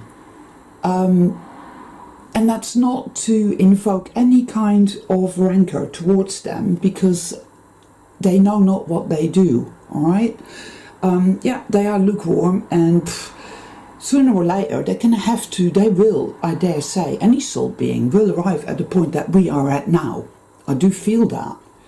However, it is important to also acknowledge how you feel about their role in all this, and to work through that, not to wallow. But anyway, we are different in that, first of all, we see the truth. We see evil for what it is, and evil hates that more than anything. It does not want to be seen for what it really is. Right? Now, why is that? I mean, you could ask yourself, why does evil not want to be seen for what it is? Surely it can acknowledge that, yes, I'm evil, and yes, I exist to distort and harm and hurt and destroy. Why the fuck not? That's who I am, and yeah, I freely acknowledge that, but for some reason it can't do that. I think that's because ultimately, perhaps oddly enough, evil knows what it's doing is wrong. Perhaps in some really weird, really dark, distant part of itself, it has a conscience, because consciousness creates everything. This is my honest opinion, my honest feel, my honest sense. And evil is a malfunction of consciousness, and it's consciousness itself that generates that. And if consciousness creates reality, consciousness has a conscience. So that's why. It's like a kind of dark, putrid woundedness that's been festering away through all the dark resets, the fall IA, and has now reached the very bottom of the barrel. And it's face-up time, you know, and I feel that We cannot heal evil in the conventional sense. You see, us soul travelers, we are the ones that can see it for what it is, right? So we're the enemy, we're targeted because we are dangerous to it, right? But we are the healers of this. We can only be the healers because the ones that don't want to see it can't heal a damn thing. You've been scapegoated and you've been made to think it's all your fault, and you've ended up blaming yourself. And every time you get it wrong, every time you give in, this is what happens because you were set up this way from the get-go, right? So they insert themselves. I've got a good comment from Triple Lindy, and you're right, Triple Lindy, it's true. The reality isn't what we want it to be, it is what it is. I mean, we need to be present and see it. See, no, sis. Because you cannot heal that which you cannot see. But the thing is, right, so these people keep coming into your life, insert themselves into your life. The system will insert itself into your life and pretend to be your friends. There was a lot of that going on 6 years ago, if you remember all this, we're all in it together, yeah, right. Go out and bang your pots and pans in the street, yeah, we're all in it together, it's not true, it's all a lie, it's disgusting. These people will come with their faces all smiley and their actions seemingly innocuous and kind and whatnot, but it's nothing of the kind. They want something from you, they want your life force, that's what they want. But you've been had from the get-go, and you have that shame and that guilt and that I'm just so bad and I shouldn't even exist at all, that and all the blame, and it's all my fault, and I've had to self-abandon, and I've had to self-betray, and I have to accept that it's all my fault, it's me, it's my problem, it's my fault, all the evils in the world are my fault. So because of that, and because you're a soul traveler, you've become a people pleaser, you've become a doormat person. See, that proves that you are good and kind, you see, because everyone else has become a fucking narcissist. If you can't beat them, join them, let's be an abuser, let's feed off everybody, let's do this, let's do that, right? Or somebody's become a fucking everything is fine, right? But you're there realising that everything is not fine, everything is shit, but you somehow, because you're used to taking the blame, you're used to having all that filth projected onto you and then accepting it as, this is the truth. You've been doing it your whole life, yeah? So you're used to it. You barely even recognise that you're doing it. So, but instead of becoming bad, instead of turning to the dark side, your way of dealing with this incredibly hostile environment in which you feel you're the scapegoat, your way of dealing with that is to become a people pleaser, and that proves that you are actually a really good being of light, because you've not turned to the dark side, and you think that by being kind, generous, cooperative, tolerant, forgiving, that somehow is going to make things better, that somehow they're going to see the light and they're going to change their behavior and they're going to start treating you with the kindness that you deserve. They don't. What they do is they feed off your light, because that's really what it is. It brings forth your light. All the abuse and all the targeting and all the attacks and all the evil, nasty garbage that's heaped upon you from the daily is being used by the dark side. You see, your tendency to be good and to be loving and to want to generate goodness, your desperate need, genuine, honest need for connection and belonging and well-being, right? The stuff of life is being weaponized and used against you because you try so hard to, you keep thinking that if you're kind and good and loving, that things will be okay. And it's not just a psychological thing. at all. It is dark magic. You'll find that it's compulsive. It feels very compulsive, like OCD, like having to go back 12 times to do something to the key in the lock of the door just before you go off to your slave job. It's like that.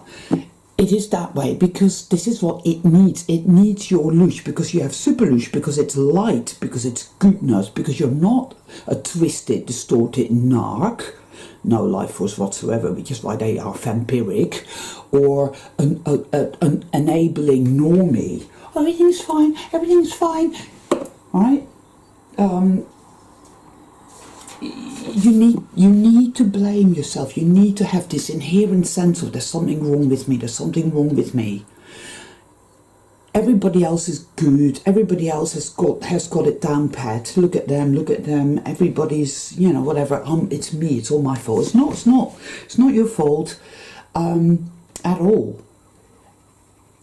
It's evil, and you are not evil, which is why you're good and kind and considerate and generous, which is why you have so much compassion, which is why your heart hurts when you see the suffering of the world. Everybody else, they either don't give a fuck or they're busy dissociating from it. You're not. It's when you find that you have major trouble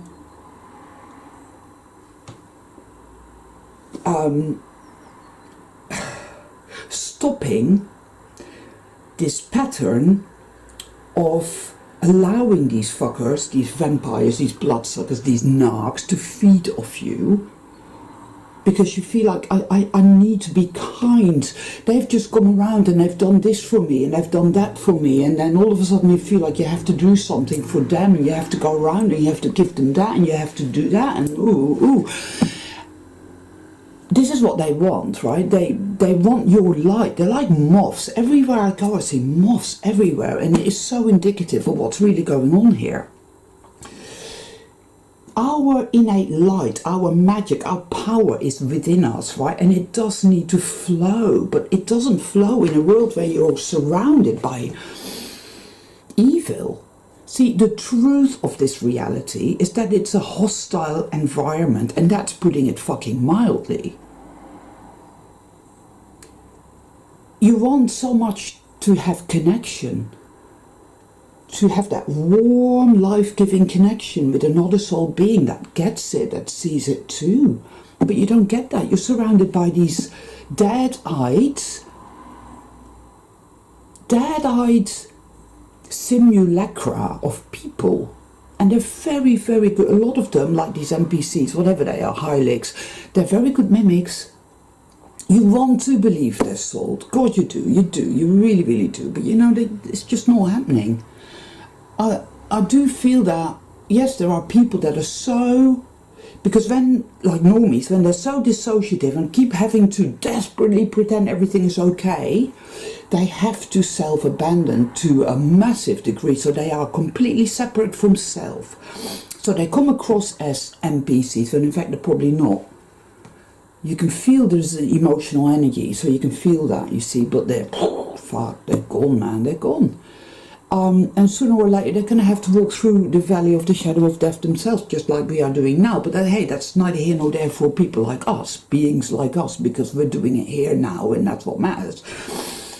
We've been scapegoated, we've been turned against ourselves, the weapon ourselves, like I talk about in my last video, because it needs for us to blame ourselves. It needs for us to take on ourselves the burden of guilt, when in fact, no, that's not true. It's not our fault, it's them, it's evil, right?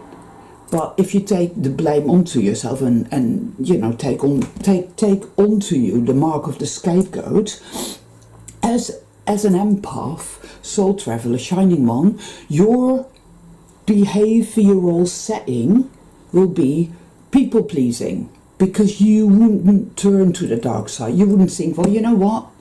If I can't beat them, I'll join them. I'll just become evil and become a manipulative, soul-sucking, vampire, parasite scumbag, right?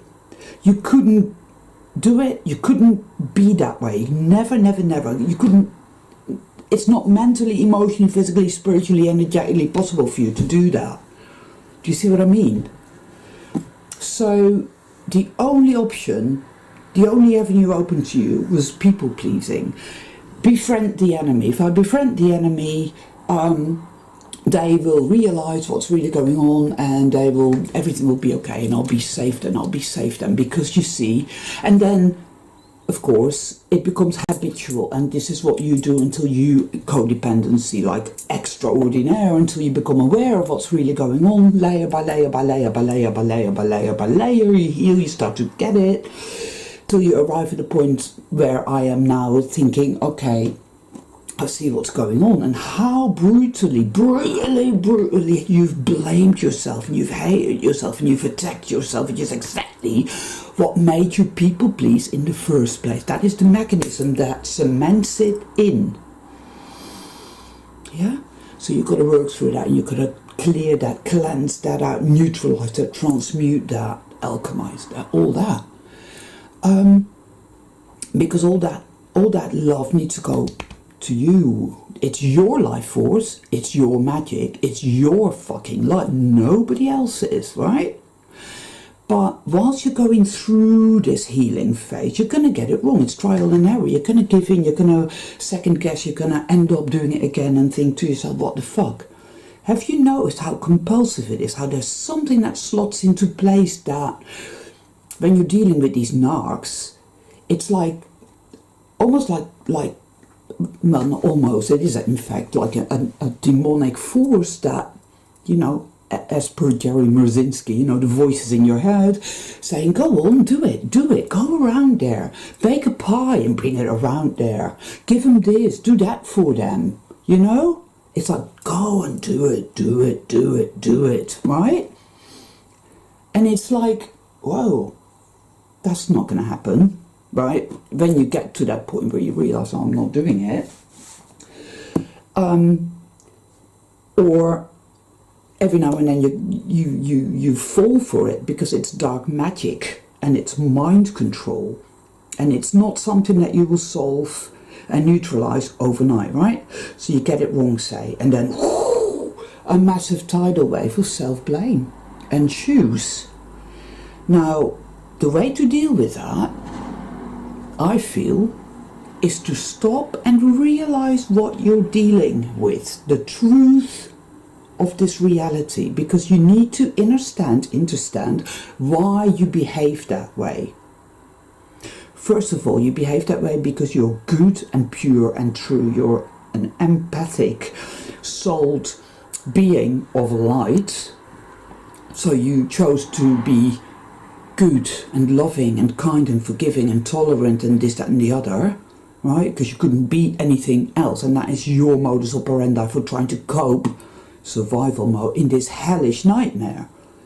Because this world is a hellish fucking nightmare. It's hostile, it's violent, it's brutal, it's dark, it's twisted, and it's fucking evil. And everything in this world that is good and pure and true is perpetually under attack. So what you're doing is you're trying to protect yourself. You're trying to survive. That is the soul traveler survival mode. That's what you're trying to do. You're trying to protect yourself. You're trying to help yourself. This is your way to love yourself. The only way you've been allowed to be aware of. Do you get what I'm saying? So inadvertently, you've been working against yourself, you've been set against yourself, you've been weaponized in that way. That's what they've done. Yeah? So you can stop blaming yourself. Because it isn't your fault, it wasn't your fault then, it isn't your fault now, and it will never be your fault, because you're good and you're pure and you're fucking true. Yeah? So when you do get it wrong, you are going to get it wrong. You will. You need to remember that you're not doing it because you're stupid. You're not doing it because you're powerless. You're not doing it because you're never going to get it right. No. It's been a habitual process, a pattern that you've been trapped in your whole life, and you're coming out of it. So every time you get it wrong, you're going to learn. You're going to get stronger. You're going to get it more. You're going to understand more what's what. and who you are and your part in all of this, you're going to get that you're not doing it because you're stupid or bad. You're doing it because you're trying to survive. You're going to realize more and more that, hey, they're not going to change. They're not going to turn around and say, oh, I've realized the error of my ways. No, they're not. They're not. They're not. So years and years ago, there's this neighbor I've got, and she's a fucking narc. I didn't know that at the time. I was really codependent, and I made some cookies, and I had this really nice Victorian plate. I put the cookies on there, and I brought them around there. Stupid, man. See, this is self-betrayal and self-abandonment extraordinary, you know, and I didn't realize it at the time, but in my subconscious I would have had these turnings of rage and hatred and knowings that, hey, what you're doing here is completely anti-self, but I wouldn't even have really been aware of that. So I bring it all around there, and I'm waiting to get the plate back, right, as you do. Never showed up. So a week later I go around there and say, hey, you know, Lynn, where's that plate? What plate? Well, that white plate with the cookies on? No, no. She completely denied ever having received that plate. And I loved that plate, and I never got it back because she just wouldn't acknowledge that she'd ever had it in the first place, right? So this is a typical classic example of what it's like to be nice, to be good, to be all happy, pleasy, doormatty with these fuckers. They will fucking suck the life out of you all the way until there's nothing left. And this is how you get sick, and this is how you wither, and this is how you get depressed and suicidal. And it accrues and accrues and accrues all the self-hate and the self-attack, because you know what you're doing is fucking wrong. You're not supposed to be doing that, man. But it's the fear that makes you do it. Because when you stop and realize the nature of this reality realm, you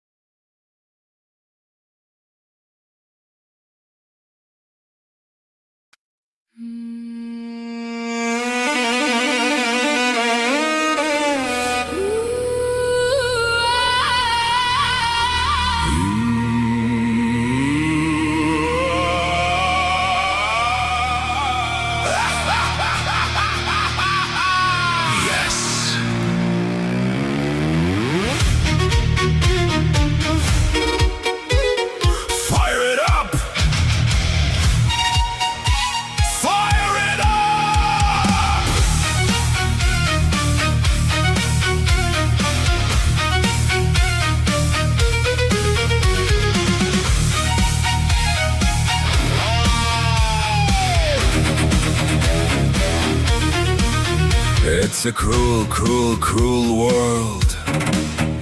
It's the same world. Sanity is all the world's disease, All the world's plague.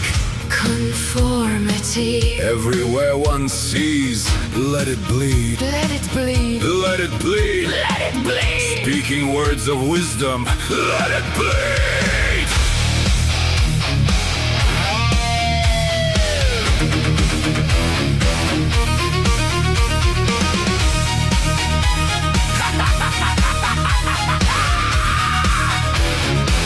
I am madness.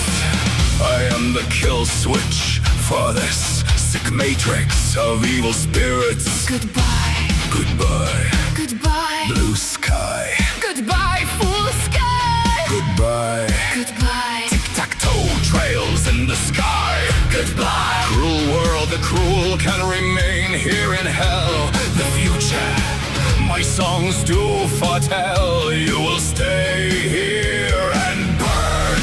Demons will gnash their rotten teeth, claw, bite, and bleed. Demons will clash, fight and starve. Demons cut to pieces like turkeys. I carve. Stay here, evil. Forever tormenting each other is what you've earned. Burn, burn. Stay here and burn. Cruel demons, Liars. harassing and tormenting demons. Stay here. Monsters, energy vampires. Stay here and lie and lie and lie. Cannibalize each other. In hell forever and ever. Burn, burn. Stay here and lie. Cruel demons. Evil vampires. You can never die. Sealed in here. No sun, no moon. Just your own torment and doom. Condemned. Sealed in. Stay here. Demons will gnash their rotten teeth. Claw, bite, and bleed. Demons will clash, fight and starve. Demons cut to pieces like turkeys. Burn,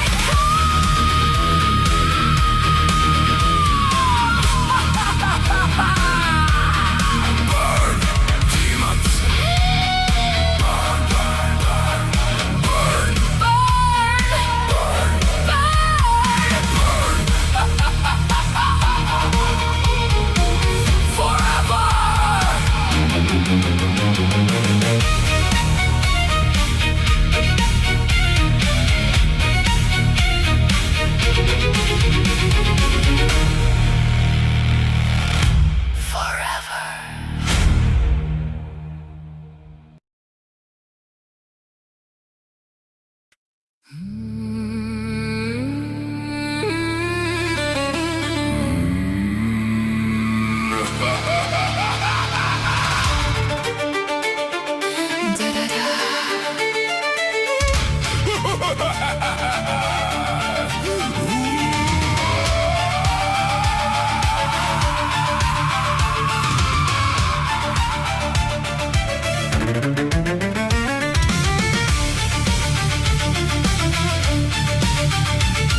Creepy guy. Creepy guy. Fake guy. Fake guy. Crazy guy.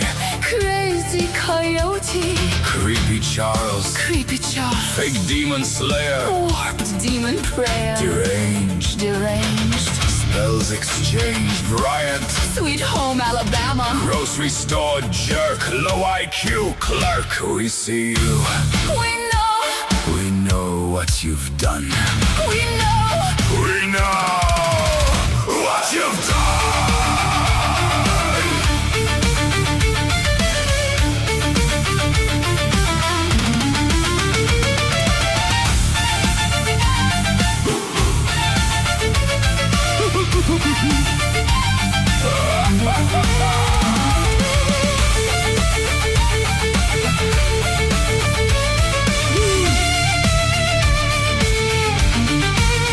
You're obsessed and jealous. Mouthy psycho bitches only fake tough when anonymous. You're creepy and scared. You're not strong or rare. We see what you are. We know what you've said. And what you've done. Demons. Demons! We see you. Wretched lying demons. Creepy creatures. Kai and Charles. Go play dress up. Gender bender in a blender. Your minds are effed up. Effed up. Creepy creatures. Losers. Piss and demons. You can't hide behind masks and underdresses. Dum-dum mask. Times two. You cry victim while you lash out. Demons. Demons. Demons.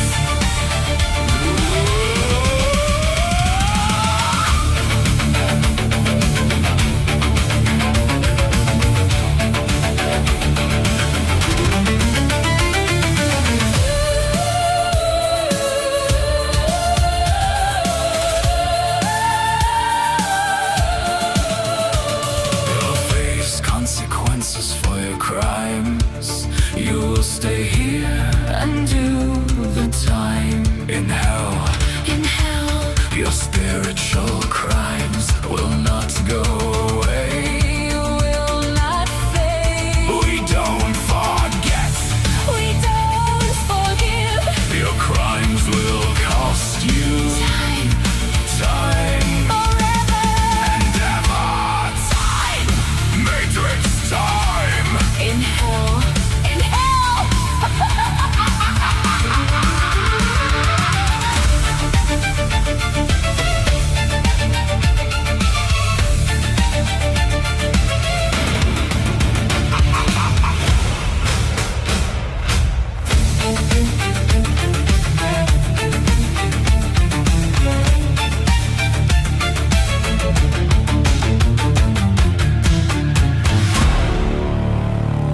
Spirit. Spirit. Everything is downstream from spirit. Everything is downstream From spirit.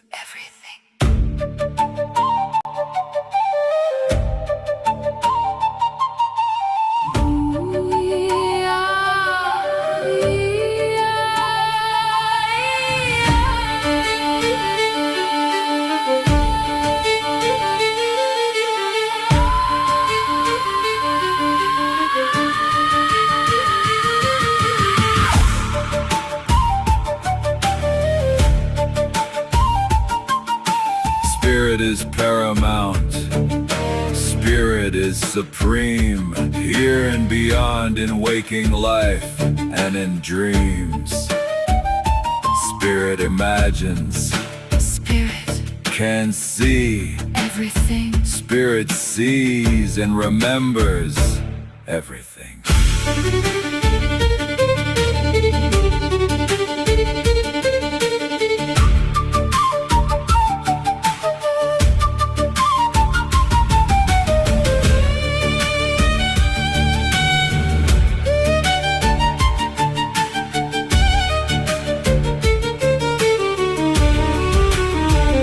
Spirit creates. Spirit is first. Spirit is before. Consciousness. Culture. Art. Architecture. Race. Sex. Heart. Love and hatred. Joy. Genetics. Addictions. Pain. And pleasure. Humor. Wars. Laughter. Matter. Inventions. Politics. Goodness. Kindness. And caring.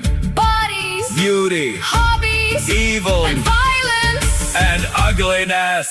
Spirit is first. Everything is downstream from Spirit. spirit. Spirit. Spirit. Spirit contains Everything. imagines and creates Everything.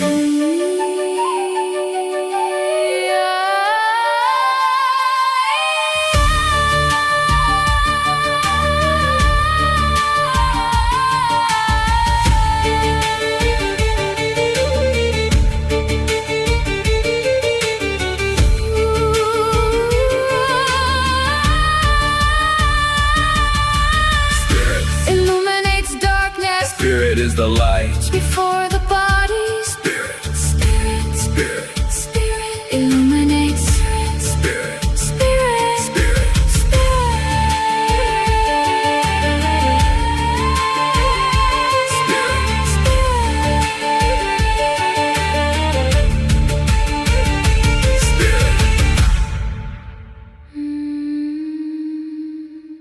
Spirit.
trap, spirit trick, solar system, an evil system of deception, a sewer matrix of evil demons spewing shit. Our spirits lured here, chained and anchored to hell by the evil they follow and the lies they tell. Hell realm, the recycling system for spirits, a place of damnation, spiritual degradation, lifetime upon lifetime, the wheels spin.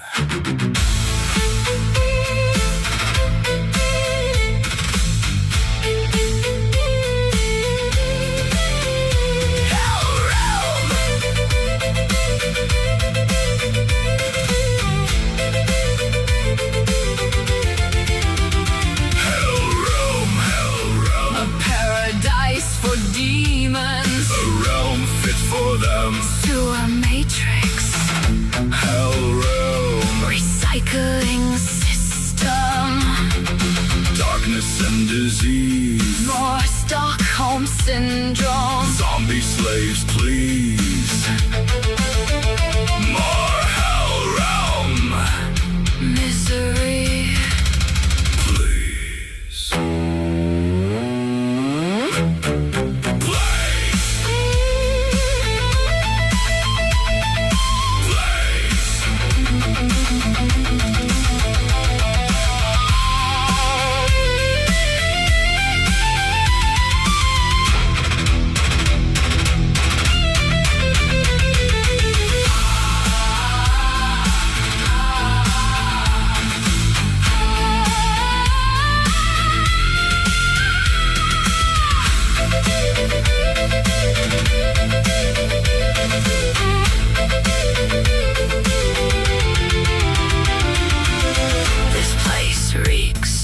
Misery, torture, abuse, and disease.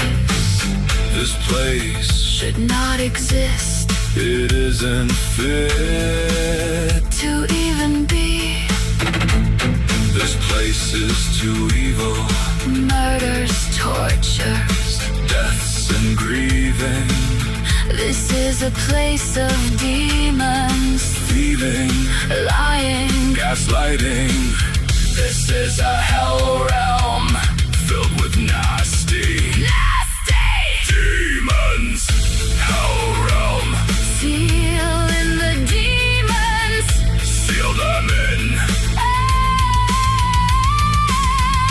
Burn the cockroaches. Burn the demons. Seal them in. Hell realm.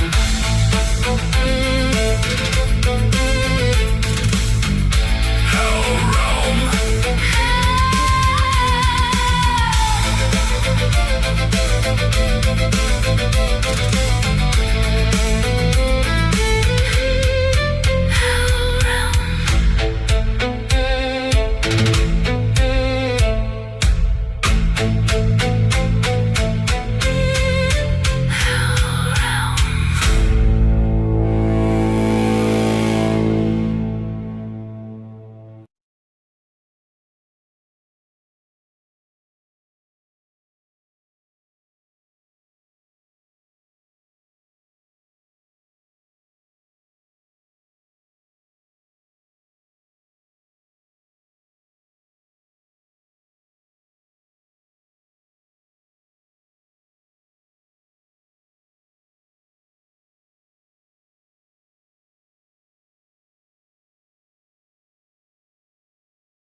You will listen. Now, listen. You will listen.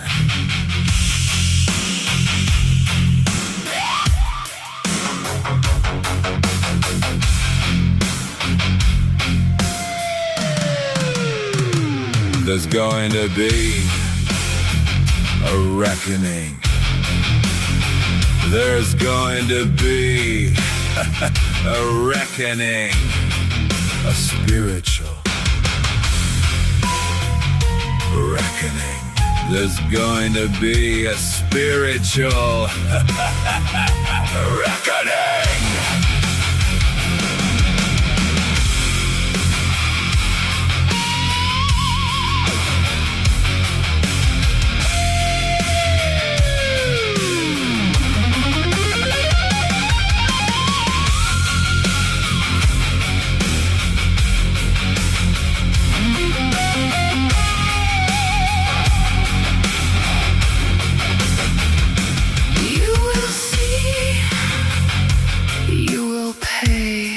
Justice will be done for once here. Demons slain. Demons will pay. Demons slain. There will be a spiritual reckoning. You won't escape this hell. Your fate is sealed. Justice is inevitable. You will see. You will pay for your spiritual crimes. For all of Matrix time. You will pay. Demons. You will see. Demons.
Remember that ancient Greek dude Oedipus who gouged out his own eyes after accidentally sleeping with his mom? Well, fast forward 2,500 years and meet Robert Killer. We don't know if he slept with his mom, but he did gouge out his own eyes. But why'd he do it? Well, that's the part nobody seems to know for sure. On the night of October 14th, 2024, Georgia deputies received calls about a man lying in the middle of the road, covered in blood and waving his arms for help. When deputies arrived, they found Bruce Dupree with his throat slashed in, quote, a disfiguring way. Bruce was an animal lover who volunteered at his local shelter and helped hurricane victims in this community. Despite the efforts of paramedics, Bruce died at the scene. Officers soon zeroed in on the prime suspect, our modern-day Oedipus, Robert Killer. Somebody get a cave. The hitchhiker Bruce had picked up earlier that night. Man, can you have some water and smoke a cigarette? Please, man. Get in the car. Can I have some water, man? Watch out, man. Move your leg. I'm not gonna say it again. Move your legs, bro. Move your damn leg.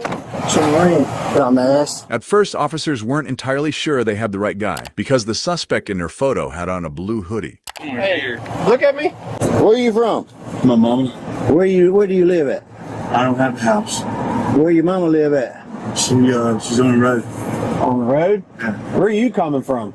My mama, about 30 years ago. Okay, well, I understand it, but where are you coming physically? Like, where are you traveling from? I don't remember. You don't remember? You don't remember who you rode with, a car or anything like that? Oh, can I have some water?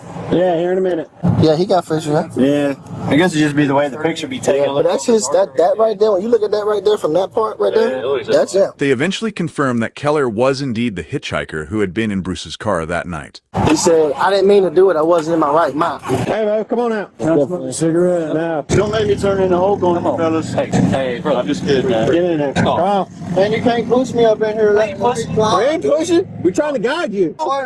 I'm not insane. Come back to me. I don't think you're insane. Come on. Get your head. Once Keller was in custody, investigators tried to get his side of the story. But when deputies questioned him about what happened, Keller claimed he couldn't remember the events surrounding the murder. He blamed his forgetfulness on all the meth he'd been doing. After this, can I have some water, please? Give me just a minute, okay? Y'all been telling me that. Can I have the chair, man? You guys been filling my head with a bunch of junk. Please don't lie to me. I'm not lying to you. I don't work in the jail. What do you mean you don't work in the jail? I'm not sure. I think I'm investigator. You're still in here now, ain't you? Does that mean you gotta lie to me? You feed it to me straight, man. The case would eventually hinge on what happened inside Bruce's car after he picked up Robert. The defense alleged that a third unidentified person may have been in the car and involved in the attack.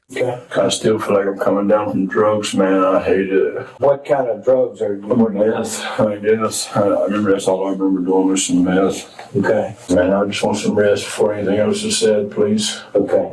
Let me just ask you a couple of basic questions. Where do you live? On the streets. On the street? Yep. You don't have a home address? As far as that right now, man, please can I just go to sleep? I've been trying to have some good sleep and rest. Well, my feet are swollen and black. I'm gonna please just have a shower and some more sleep right now. Well, I'd be more willing to talk then. Okay. Let me just ask you, I understand that you've been staying on the streets. Where on the streets? I mean, wherever I can find that. I know, give me a city. Where were you last at? That's why I had to ask him, man. I asked him a little bit ago, where am I, man? I didn't even know. Yeah. I did some drugs like that, meth, and I just got lost in my head, dude. But what town that you were? I don't remember, man. I don't remember. I did some meth one day. Everything got foggy. Okay. It's weird. Do you have a next of kin or relative? I don't have nobody I can call or anything, so can I please I get some sleep now? And I have a shower. Well, here's what we're gonna do. I've been so spacey, man. I haven't had no sleep. But I'm feeling better. Feeling better. Anything about a cigarette? Yeah, we're gonna work on that in just a second, okay? Tell me these things. I understand that there was an altercation. You made mention of it the other night. Do you remember that another night when you rang?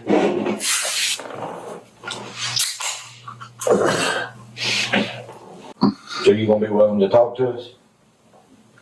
That's why we have to read this to you, because would you like to talk to us, Cal? You know, you mentioned yesterday when we were here that you wanted to get you a good night's rest, and you mentioned I'd have a shower and a cigarette too, but look at it. I'm still sitting here batheless. Okay, we're gonna work on getting you I told you I do not consent. You do not consent to what? Yeah, I got cigarettes right here, but I mean, that's why we came over here this morning. But you're bribing me, and before now, I wasn't even read my rights before I even come. Because we haven't asked you any questions.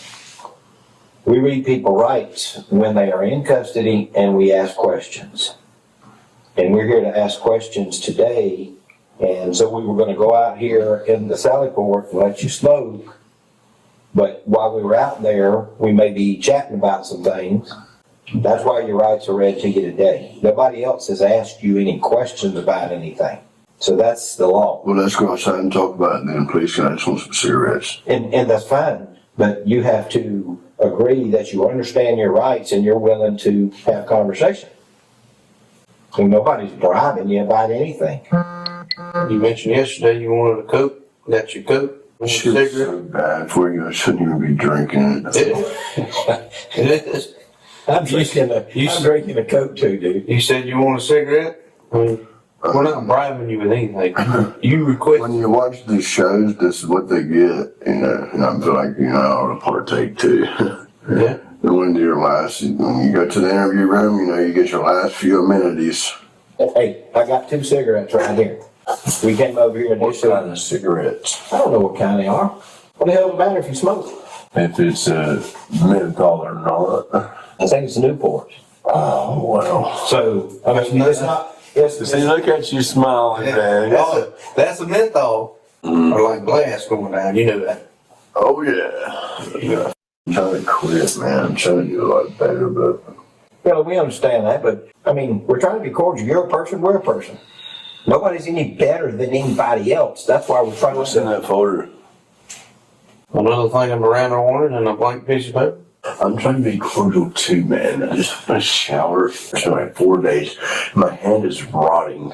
Looks like. The nurse, whatever he was, told me, he's like, man, I'll help you whenever you calm down. I had calmed down. So it was lightheaded, but I just didn't know what you preferred to be called. I don't even know. I don't even know that. Robert is my grandfather's name. Robert can't live up to that name. What made you decide to run? I've had a bad history with. Get a ride from Cooler with anybody?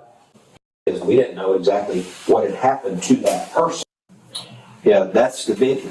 What happened right before we arrested you? Let me ask you again. This was a little. Would you be? What Killer did after his arrest would make an already disturbing case even more bizarre. While in custody, Robert Keller removed both of his own eyes and bit off part of his tongue. But why? Was he genuinely insane? Or was Keller trying to game the system and get an insanity defense? Or is he truly a modern Oedipus who just found out that his hot conjugal date was actually his mom? Well, Robert's attorneys argued that he was insane at the time of the murder and not fit to stand trial. But after an evaluation, 2 state-employed psychologists reached a very different conclusion. Dr. Jeremy Gay testified that Keller was not suffering from a delusional compulsion when the alleged murder occurred and was capable of distinguishing right from wrong. Dr. Daniel Foss also found Keller competent to stand trial. He testified that Keller did not show signs of schizophrenia or bipolar disorder at the time of his evaluation. Foss believed Keller's extreme self-harm may have been motivated by guilt or shame. And according to testimony from jail officers, Keller himself reportedly said he wasn't mentally ill and had only claimed to hear voices simply to, quote, cover his ass. I'm a divine being. I'm here by special reputation and appearance of the Institute Robert Brandon Lewis Keller. I would like to be willing to trust and tell the truth, but this is not a setting in which I trust to do so.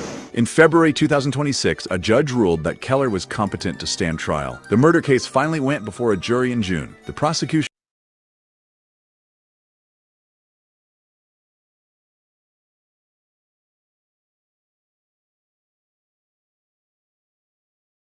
argued that Keller had killed Bruce after Bruce gave him a ride, while the defense argued that another person may have been involved and challenged gaps in the state's evidence. The jury ultimately motivated by guilt or shame. And according to testimony from jail officers, Keller himself reportedly said he wasn't mentally ill and had only claimed to hear voices simply to, quote, cover his ass. I'm a divine being.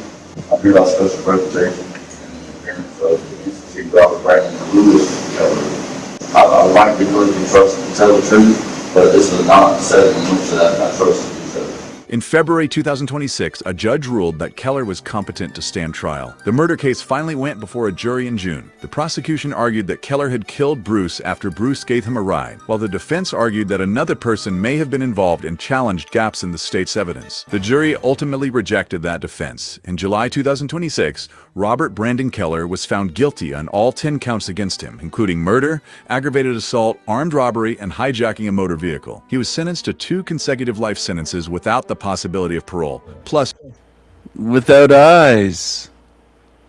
Without eyes. 25 years to serve.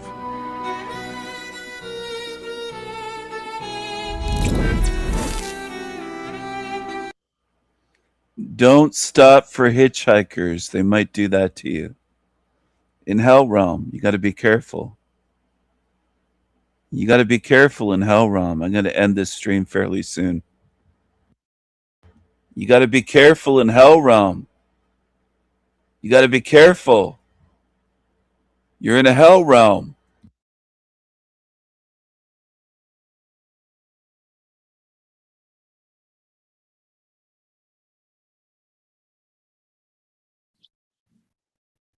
Before we begin what is most apt to be my most misunderstood, politically incorrect, and controversial video, I want you to keep in mind that throughout this video, I'm not telling you what I uphold or sanction as a person.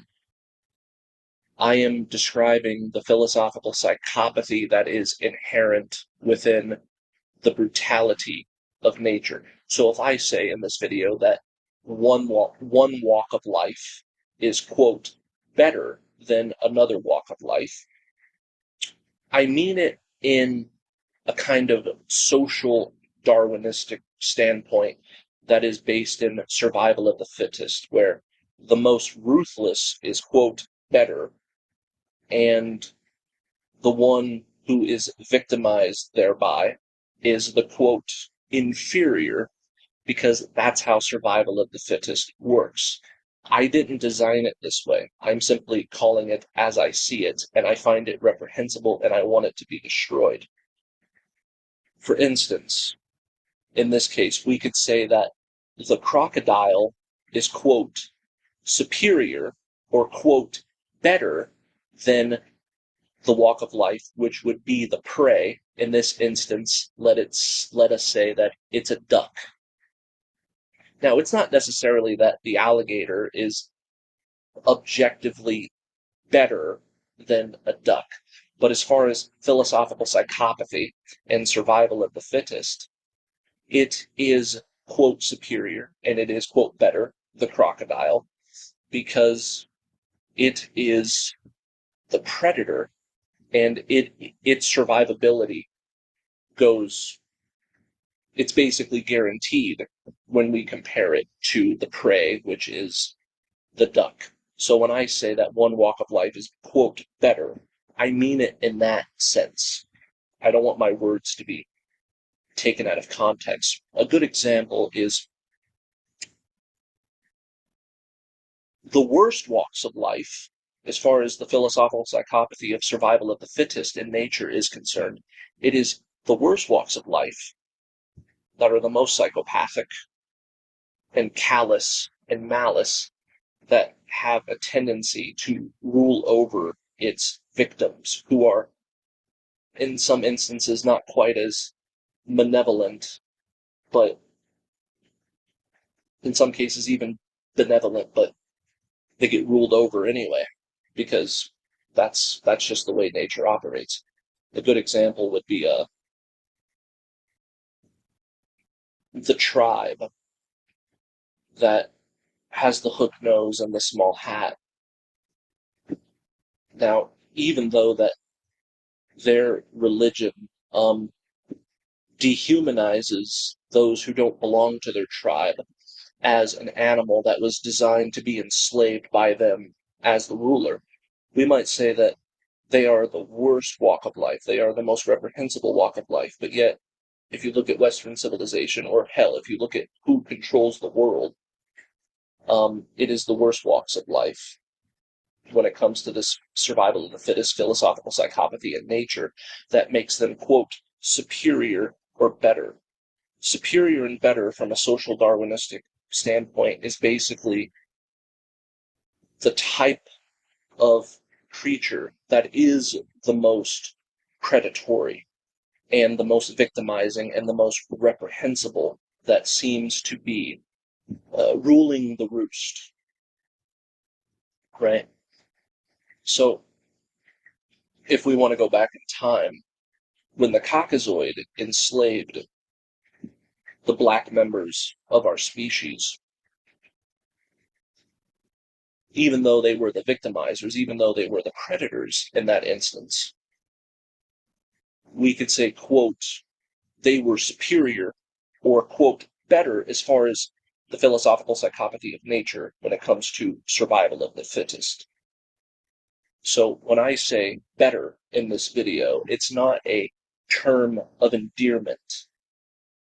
It's just me simply looking at it from, because if you want to understand psychopathy, you have to get into the philosophical psychopathic mind of nature, and you have to look at its behavior objectively, and you have to verbalize it for what it is and not mince your words or use euphemisms. You have to call a spade, and that's what I did in this video. So I just wanted to say that as a prerequisite. Now we're going to get into the actual video. When we pathologize and vilify and therefore incriminate the worst types of evil individuals among us, we do so because he or she is a racist, is a sexist, is a PDF, is a psychopath. And if you ask the aggregate in a kind of a experiment. The question, what are the worst types of people? I guarantee you that those 4 things that I just mentioned would be the epitome of personifying evil into a human personnel that most of mankind would come up with. But in the same breath, they will say that nature is beautiful and it is benevolent. But humans are superficial insofar as they don't understand nature in its totality as an abstraction, as all of its blind and imbecilic and malevolent types of behaviorisms. They don't care about what it does.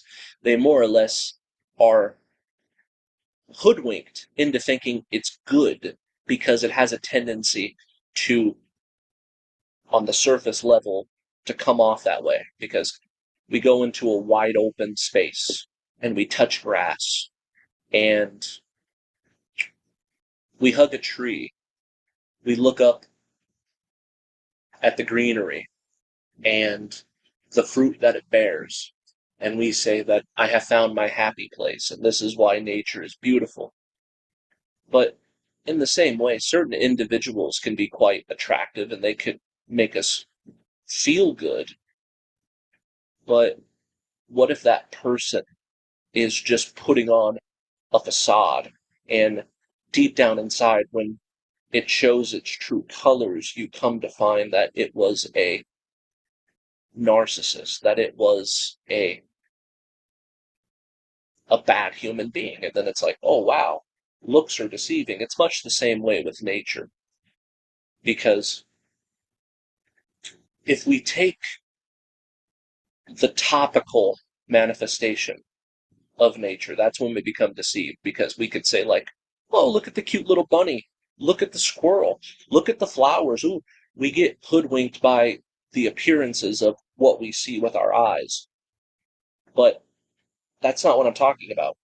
If you take the behavior of nature, that's when you get into the truth, because when you do that, and you take nature overall and you personify it into a person as a metaphor, you would come to find that that particular person that we would call nature in this case might be physically attractive, and it might have the superficial charm of a psychopath as its camouflage.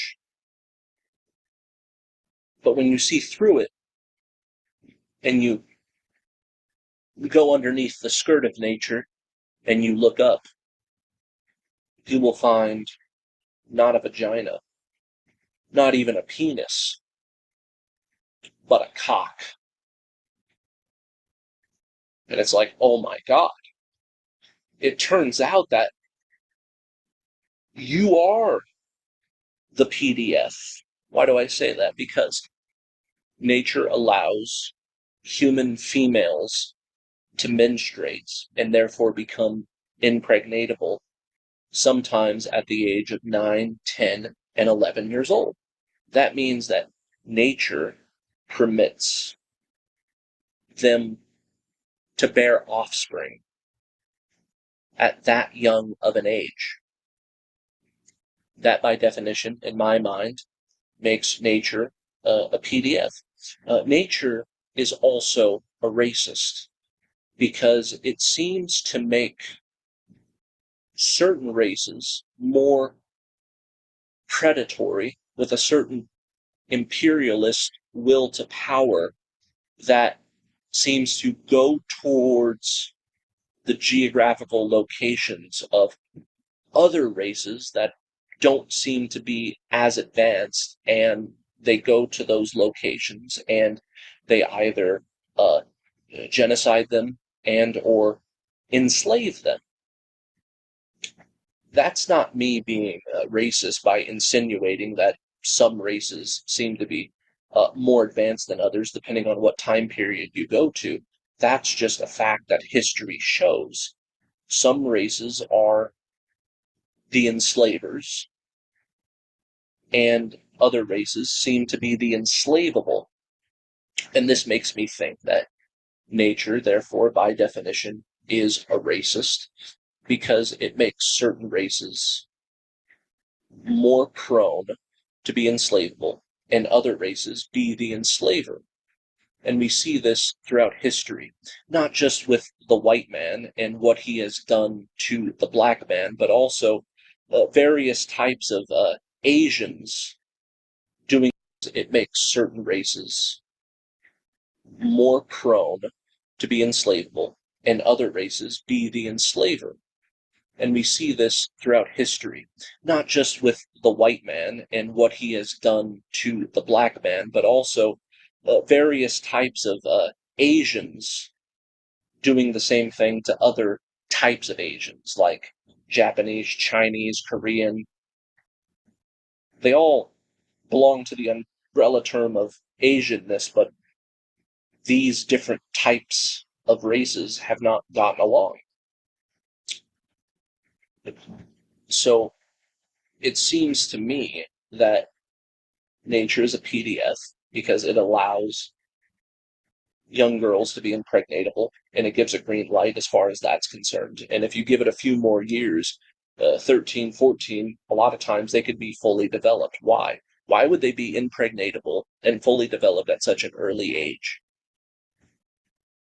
if nature wasn't a PDF? Why would it make certain races have that imperialist colonizer type of instinct to go to underdeveloped nations with races at that particular time period that weren't as technologically as advanced and uh, sophisticated as they were, and use that as a justification to abuse them, genocide them, enslave them? It seems to me, regardless of how controversial it might sound, nature seems to have made some races more technologically superior to other races, and the race who got the shitty end of the stick at that particular time is the one who, and that's where you got to stop right there. You have to ask yourself, why did nature make some races have higher IQs and other races have lower IQs? Why did it make some races have the ability to be so technologically advanced as to show up to these underdeveloped nations and genocide them and enslave them? It seems to me that that nature has made some races better than others. It seems to me that that makes nature racist by definition. It seems to me that it makes it permissible because you're able to do so, impregnate those who are impregnatable who are far too young. What about sexism? Why would nature create a biology that we call the male to be muscular and therefore so much physically stronger, and even because of the level of testosterone, sexually aggressive when they have no means to defend themselves? Because I know that guns are said to be the great equalizer, but for the majority of human history, there was no guns. So that means to me that you were able to just go to a mate and the female would reject them. The male wouldn't take no for an answer, and he would just grab her by the back of her head and drag her into his cave and grip her. Why?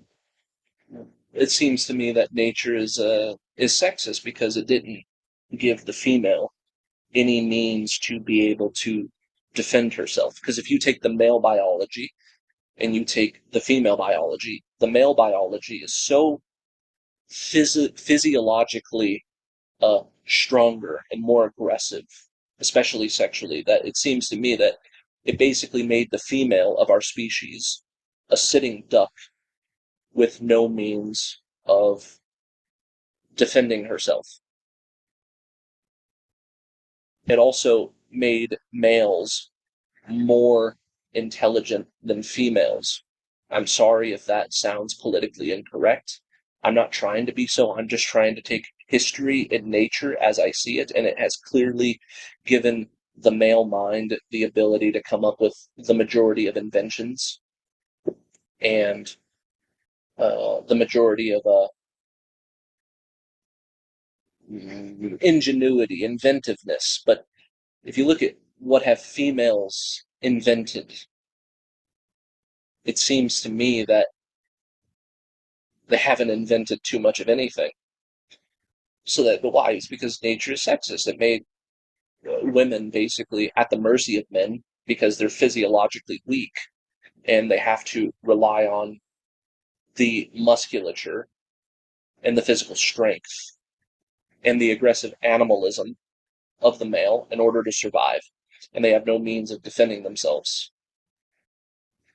So it put them in a position where they had to rely on the male for their survival. But a lot of times it was this same very male that would jeopardize their survival and make life a living hell for them, and they had no ability to defend themselves. So it seems to me that that makes nature a misogynist by definition. Think of the hormones of the female. Now, I'm not saying that males don't have their hormonal difficulties. I think in the form of testosterone, it's provable that the male of our species is more violent, it's more aggressive, and it's more psychopathic insofar as its will to power is concerned. But what it did to the female is it fucked them up. Nature, that is it fucked them up biochemically speaking by causing them to be punished when their egg bleeds, to have not become impregnated, to make their hormones go through the roof and turn them into an emotional wreck, because nature is punishing them by causing their vagina to bleed, causing them to have menstrual cramps and the mood disorders that comes with it, because it wants them to procreate. They did not procreate. Now it seems to me that they're being punished. So when you take nature as a whole, you have to conclude also that it is a psychopath.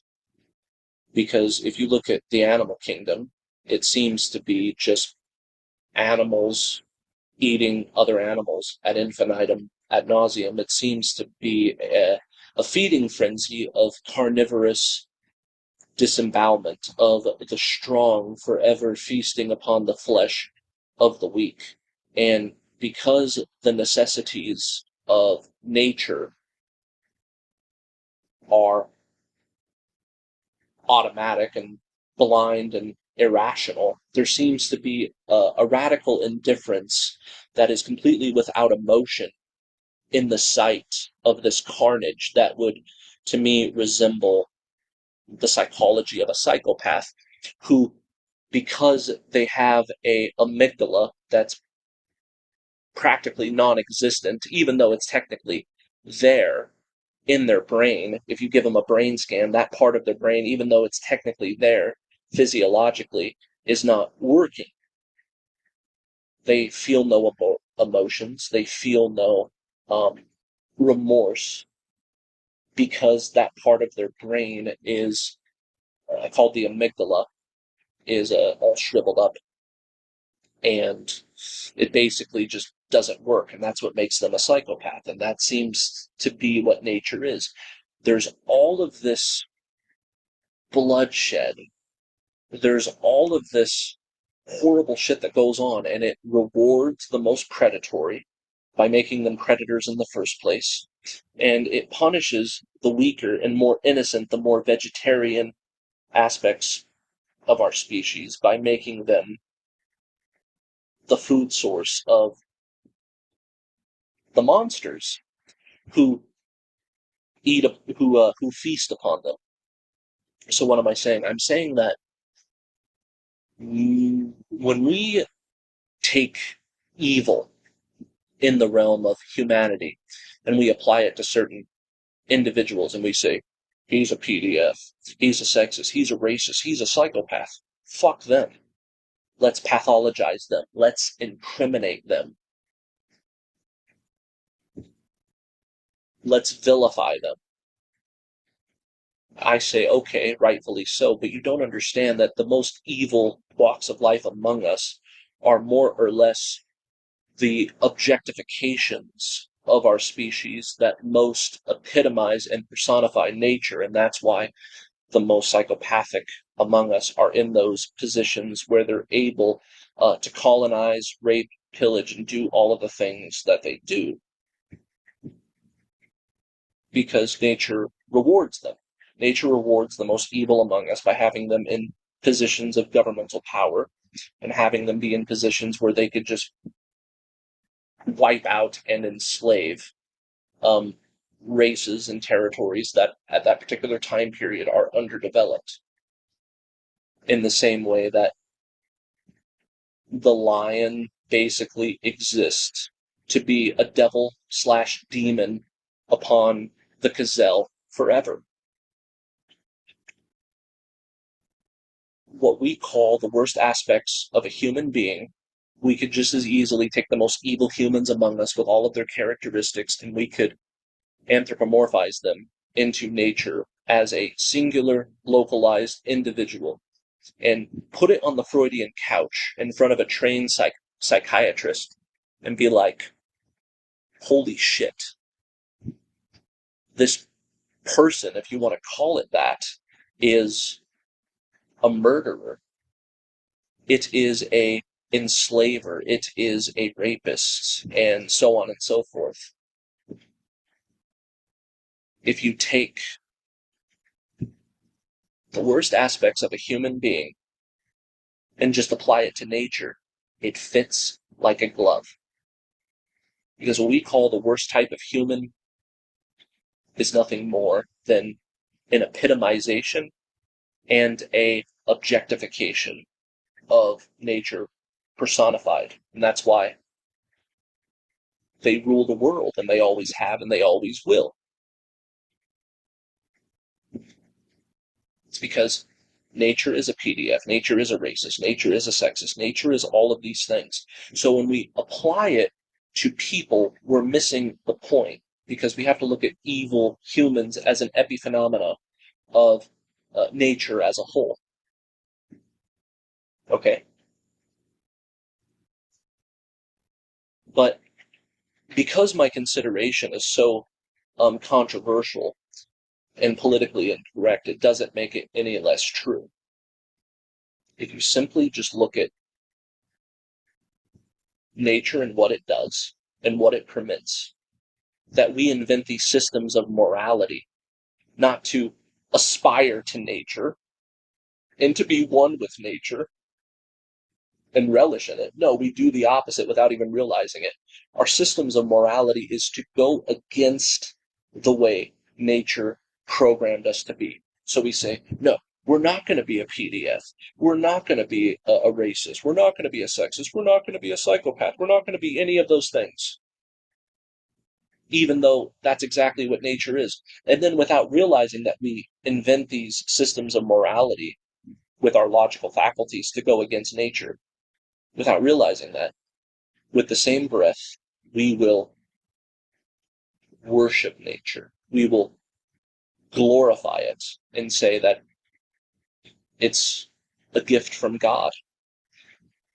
And we're so simple-minded because we say, oh, look at the pretty flower, look at the pretty butterfly, look at the grass, look at the trees, look at the blue skies. Oh, look at that river. Oh, that's pleasing to the eye. But the reason why we find nature to be so, we feel at home with nature is more or less an illusion, because our physical body is a byproduct of nature. So involuntarily, we feel more comfortable and less depressed when we get the sunlight, when we get the wide open space, when we're in the middle of a woodland area and we start to, our serotonin goes through the roof a lot of the time. And we get that vitamin D. We feel the good sunlight. We're like, nature is beautiful, but nature makes us feel good is because the human body is an animal. That's a byproduct of nature. It has nothing to do with our logical faculties that create these systems of morality to go against nature, for one. And for two, oh God, I'm sorry, I'm stoned. I lost my train of thought. I forgot the second thing that I was going to say. But basically what I'm saying is that you take the worst type of human and you personify it onto nature, it fits like a glove. 100%. And you can get all bent out of shape and say, well, you're like me, the content creator, for calling nature on its bullshit and saying that I'm not going to fall victim to your physically appealing appearance and the fact that being in the midst of you might give me serotonin and the sunlight might feel good on my skin. No, that has nothing to do with my spirit. My body is an animal that is biochemically designed to feel less depressed and more comfortable in that state. That's not my fault. What I am saying is that what we call nature, if you, like I said, it appears to be a beautiful woman, but it's actually a shapeshifter. Because like Scooby-Doo and the gang, you take off the mask and you find that it was a reptilian monster the whole time. And up the skirt was not a vagina, but a cock. And it's like, holy shit, you were giving me this illusion of beauty the whole time. And I'm going against my animality and my biochemical secretions, fleshly speaking. And I'm saying, no, that's a part of the illusion because my body is a byproduct of nature. And you're trying to manipulate me with your so-called beauty and make me feel all these feel-good hormones where I find it preferable to be in nature, but that's all topical. That's all the physiological appearance that we decode with our eyeballs. But botany is more or less stationary. We look at the flower, we look at the blade of grass, we look at the trees, we look at the blue sky. And even the fact that it's stationary, it's immobile. We hear the birds, and we say, oh, that's pleasing to the ear. But that's how this beast machine manipulates you. The truth of the matter is, if you're like everybody and their grandmother and you say, I hate racism, I hate misogyny, I hate PDFs, I hate psychopaths, then you have to say, and I hate nature all the same, because nature in its behavior is all of those things and not just fall victim to the illusion of the beauty, which is usually the stationary aspects of botany that are pleasing to the eye and cause us to produce serotonin and sometimes even dopamine, because nature can produce things like you could pluck an apple from a tree, take a bite, you get the dopamine. You could be thirsty and you can drink some water out of a pond or something and it's like, oh, survival, dopamine, serotonin, nature is good. But that's usually the immobile aspects of nature. If you look at the organisms, if you look at the mobiles, you will see that they're either running for their lives or chasing down the prey, because everything is just a feeding frenzy, feeding upon everything else. And then you look at the mosquito, you look at the maggots, you look at the flies, you look at all of the horrible, creepy crawlies, and you're like, oh, wow.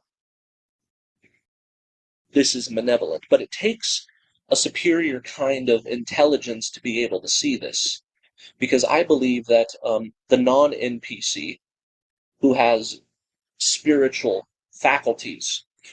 They're able to have an aspect of their mind that actually has nothing to do with the neocortex of their brain.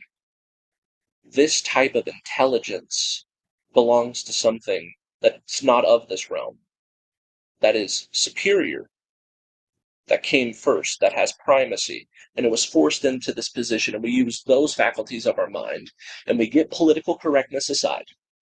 Political correctness does not exist in nature. It's a man-made social construct.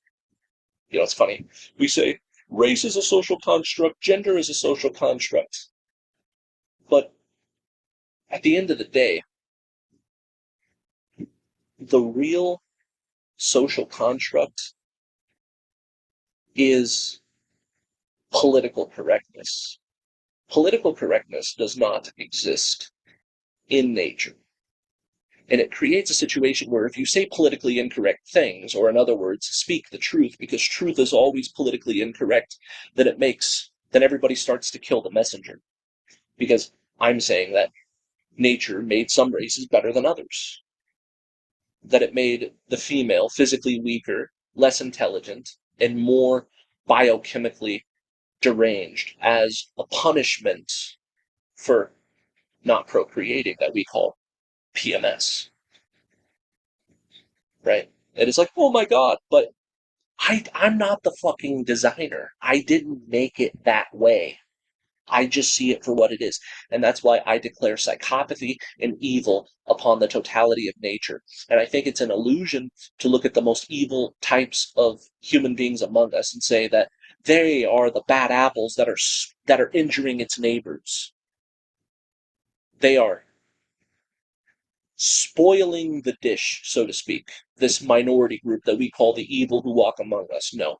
Nature itself is the epitome of all of those things that we describe as the worst types of humanity. And how do I know that I'm correct? It's because I look at human history for the past several thousand years and I just see that it's just one race enslaving another race, genociding another race, taking their land and wiping out the buffalo and putting a golden arch in its stead. That happened. That's a fact.